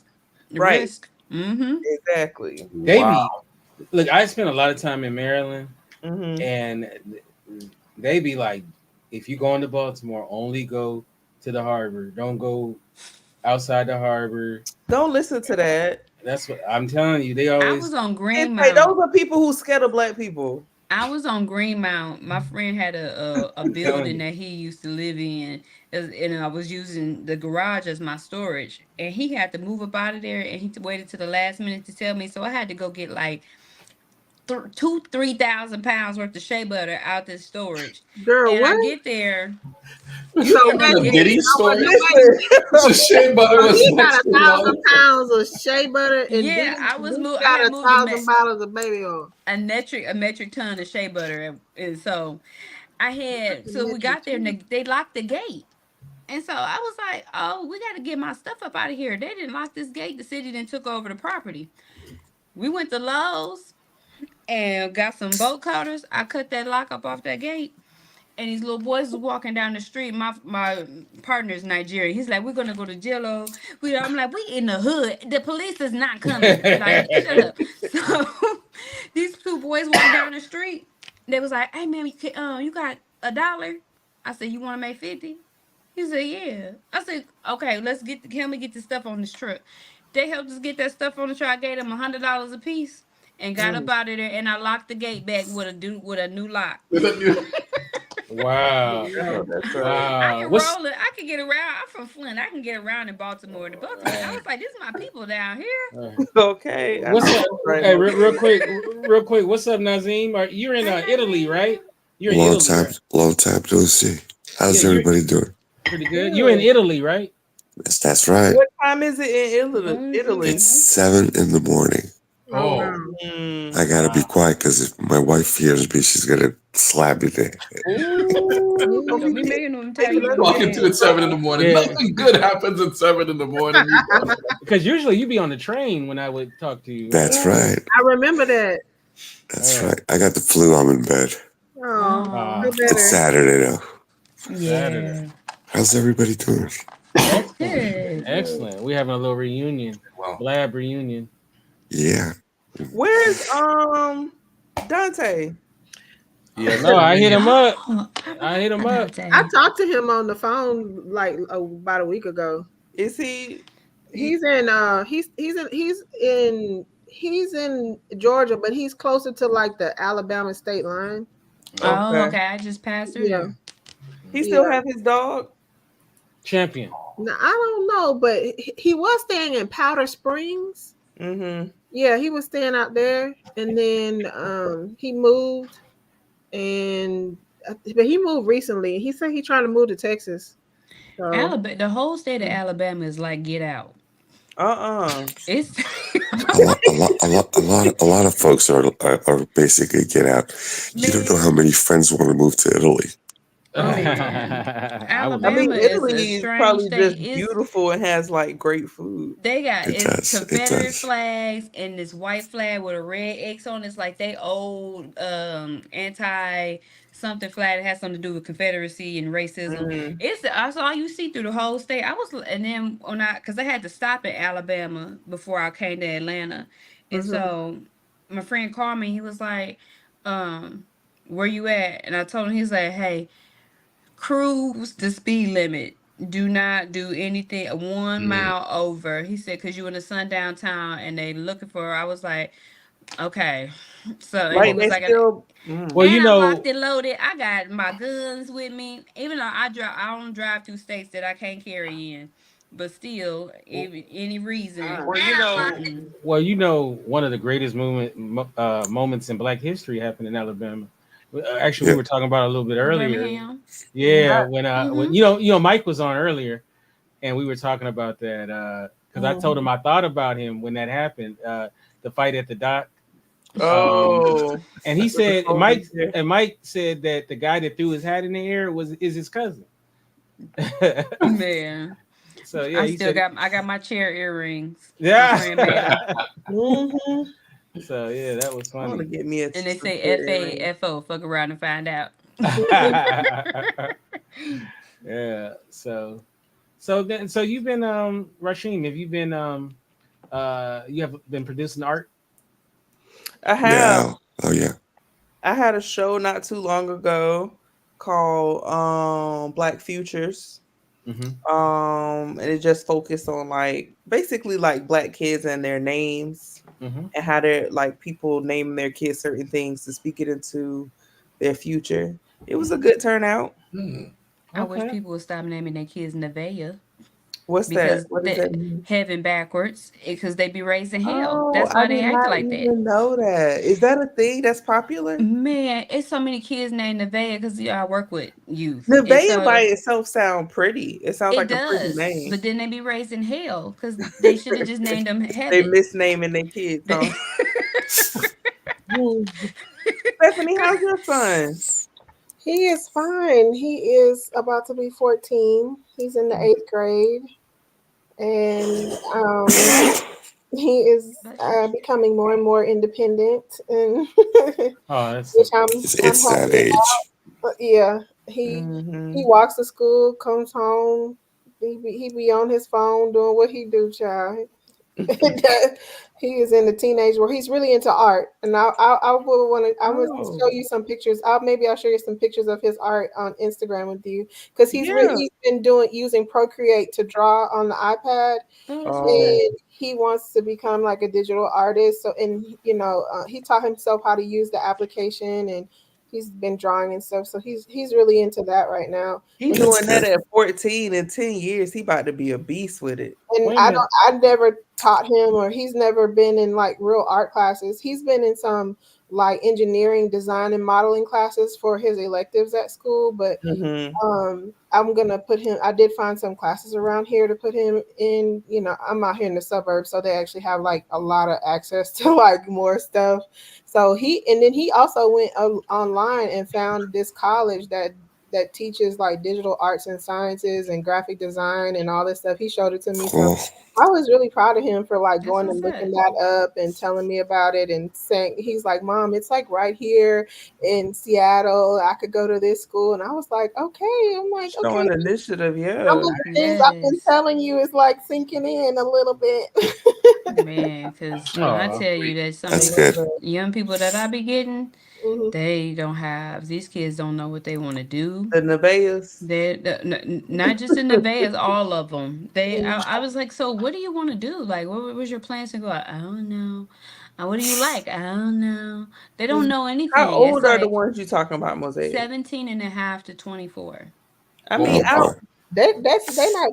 I mean, they kids, but like they brain They not don't know fully any. formed. Yeah, like 17. I don't know if I would have. I'm not saying that you have to know what your career is, but you don't even know what you like. And that's where I'm trying to get, because no, like usually I'm trying to push them in a direction to try to foster whatever it is that they like. Okay, you like art, let's get you into the art stuff. If you like this, let's get you into that. So, and that's what I'm trying to get out of them, but they're like, I don't know. And it's like we've created a generation of children who just know how to test and pass, and that I think is so sad because they don't have any they can't see past the next week.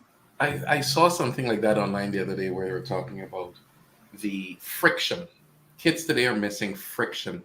They don't have to walk across to ask somebody to dance and come on back.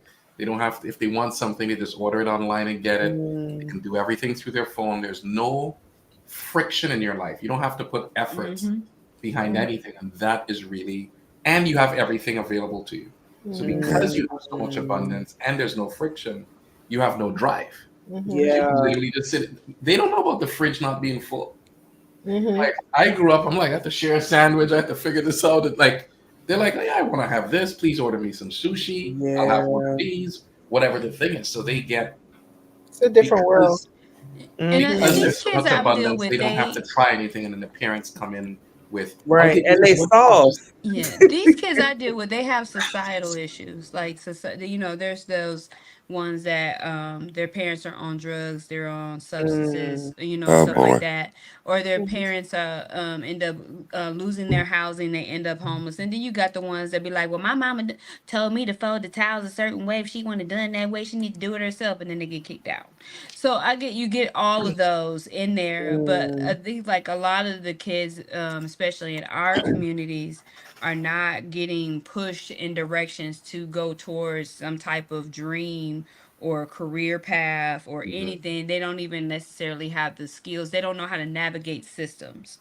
So, like, if I say fill out this application, they'll be like, "It say write my name. What should I do?" I'll be like, "You don't know what your name is."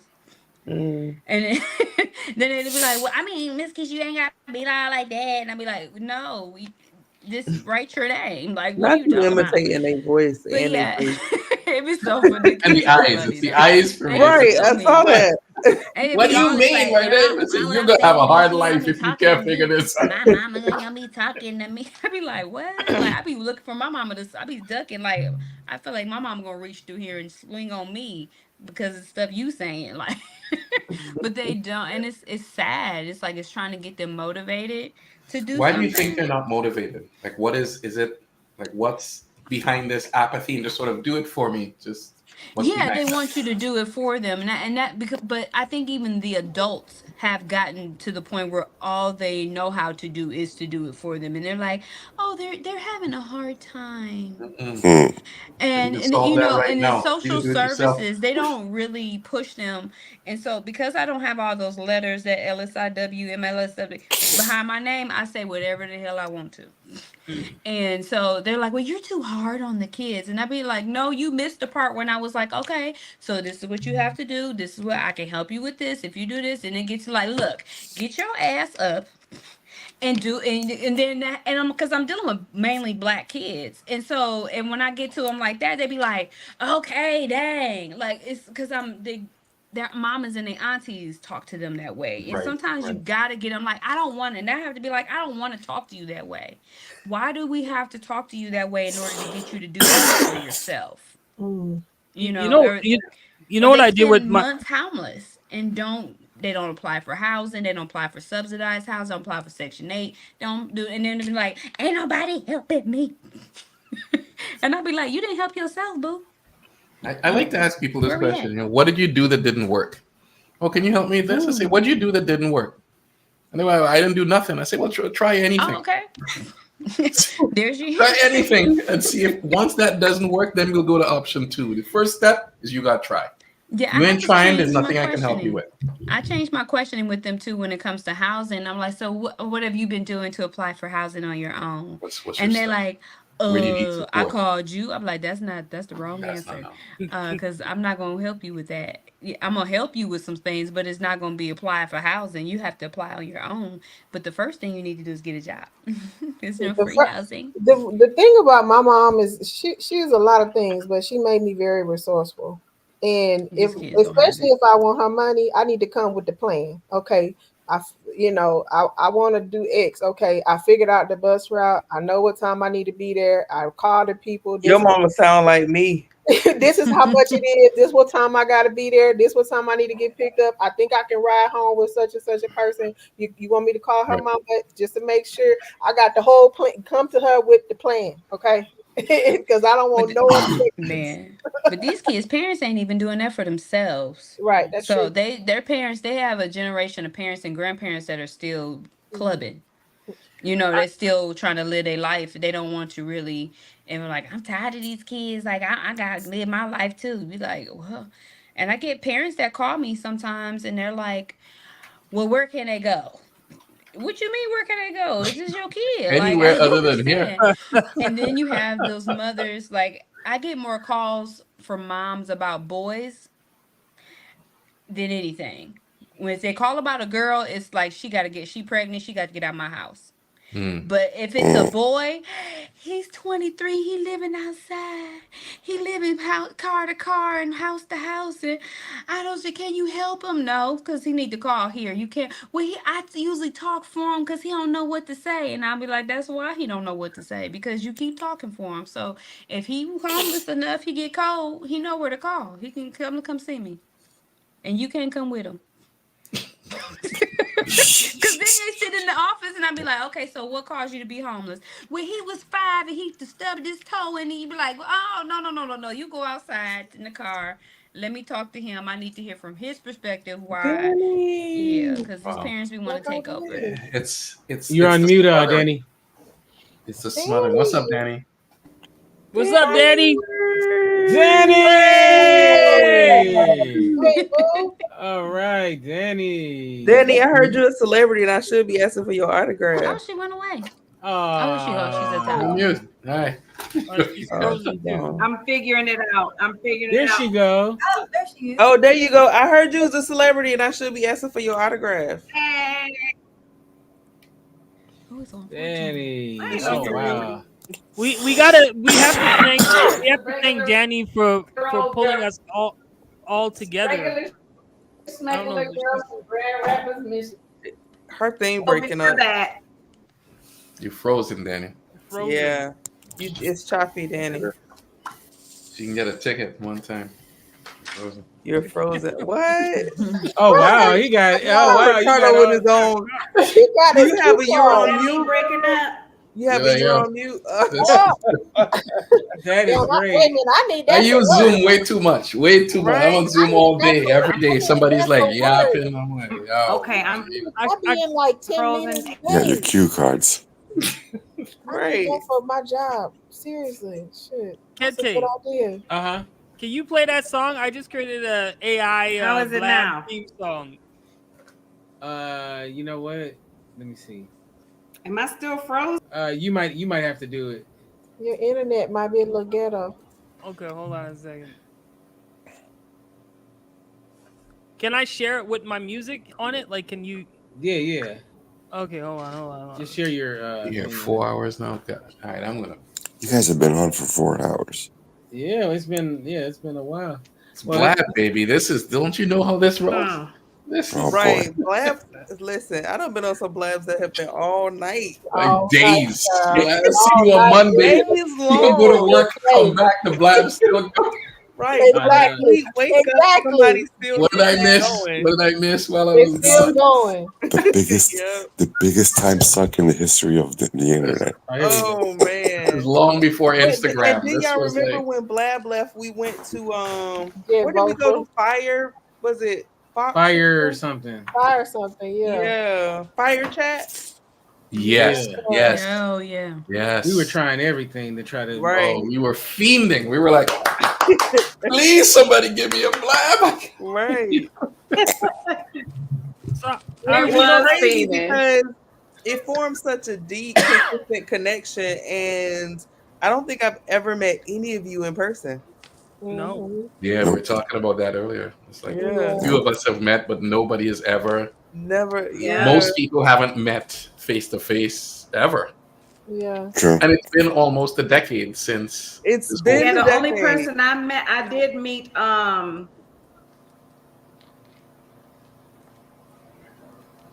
was supposed to meet up with Dante, but he stood me up.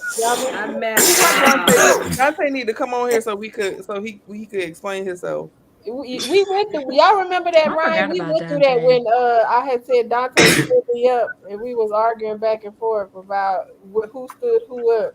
Right. But you know who got it? You know who got it worse? You know who got it bad was somebody else offered to take me out. What you say? What was that girl's name? Jessica. Yeah, Remember that whole? Oh yeah, she. I'm still friends with her on Facebook. I don't have her on Instagram. I think I added her to the Facebook chat. Yeah. What was the lady's name from Dante Kentucky? roasted her real bad that night. That was bad. I always kept inviting everybody to come visit me in Italy, and everybody preferred the Olive Garden. Oh Nothing, don't do us like that. No, Don't do us Olive like Garden is that. not it. But Mm-mm. somebody asked me to go to. That's an I insult was to in the Italian food. DMV, and somebody asked me to go to happy hour, like go out for drinks with them, and I kind of played them a little bit to the left. I think they was a little salty about that. So I've had 2 opportunities to meet people, but neither one of them worked out. Yeah. What happened to the one lady that was from I think she was from Louisville or Lexington? Oh no, Um, that's Dr. Amira. She's in the chat. no, What no, you no, said? no, not No. Dr. Amira. She was also from Kentucky. She was a heavyset black woman. Oh no, okay. Oh, I don't know. She used to always talk about like celebrity gossip and stuff, and she really couldn't walk that well. No, I Oh, don't know. I know who you're talking about. She was and her hair's always messy and stuff. Dang, who you talking damn, about? Ryan, damn. Yeah, Right? Ola. You talk about Are her you talking weight, about her Ola? hair ain't right, she can't walk. no, she, Damn. but that was her one She of got her. lips. She only walk with a limp like this when she It's goes. like the She was a visual. really heavy set woman Right. Her though. camera always Was that crooked. She Ola? come in like, "Hello, can you I see me?" forget her name though, but she used to always talk about like celebrity news and stuff. Yeah, I remember her. Cause sometimes she would be would talk with Kwalika now. Mm-mm. Oh, okay. Kwalika and Drew. I added Drew to the chat on Her name was Instagram. Miss something. Okay. My thing lately is that I'm usually sleeping when everybody does a live. So lately I've seen Ryan's because he does it at the time when I'm waking up, so I could come in and join. Oh, nice. Oh yeah. Yeah, and then obviously Lindsay's death was a major blow. Yeah, that was sad. That Rashid, was you been to Poppy Cuisine? You been Yeah. there? Yeah, I that like food. the food. That food was good. Man. Mm-hmm. Yeah. Baltimore I has went a lot of to good food restaurants, actually. I went to Mama's on the Half Show. Yep, Yeah, I went to there. That was oh man, it was they're fantastic. good. Yeah. Yeah, I've when been it in comes to Seattle seafood, so long, and I was just glad to be around some black people and eat some food that tastes good. Do you know that guy Keith Lee? Yeah, Keith Lee. the Oh, food guy, the The food food critic. review, blogger the dude. one that do the reviews on his That's a car. full credit. Oh Yeah, no. he just went to DC and Baltimore to He do said the his food was terrible. Oh, yeah. that's a lie. That can't like No, that one place me and he my girl only went went there. to a bad I think place. the places that he went were not good. Yeah, he just picking trash places, but in terms of food, Baltimore, DC, like Baltimore and DC got the bomb food. yeah.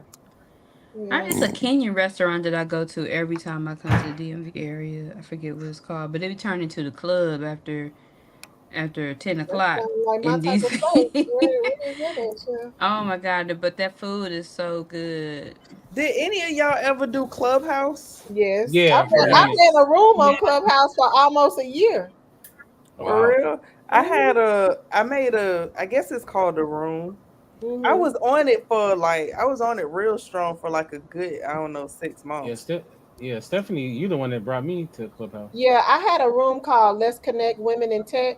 And what happened was I was I just couldn't get hanging into out. Clubhouse.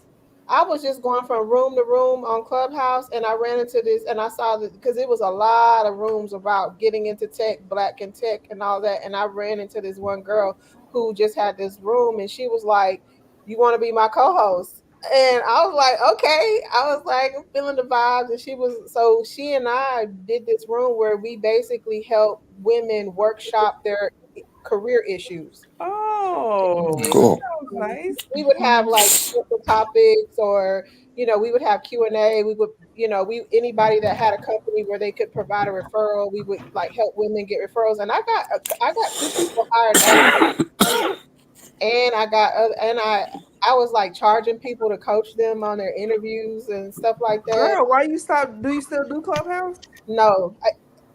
It's changed so I much. did it for like almost a year straight, every Tuesday night.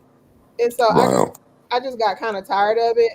But I've met some amazing people. Some of those people I have met in person. So my co-host, she had started. I had got her referred to Microsoft, and so when she came out here for work, we ended up hanging out, and that's our first time meeting. But yeah, I met some really, really, really amazing people there. That like it, just like the Black community. I met some really like lasting friendships. Yeah. Yeah, I was on Clubhouse for a little bit, but Yeah. I didn't stick. Yeah.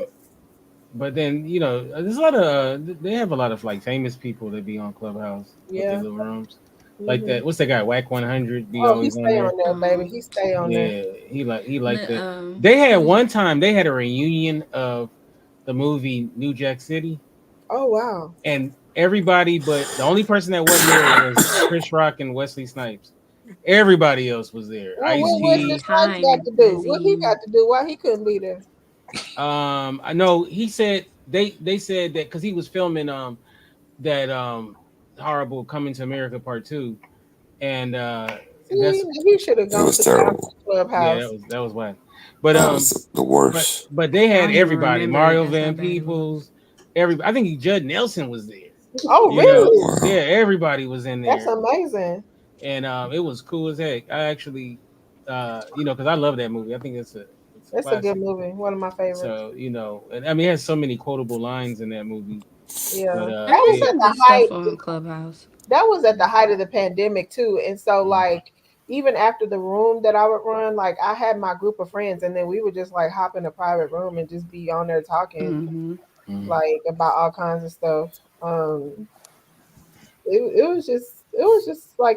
was just like a lightning in a bottle, like a moment in time, just like Blab to me.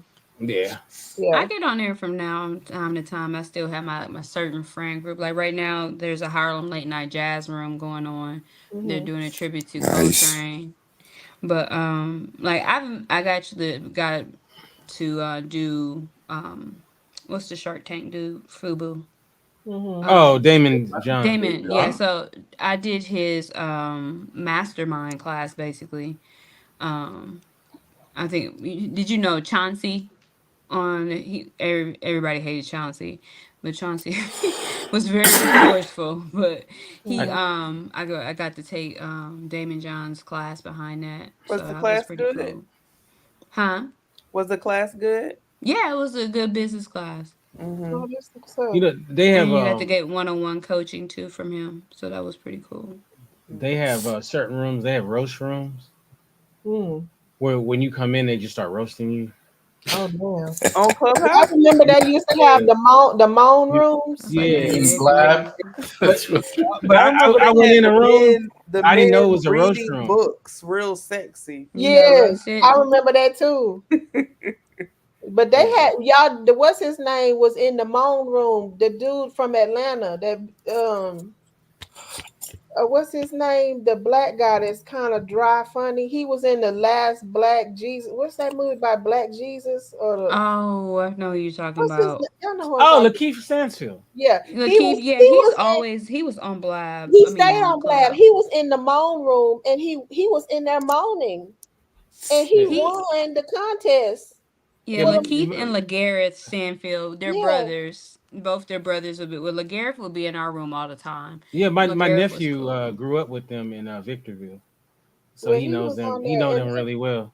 and people was putting on Twitter how he was in that room moaning like that, and I was like, Lakeith would troll stuff all the time though too. So like yeah, but he was pretty cool guy. I Yeah, was like, it's okay on Clubhouse. It was either Diaspora Wars, moaning rooms, Black people in tech, or they did have them The lullaby real rooms, estate them rooms real or the estate, Bitcoin. how to sell on Yeah, Amazon, yeah. and them lullaby rooms where the Where was I at? nighttime I don't remember them rooms. child. That's on It was a lot Clubhouse. going on. Clubhouse. yeah. Yeah. But yeah, the roast room was cool though, because I don't remember no moaning room. Said you missed Baby, that out. was a time Where to was be that at, had. Stephanie? They had the moaning contest. They had women that would come on there, and it would be either What? for men or women, and it would be a cash prize. Oh oh wow, that's shit. crazy. Okay. Yeah, they I were. remember a shoot your shot room Now, too. I do remember the girl. I do remember the girl that came on and did fellatio on a pickle. What? Oh, that's Remember the girl BBW, did right? fellatio on the pickle? Oh Wasn't God. that was that either Jessica or BBW? Yeah, it That was was. BBW. Okay. That was Clubhouse BBW. or on Blab? I'm Well, black. yeah. That the BBW was she got into it with that other girl. They was fighting over Mike. You know she was obsessed with him. Yeah, Ain't that Mike was married? funny. That was No, that well, he was, was, but They he's not sure now. was fighting. Oh, you know, over he Mike. got that was Wait the a minute, was time. Mike married? you know he got Yes. divorced. He got But he's divorced. divorced, but he was married at the time. But she had a crush on him. It was bad. BBW. That's ridiculous. It was bad, yeah. Over Mike though? She used to Blab have the drama. camera up real close to her face and her boobs. Like, y'all remember that? Oh yeah, I He's remember. divorced now? Yeah, he's divorced. I Yeah. heard the way you said that, Kente. Do you any? Oh, yeah, I remember. Does anybody here? Does anybody here remember the DJ? She was really good. That passed away on Blab. She Oh, used to come have on, a show every Nikki. week. Not Nikki. Though. It's been wild I out can't. in these Blab streets. Somebody put in the chat about a DJ that passed away. Yeah. Oh, I can't. DJ Sherry. Yeah. There you Yeah, go. yeah. She was a sweetheart. Oh wow. Yeah. Mm-mm-mm. Yeah. She She used to was on pass. She Blab? used. Yeah. She used to do jazz shows. Oh. Yeah. Mm. Yeah. Yep. Oh I wow. remember. Yeah. Dang. It was all I wish kind I of could think of characters. that lady's name. Yeah. I'm about to see if she was still friends with Drew and them. Because I can't, I'm like, why? I don't know what happened to her. Mm. Yeah, I remember. What was that fool's name? It was Drew, Kwalik, and then what was the other one? He had a weird name. Oh, Honey What about that Cabbage. guy? There you What go. about that? Yeah. What about that guy Friends that? with Honey Cabbage, though. The guy that went. Yeah. The guy that went to jail. Scarelli. Scarelli. Yep. Yeah, We he were used to talking be about on him there. earlier. Mm-hmm. Yeah. That was the downfall when he started coming on there. Oh yeah. That was yeah. He went to jail? He did He jail went to time. jail for insider trading. Yep. Or not, or pumping up the price of the AIDS. He had bought the patent to the AIDS medication, and he Yeah. increased the price. Yeah. Yeah. Yeah, he's an asshole. Yeah. No, I think it was Miss Nina. That was Shut her up. name. Nina.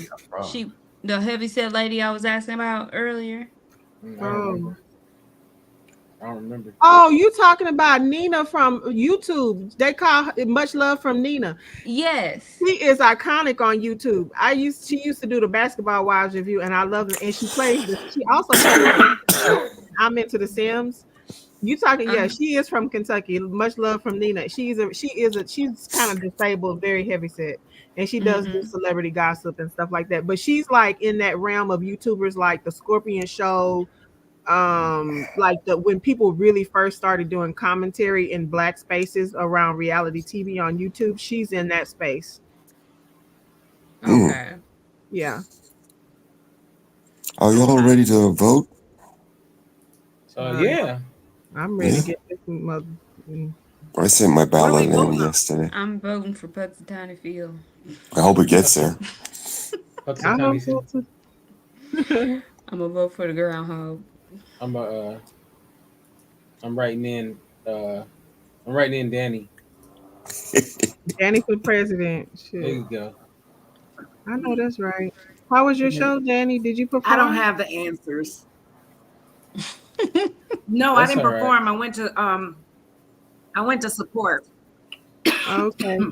I was asking My everybody my if they boy had from watched. Detroit. I had asking everybody if they watched your movie. No, I didn't know about it. Yeah, is there a link? She's frozen. Was it Oh, in the did you see chat. the movie? I want to see it. I'm gonna start promoting for it because it's a Thanksgiving movie, so I'm gonna start promoting for it again. Yeah, I want to see it. Okay. Put it in the chat. It's on Tubi though. What's the name It's of it? called Thanksgiving Roast 2. It's family friendly. It's a holiday movie, and it's a comedy. It's all comedians on the lineup. Hold on, chat. It's called Thanks. Y'all see, I be wearing my readers, right? Mm-hmm. It's me too, child. I done got old. I, Now you said something about a boyfriend. Now what's going on, child? What's I think when I was on Blab, I wasn't wearing no readers. I wasn't either, and I am. I'm wearing glasses, child. I got progressive Who? lenses. You got Who got a boyfriend? Did you say something about a boyfriend? Who got a boyfriend? I thought you said my boyfriend. Me? Yeah. Danny, I know I heard This silence is Thanksgiving roast. interesting. Right. I was like, Danny, the I boy know I heard you boyfriend say play. something about a boyfriend. Everybody froze on boyfriend. You can't hear it now that you got your readers on. Right? I got- Huh? What? I- Ma'am. You see, I got kicked out on boyfriend. Now she she said said, something "Oh, about now a she got food in her mouth. Now She you, can't talk okay. now." Now you can't talk. Huh? What? Is that pasta? Nah, that's like what ramen, right? Is that Olive Garden? Baby, one thing about Danny, she love to eat, baby. She gonna come on here eating something good. I know that. I was talking about pasta with somebody. Steph, you already and- know your girl.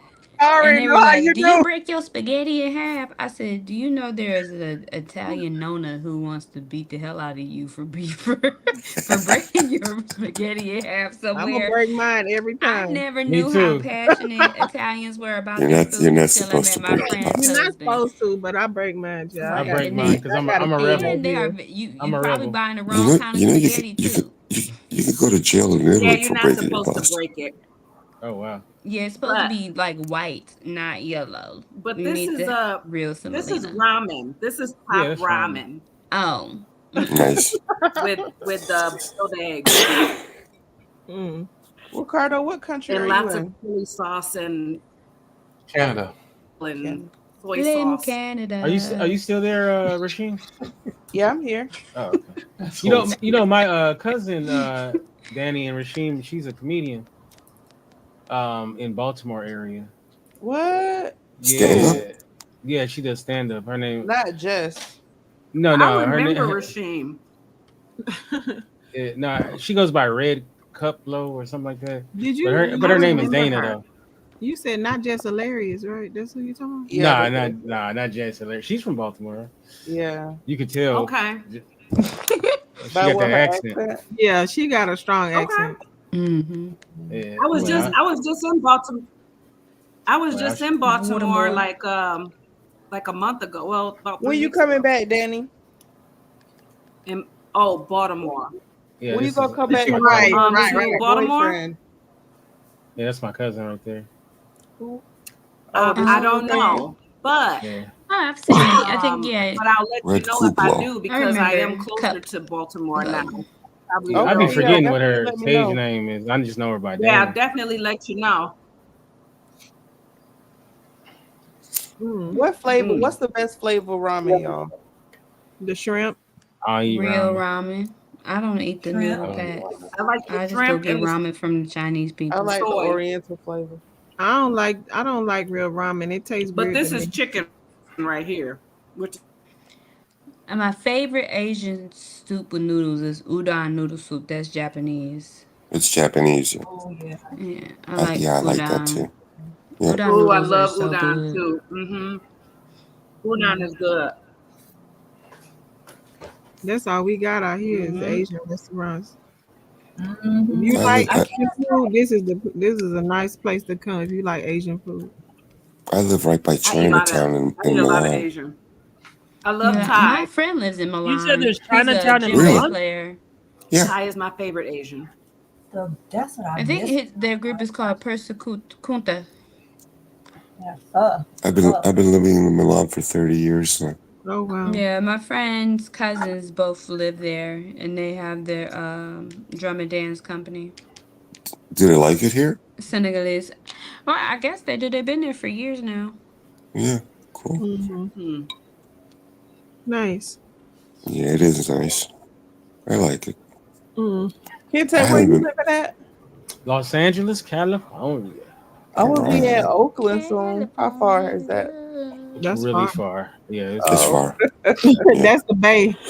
That always cracks me up Can though. we People do will be that? like, people will call me up like, "Hey, I'm coming to California. We should meet up." Like, where you going? Sacramento. I'm like, that's That's way long. That's north. another state. Like, you know how long California is? Like, It does span like what, 5 states? Yeah. Yeah, Right. yeah.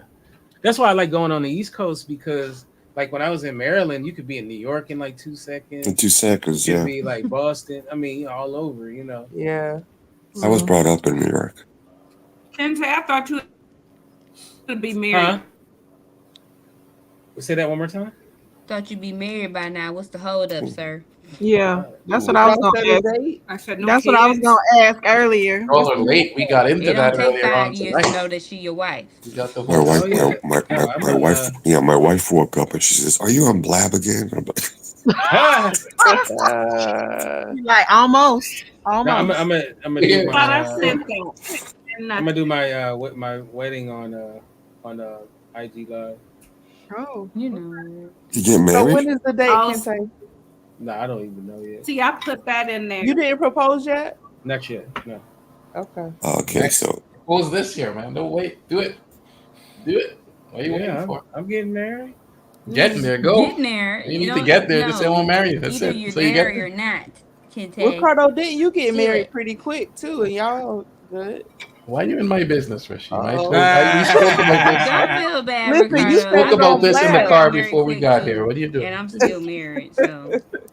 I Alright. told my boyfriend I wanted to be engaged by Valentine's Day. Whoa. How long y'all been together, Steph? 10 months. Okay. Oh, pressure. wow. Valentine's Day, that's like, that'll be at least a Yeah, I year. got married That'll on be over a Valentine's year. Day. Exactly. Yeah. That's enough time. We over 40. It's all That's good. right. Listen, hello. It's like If you don't know, you got to go. And he Let's didn't go. say no either. So Listen, you know what you it know what is. time it is. Yeah. Listen, you got a date. It's gonna be Valentine's Day. I met my wife. I met my wife in Miami. Proposed in 2 months. We got married in Oh, that's 3. right. Look at I that. love it. Yeah, I was married to love my it. husband in about almost 2 months, too. We were Nikki on. Nicole, where's your face, honey? Oh, Where's Nikki man, Nicole? She ain't on right now. She was on before. my hair is not. I don't see her You was on face. earlier? Where's Nikki's face? Yeah. To answer your Get my butt question, to Rishi, bed. I we gotta go went to on festival one tomorrow. date, and on the first date, I proposed. I know. I remember you Dude, are telling you the kidding me? story on You know, he Blab want Are you kidding that me? like and you me met your First person. date. You won. I was just Oh, I like, just noticed wow. your last name, Ricardo. That's my family last name too. What happened? oh, for real? Wait, is this it right here? Because That's yep, amazing. McCrae's. Is this it? That's sure. it, We child. don't have no sound. Thanksgiving roast. Okay, no, I didn't. Yeah, I just He wanted didn't to. unmute it. That's the movie. Yep, that's it. Okay. Okay. Can you put the can you put I the think that's link the in the chat? preview. Yep, Yeah. that's the movie though. Yeah, put Well, the play link the in. trailer. Can we play the Okay. trailer? Yeah, I'll play the trailer. Cool. Hold on one second. Yeah, there's a trailer that. 143. All right.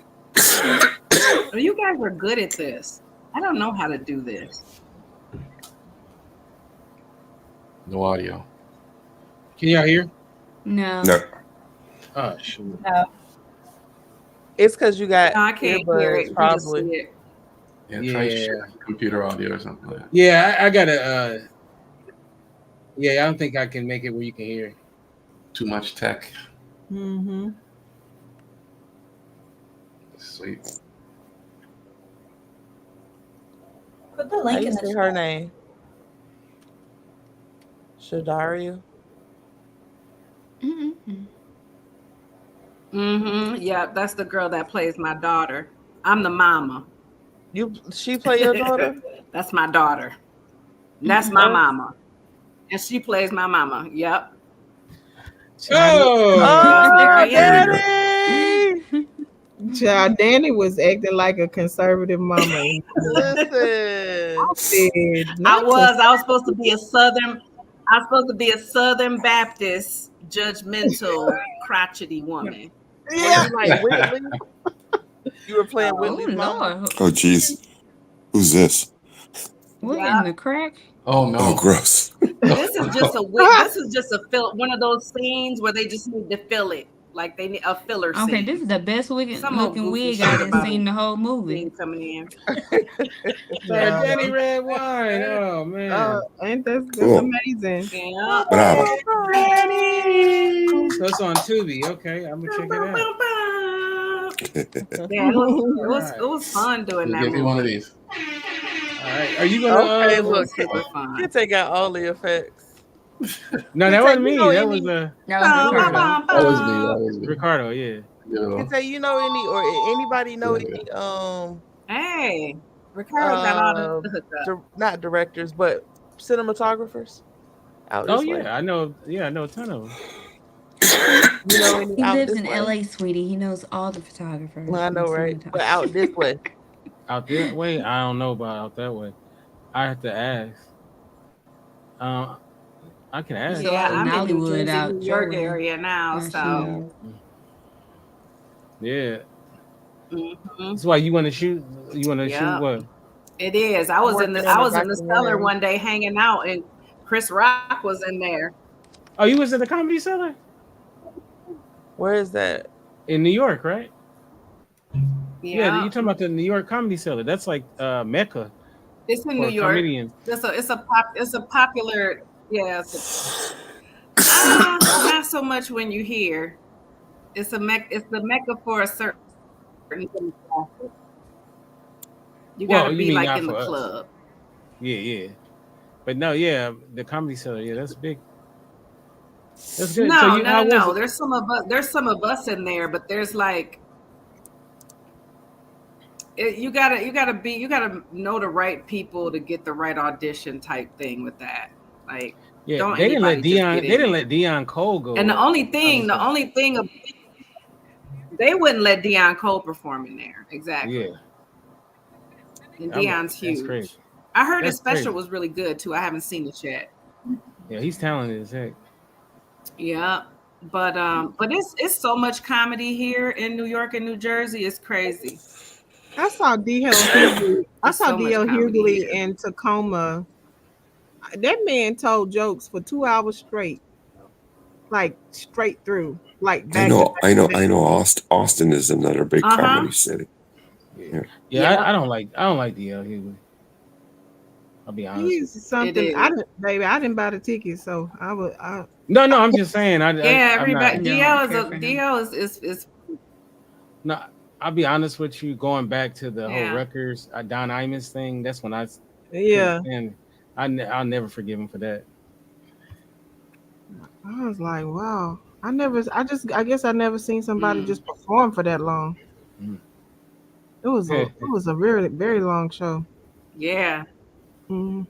Yeah, Yeah. And really that's really just him having fun on stage, because That's really what it technically he's was. really only supposed to do like an hour and a half. Yeah. He was just like, Yeah. I feel like he was But experimenting. it's once they start having fun in there. I've seen Lavelle Crawford do it over and over and over. he is so funny. He's very I would funny. like to do. He is up on stage having a ball with them people. When He's he funny. roasts people is Yeah, when he's the Lavelle is funniest to very me. Did you see when he roasted what's that dude that with the sex tape came out recently? The sports guy. Shit. Oh, Shannon Sharp. Yeah. Then Lavelle Shanisha. Crawford was roasting him. Yeah, about it. Yeah. Man, he's so funny. People was like, "Oh, Shannon did that to prove that he don't like men." I'm like, that don't mean nothing. Yeah, I wouldn't take that. Yeah, that and if he did that for that reason, he's an idiot.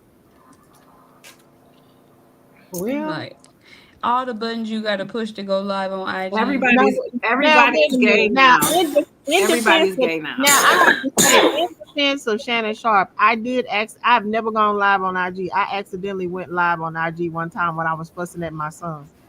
Oh, wow. And showing. I don't know what, I forgot what it was a long time ago, but I accidentally went live. So it has happened to me personally. So I don't know, but maybe they put more safeguards in it since that time, that we have to go through more steps to like actually go live. I don't know, but it did happen to me before. Yeah, it wasn't no accident. Right. No, yours was an accident, but not his. Definitely, because I ain't never been live before and ain't been live since. But I'm definitely guilty. I haven't gone live. I've taped some shit. I had a With this video of some shit in non-existent my boyfriend. pocket, and I could hear shit for a long time. It Don't was make her it was on start eating accident, but I noodles wasn't again live. to avoid. You know what I'm saying? With the Wait a minute. You take boyfriend. what? You take what? Huh? Use Are your y'all? Can y'all hear imagination. me still? Yeah, I Can can y'all hear hear you. me? Yeah, you're just Is delayed. it an interruption? Yeah, I can hear you now. Okay. Okay. Stephanie, like I'm not. What I'm happened? gonna start heading out for breakfast, around the everybody. room. Let me All see right, who's in the Nazim. room. All right, Nazim. Good night, TNT, Nazim. thanks for the invite. This Or was good great to see morning, everybody. actually. Oh yeah, for sure. Love you all. We'll try to do this as often as possible. Yeah, I like it. Absolutely. Do it again. Listen, I'm gonna be out. It's Absolutely. 2:00 to 2 in the morning. I'm gonna go. Amazing. It All was right, beautiful. man. I love catching up with Good night, everybody. Ricardo. All right, Ricardo. Yeah, You have it a was good good one. Again. seeing you too. Bye, Ricardo. Take care. Take care. All right, and then there was Bye. 7. Then there was Oh 7. shoot. Number Oh shoot. This is over like the there old gang right yawning. here. Yeah, I gotta get my butt up, but I gotta finish packing my I stuff just up got so I back can from just the walk out the comedy door. thing, so Oh yeah. It's early. Oh, I didn't know that you had stepped out for a minute. You had stopped doing stand up. who was the other? Who else did we have in our room all the time? I did meet Tim. Y'all was talking about y'all haven't met anybody in person. I met Tim. Tim came to a couple of my shows when I was in Detroit. Yeah, that's nice. I met Ava Laura and Patricia A. Murray, and I know there's somebody else I'm blanking on. Ava Laura, is that who did Okay. from Boots? Yeah, Boot Boot to Boom. Oh, Yeah, I met her. You know, she lives out there. I think I incidentally met her That was at like who? a conference. Ava Laura. She used to do a show called Boot to Boom with Boot to Fitz. Boom. Yeah, like we've hung out many times, and we What go on double on? dates. We go on double dates all the time. That's nice. Yeah, her dude is real cool. Okay. Mm. That's what's up. You remember those white folks that was on Blab? Yeah. That was Crazy like, people. yeah, that was having. I feel like there was one or two that kept wanting to infiltrate our sessions, and There was. No, Patch. There was when that guy the Patrick. crazy people would come on. It I was like don't some guy remember had a whole any of their Confederate flag. names. He had on no What shirt. they and kept trying to boots. hack my Twitter. yeah, I remember. Yeah, they were obsessed with. Did they make a room? Did they make a room about you, Stephanie? Yes, they did. And I think the name was like Stephanie something. What was it? They I did a don't what? know. It was They were- basically they like was- Stephanie won't let us something. I don't Yeah, know. because I was putting people out. Mm-hmm. Yeah. You get booted off. Stephanie was quick with that. Oh, Block. you would put people out of your room. Uh-huh. She would block your ass in a second. The only way you could go into her room is through the +1s. Exactly. Ryan laughing. Exactly. Man, I remember falling asleep on Blab about 3 or 4 times. Danny, you used to stay asleep on Yeah, Blab. you would stay. We used to stay up late as hell. You would be stay asleep on there. Was it? Did anybody? You be done made It a was grilled only like cheese 3 and went to times. bed. You be done made a grilled cheese and went to bed, child. Not made a grilled cheese and went to bed. Was That was like 3 times, Stephanie. You being Girl, you be knocked out, and sometimes be snoring in there. But y'all know who else? Y'all know who else used to be knocked out? Is Christine. Yeah, that's who used to be knocked out. That's how I met. That's how I met Danny. That was the first time I met Danny. Danny was asleep on Blab, and we're like, "Who is this girl sleeping?" That's how we met you. Was there? So, Danny, did you have any secret or not so secret admirers on Blab? Was there anybody crushing on you on Blab that made itself known? You don't have to say their name. No. Really? No. No, no one Really? made themselves. No, there was just little flirting. You know, we used to have them little drunk blabs, Right, and we right, would right. do a little flirting, but it Oh, would y'all never remember go outside of that. the It twerk was just blab? always. You remember that shit? The twerk blab that night Nikki put on. Nikki, the one that I had passed. the twerk blab. Yep. Yeah, the twerk I blab. missed that one. Oh, God, what a time to be alive. Not what a time to be Shake alive. something. What a time to Work be had. something. Wait. We had so much fun. What? She was real good. Look, That's why I said You know we what? would have I been suck at drinking, it. and I'm the Nikki worst. was promoting her twerk blab, and yes, it was a lot of twerking going on. Yeah. Dang, I missed that one. And Nikki was twerking. She knew how to twerk though. Are y'all gonna bring it back? Nikki knew how to twerk. Stephanie, you was twerking. I can't really do too much twerking, Chair. Too much of that, but I had a I good can't time either. though. Everything else shake. And when I try, my whole body shake except for my ass. Okay. Not except for. I be looking stupid. But yeah, that was be fun. looking stupid. That was like when I first started getting on Blab, and yeah. Oh, and y'all remember the Hotep show? It was the girl that had the red hair and the dude. Oh, I remember.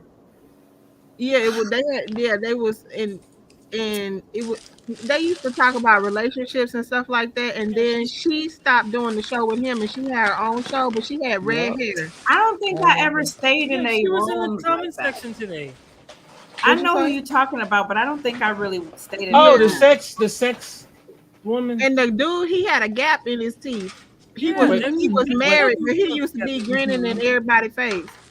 Wait. I remember there was that black woman that was like this. She was Not like the grinning sex. in everybody's face.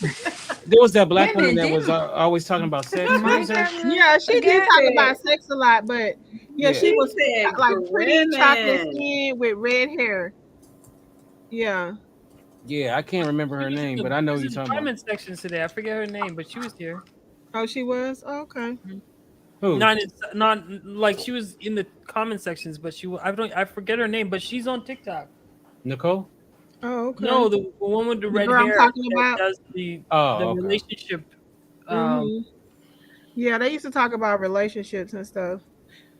Yeah. And Now, then what there- happened to the other Stephanie? The Brooklyn had the show with. He had the 42% show with the girl named Stephanie Ghostin.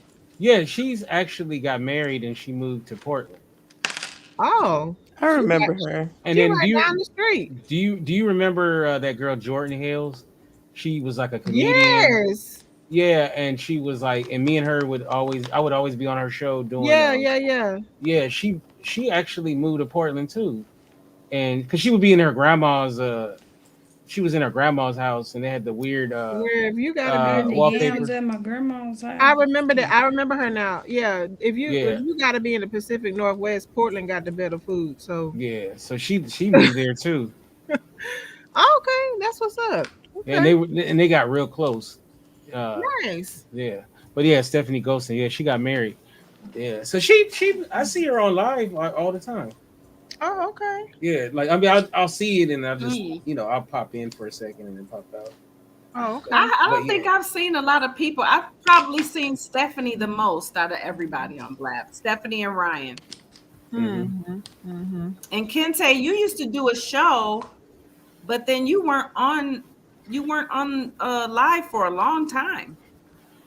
No, slacker. I didn't see you do your show for like 2 years. No, because you remember Rashim was my co-host for a while, and then Mosaic is now my co-host.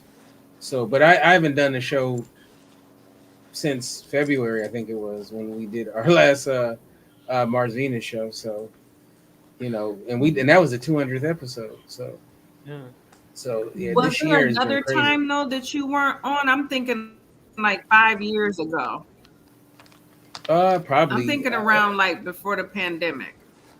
Yeah, probably. I think there were a couple times. Yeah, the where pandemic was crazy. I'm surprised we didn't all reconnect during that time. Yeah. I think we did. Well, we did though. We did. Everybody No, was I used to do it. during the I pandemic. did a show. I did a show called the No Blabs. I mean the No corona or no COVID zone or something like that. No corona zone. I remember that. So where the rule I did a was show with Dr. Vibe. Vibe. Yeah, because the rule was you can't talk. Because Yeah. you know what the crazy thing was, that's all everybody talked about was COVID. And then I just wanted to do something where we weren't not going to talk about it. I don't want to hear nothing about Fauci or none of that stuff. Like that was the rule. You can't mention it. Right. I remember So that. yeah, but and then you've been on a Did couple any of of y'all shows. get COVID? Never. I've had I it did. twice. I got it about 3 weeks ago. Oh Oh wow. Yeah. wow. I had it The That's twice first crazy. too. time I thought I was gonna be out of here. Really? It was really. I was. Who said they just got it 3 weeks ago? I did, Nikki. No. Nikki. Oh, It was Why right I'm the after only your one cammed up? Why y'all faces ain't on here? I'm on there. Me and Ryan and You don't see Mosaic. nobody's I faces? need to see y'all faces. Mosaic Stephanie, is on. Nikki, no. I see y'all little profile picture. Our profile pic. I was on The before. heck? But I'm about to jump off now. All right, Rasheen. All See right. y'all. It was good Dang seeing it you. Bye, all. Nice Rasheem. seeing you, chatting with Rasheem. It's been a long Bye. time. Good. Danny, I look Okay. forward to seeing your film. It's late. Good seeing you, dear. Good You know what? I'm seeing gonna eat some Thank turkey while you. I watch Thank it. you. You still mute her, Nikki. I'm gonna eat some You know, turkey eat while some I'm turkey watching. while you watch it. Yeah. Yes, it's my acting. It's my I'm a supporting role. Now, if you remember, So do you remember? I used to always tell you like you should get into acting. You should get into acting. You should, back in the day, because I saw. I mean, you have such a great personality. mhm. You're naturally funny without trying to be funny. Thank you, You know, Kente. you have. You're like Thank you. you're There's your very. face, Nikki. Hey, oh, that's Mosaic. Where'd Nikki Yes. go? I've been Oh, seeing Mosaic's I was beautiful up. face. she Nikki showed it for like a Nicole, little bit. where in the heck is your face? Okay, right here. There she go. Hey, Hey. Hello, lovely. I think Here's my Nikki girl. gets Come on, more. Stephanie. Oh, so then you hide it. Nikki gets the But award yeah, for like I like most acting, attended. but you know what, Kente? What happened? Award for what? No, I was saying Nikki is on every live stream. She's always there. She has like the most attendance, but we never see her face. I don't even Yeah. see No, when I you go haven't seen live She Nikki used to in a come anymore, on. long She Ryan. used time, to but I'm not real back in the good day. on social media. Back in the day, she came on all the time. I mean, she would be on. I do pictures and reels and check my messages. When was the last? When do you normally Like I go don't live, really do as Ryan? much as I should. There she go. Hey, Here she is. Hey, Bag all honey. packed up. Yeah. Oh, where you Yeah. going? I'm going to the Meta Hoochie Festival. It's What's this up? Mega Hoochie Festival? Meta Hoochie.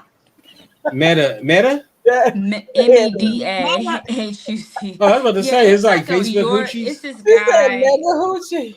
It's I Meta thought that was like Hoochie. Facebook So hoochies. this guy, he was So like a I'm big really I'm really interested. So let me find the thing because I can explain it better. He was a like a babalawo, and so his name was Chief Metahuchi Kofi Omowale Song Shango Dele Zanu Ajuka El Ibaye. So he had all these What? titles. Right. Like, what you say about my mama? He Uh, need a festival. Say what? so the great Chief And Metahuchi Mosaic, Kofi. you a beast for even being able to say that fluidly. Yeah, so I'm around it a lot, so I hear the words. But he was like this prominent figure, and he passed away. So basically, he's kind of like in sainthood in their tradition.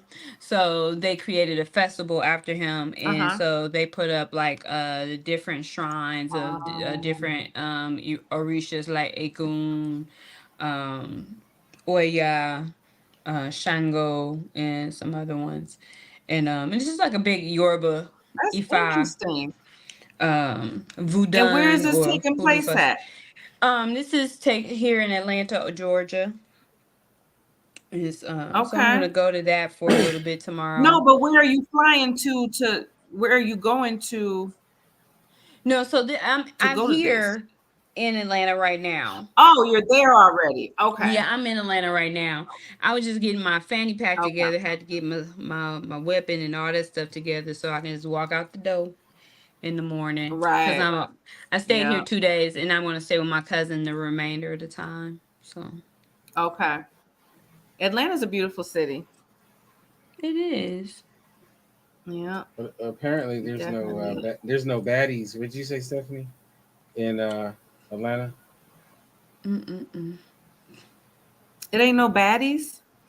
What was that? There's definitely to, baddies. Yeah, 'Cause Timon foreign and people. Pumbaa say there's no baddies in Atlanta. Because they like white girls. Mm-mm. Mm. No. Well, there's some great looking guys here in New York. Oh man, well let me run down there. Oh wow. Yeah, I'm just saying for the ladies, there's some good I know, looking men in New York. I know, I'm messing up. Yeah. It's a lot of Senegalese people in New York. Oh, there's beautiful women here too for you guys too. Like, yay! There's a New York is like full of everybody. Like, there's just no shortage of any race. Everybody's here. Harlem's like little Senegal now. So I was like, dang, so many Senegalese people that live in Harlem. Oh wow. Yeah, Uptown, baby. Harlem's dope. I haven't been to New York in a couple years. I need my cousin lives in East New York, like right on the edge of Brooklyn. I need to go see Tigger. Don't nobody come to see Okay, that. I usually be on the west side. I be on the west side Well, of I be town, in the West BMV all the Harlem, West time. Manhattan. Mm. Okay. Yeah, I've only Child, been to the nobody DMV comes to once. Seattle. Nobody. I have a friend that actually made a song about Seattle. Child, what's wrong? My girl that I She's a melancholy type of person. yeah, my This girl is moved to it. Seattle to do comedy. Oh, okay. What kind of comedy she do? She didn't last though. Oh, okay. She black? But I guess they have a good comedy scene there. Like, she black? No, white girl. Okay. But she's Yeah, she's very funny. No, I'm just because the vibe is white. She just said she didn't like the scene over there. Yeah, it's real white. Yep. She said she didn't like the scene over there. It's different. It's real. Seattle's real And different. she lives in Chicago now. Yeah. I just left Yeah, there. I'd imagine. Right. How's your son doing, Stephanie? He's doing good. He'll be 14. How old is he shortly. now? He'll be 14 shortly. Dang. Has he brought it? Is he had a little girlfriend yet? Absolutely not. That's who you be on that phone with. No. I know that's right, Stephanie. Baby, Scare him, I got girl. the Go way to the. he- I'm the about to way- tell you right now. Go to the library.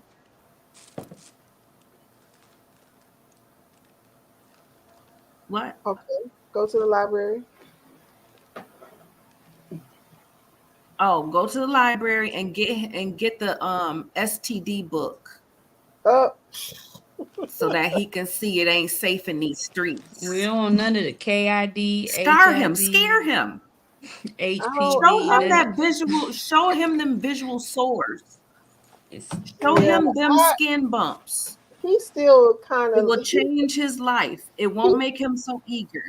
He literally like He innocent still. I know your son probably just still started. He just started becoming a little bit more manly. Puberty. He's been asking to wear cologne to school. Okay, Who you trying to shower smell good for? a little bit longer. Yeah, with boys, with boys, you got to stay on top With of the them. book. about I their kept my hygiene. son's virgins until they were 18. Oh My God. friend's aunt, if you smell like boys have the kids will have on like cologne and stuff, she be like, "Where you going smelling like a fresh hoe?" That part. What? Not a fresh hoe. Yes, off the chain. Oh god. That's so wrong. Not a fresh Not a hoe. fresh hoe. Oh my Man. gosh. It's the best kind. That's I funny. guess so. You would know. It's this girl on TikTok, A and fresh she one, does yeah. she does get ready with me's, and she'll be like, "Yep, I gotta go get a fresh ass." I was like, "What the fuck, a fresh ass?" She meant go take a shower. Mm. I was like, "Oh wow, I didn't know that." I'm like, did you buy it at Walmart? Oh, go take a shower. Yeah. Everybody doing things to their ass. Women are getting their asses waxed and bleached and Well, if all you of get a that. Why you Brazilian, gotta do if all you get that? Do a y'all do Brazilian, that? it'll Could you get just waxed. walk in the thing and just pull your Why? back up and have your booty cheeks spread? Yeah, Huh? Yep. yeah. I know a girl who waxes, and I would never want to do. I don't see how she do it because she like people's hygiene don't be good, and I like getting the Brazilian. But I was just talking about like being the waxer. No, baby, no, I wouldn't be the waxer, but I will take the wax. Exactly. So Right. that's what I'm like. People hygiene don't. I'll be like, if you don't You get your know, nasty. you don't want to mother- wax that ass. Not waxing. I'm going to definitely take somebody to wax me, but I don't want. I never did not want. Wait, it depends on whose ass we're talking about. If I want to be the Mm-mm. waxer, I don't want to wax in nobody's behind. I don't know. There's some behinds that definitely. I mean, but I you don't have a wax different my reason for eyebrows. looking at the behind. You can get on all fours that or pull shit your hurt. knees I or pull can't. your knees to your chest. I don't want to wax anybody's parts. Mm-mm. I don't know. Now I might go to Jeju Spa while I'm here. Whether you can sit on the yoni pot, they got Oh that. yeah, I'm gonna do the yoni steam and get the Korean body scrub. Oh yeah, this was my friend Maisha, the one that comes on, the sex therapist. She was talking about those yoni massages and the lingam massage. I like the yoni pot. Yeah. No, this is not a massage. This is you steam your yoni. Yeah, the yoni massage is something else. That sounds That like is something different. right. Totally. Wow. This is totally different. Yeah, a yoni Now, if people massage. be going. So when the craze was going, when people was doing those little sensual massages, or whatever. They still Somebody I know was doing those. I was like, he just want to get a free feel. That's all he's trying to do. You paying people to fill up on you. He getting paid. He getting paid to do it. That's ingenious I said that's a mess. and it's legal. Right, and then they don't even know how to massage people properly. Yeah. Gonna mess somebody back up, twisting them and turning them. They don't. No, they don't. Yep. It's a man. I see him in my feed sometimes. He does the sensual massages, and then I guess they go ahead and have sex because then like it'll be like go to my OnlyFans. I was like, oh wow. Oh yeah, it's Man, it's a lot of ways to make money. there was this girl. I was gonna get an OnlyFans. Nick, Danny. I What was gonna do an OnlyFans. What was you gonna do on there? Comedy. I was gonna do one for my titty. Just one. The new titty was gonna have an OnlyFans. There was a Cyclops Danny. there was this white girl that wanted me to produce her Just the OnlyFans. new one. Just the new one. The upgraded one. There was this white girl that wanted me to produce her OnlyFans. This was like Yeah. I was gonna make pre-pandemic. I was gonna make some outfits and cakes for her and shit too. Oh my god. So the white girl wanted you to do what, Kenta? This is before I knew what it was. Mm-hmm. She wanted me to produce like the content for her. Mm-hmm. And she was explaining to me what OnlyFans was, and I didn't get the vision. I'm sitting there like, someone's gonna pay you monthly to have sex in front of the camera, you know. And I told her she was gonna give me like 30% of the profit. Right? Yeah, big dummy. Well, now I found out like earlier this year that chick makes like something like she makes something like 50 grand a month doing that. I was like, yeah, dang. I was like, man. I That's said, crazy. yeah, and then the guy that got that she ended up hiring does all of her friends' OnlyFans. Mm-hmm. So he's like cleaning up off of just producing that content. I was like, dang. So, dang. That'd have been my my business, I guess. Mm-hmm. So, could you date a guy, Stephanie, who did OnlyFans content? Okay, is he doing it solo or with people? I mean, with with women. He only does it. That's just his job. Oh no, I'm not into that. Mm-mm. And then But if he did it solo, I would think he was gay. So either way, it's a no. but he makes the 150K. That's okay. I'll go get one of these white nerdy engineers around here. I'll do that before I get it. Who is this? No, I was saying, would she date a guy who does OnlyFans? Stephanie, don't do it. No, What that's about not for me. What about someone who produces Hey, OnlyFans families is content? evil. Not unless you get like an older one. They get 30% of that 50 Get grand. an older one where all his family Yeah, can see. yeah, 30% of the 50 grand a month. Get an older white man because does he his have family a they'll probably job be on top of dead. that? Nah, I mean that's his job. He produces OnlyFans content. I mean, that's only like 15 grand a month. So like, But if he has multiple clients, that's true. If he had multiple clients and he was producing it, yeah, he's not in it. not starring in it. No, he's not starring in it at all. Yeah, then I can't wait till I start fucking making some money. we can work something out. We can work something Tired out. of being a starving artist. We could definitely work something out with that. If he had multiple clients, if he had 2 clients, he was making 50,000. He get that. That's $30,000 a month. We Gucci. We good. I mean, over the years, I've had opportunities to do that kind of stuff, but I always pass. Is it against your morals, Kente? No, it's just that I didn't want to be in that space. So In that industry, yeah, I just didn't want to be in the space. But they all were ended up being very lucrative. So I mean, I could argue maybe I should have, you know. Right. Y'all So talking about you got money. I'm about to drop my Cash App in the chat. That part. Send your girl some money. Man, I'm about to put my Cash App in the chat since y'all got money and balling out. I remember Periscope.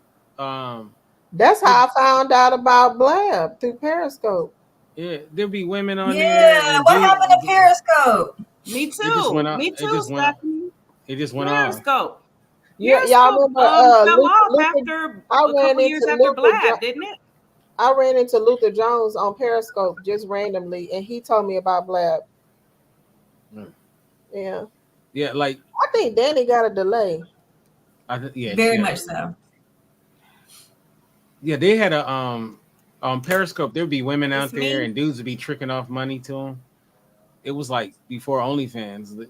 They was just collecting money from dudes. So you know who would be on there is Cam.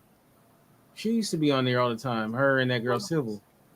They'd be on. Okay. Yeah, they would be on there. I mean, not doing that, but I'm just saying they would be on there all the time. Y'all ever see the prisoners go live on TikTok? Nah. What? Yeah, the prisoners be going live on TikTok, and then the girls go live with them and twerk on the live with them on the burner phone. And they be giving them money. They be cash apping the girls. It's this one group of prisoners. They be barbecuing, drinking liquor, smoking weed, like they out, like they just out, and it's definitely a Like I could tell it's low Minimal security. Yeah, but y'all barbecuing, like I was like, what kind of jail is this? It's somewhere in the South. I can't remember. Like maybe like it's not Angola. like Oklahoma, somewhere like no, it ain't Angola prison. It's Definitely somewhere ain't like Angola. Oklahoma or Kansas, somewhere like that. That's crazy. And they be like, and the girls, and some of the girls, they want to get on there, and they be like, "What's going on here?" They be like, "Shake something, bitch!" Like we want to see something. But look, my friend, one of my good friends lives by a prison, Folsom Prison in Northern California, and he says it's terrible because he says like once a week he'll get like a call, like a automated call from the prison, and it'll be like, "Don't be alarmed, a prisoner has escaped." Oh god! Oh wow! Yeah, he said he gets it like once a week, like once a week, child. Yeah, he says like it. Yeah, I was like, oh man, don't be alarmed. Hell yeah, be alarmed. So yeah. Oh wow, that is crazy. Yeah. Hey, you got ice cream cone too. Yeah, they be going. The prisoners be going live on there, and then on child TikTok is a mess. And then it be the people that they be on live like all day with their Cash App up, and it's like they have like they'll have a topic about like a lot of times they be talking shit about black women, and then like the men will come in there and they'll talk, like have like kind of like a blab type situation where they'll just have like little round table conversations, but they stay on there like 6 to 8 hours a day collecting Cash Apps. That's crazy. That's crazy. Like, it's a lot going on. That's the wow. internet. There's a lot going on. All right, good people. I'm about to go to sleep. It is a lot going on the internet. And yeah, I'm about to go to sleep, you guys. I gotta get up early in the morning. Okay. But it was great chatting with you. We got to do this again, Danny. Let me know when you can, and thank you, Ryan. Thank you, Nikki, Mosaic, of course. Okay, and absolutely. And you guys be blessed. It's good seeing everybody, y'all. I know. And when I get home tomorrow, I'm gonna watch Thanksgiving roast. Seeing everybody. I'm gonna watch Thanksgiving roast when I get home tomorrow. Amazing. Okay, cool. Right. Let me know what you think. I'm gonna have a turkey sandwich while I'm eating. All right, let me know what you think. All right, I will. I love you guys. Ryan was saying something, but we can't hear you, Ryan. You can't hear you, Ryan. I was gonna say we have to thank Danny because she. Oh, for sure, yeah. Brought us all together again. Thanks, Danny. Yeah.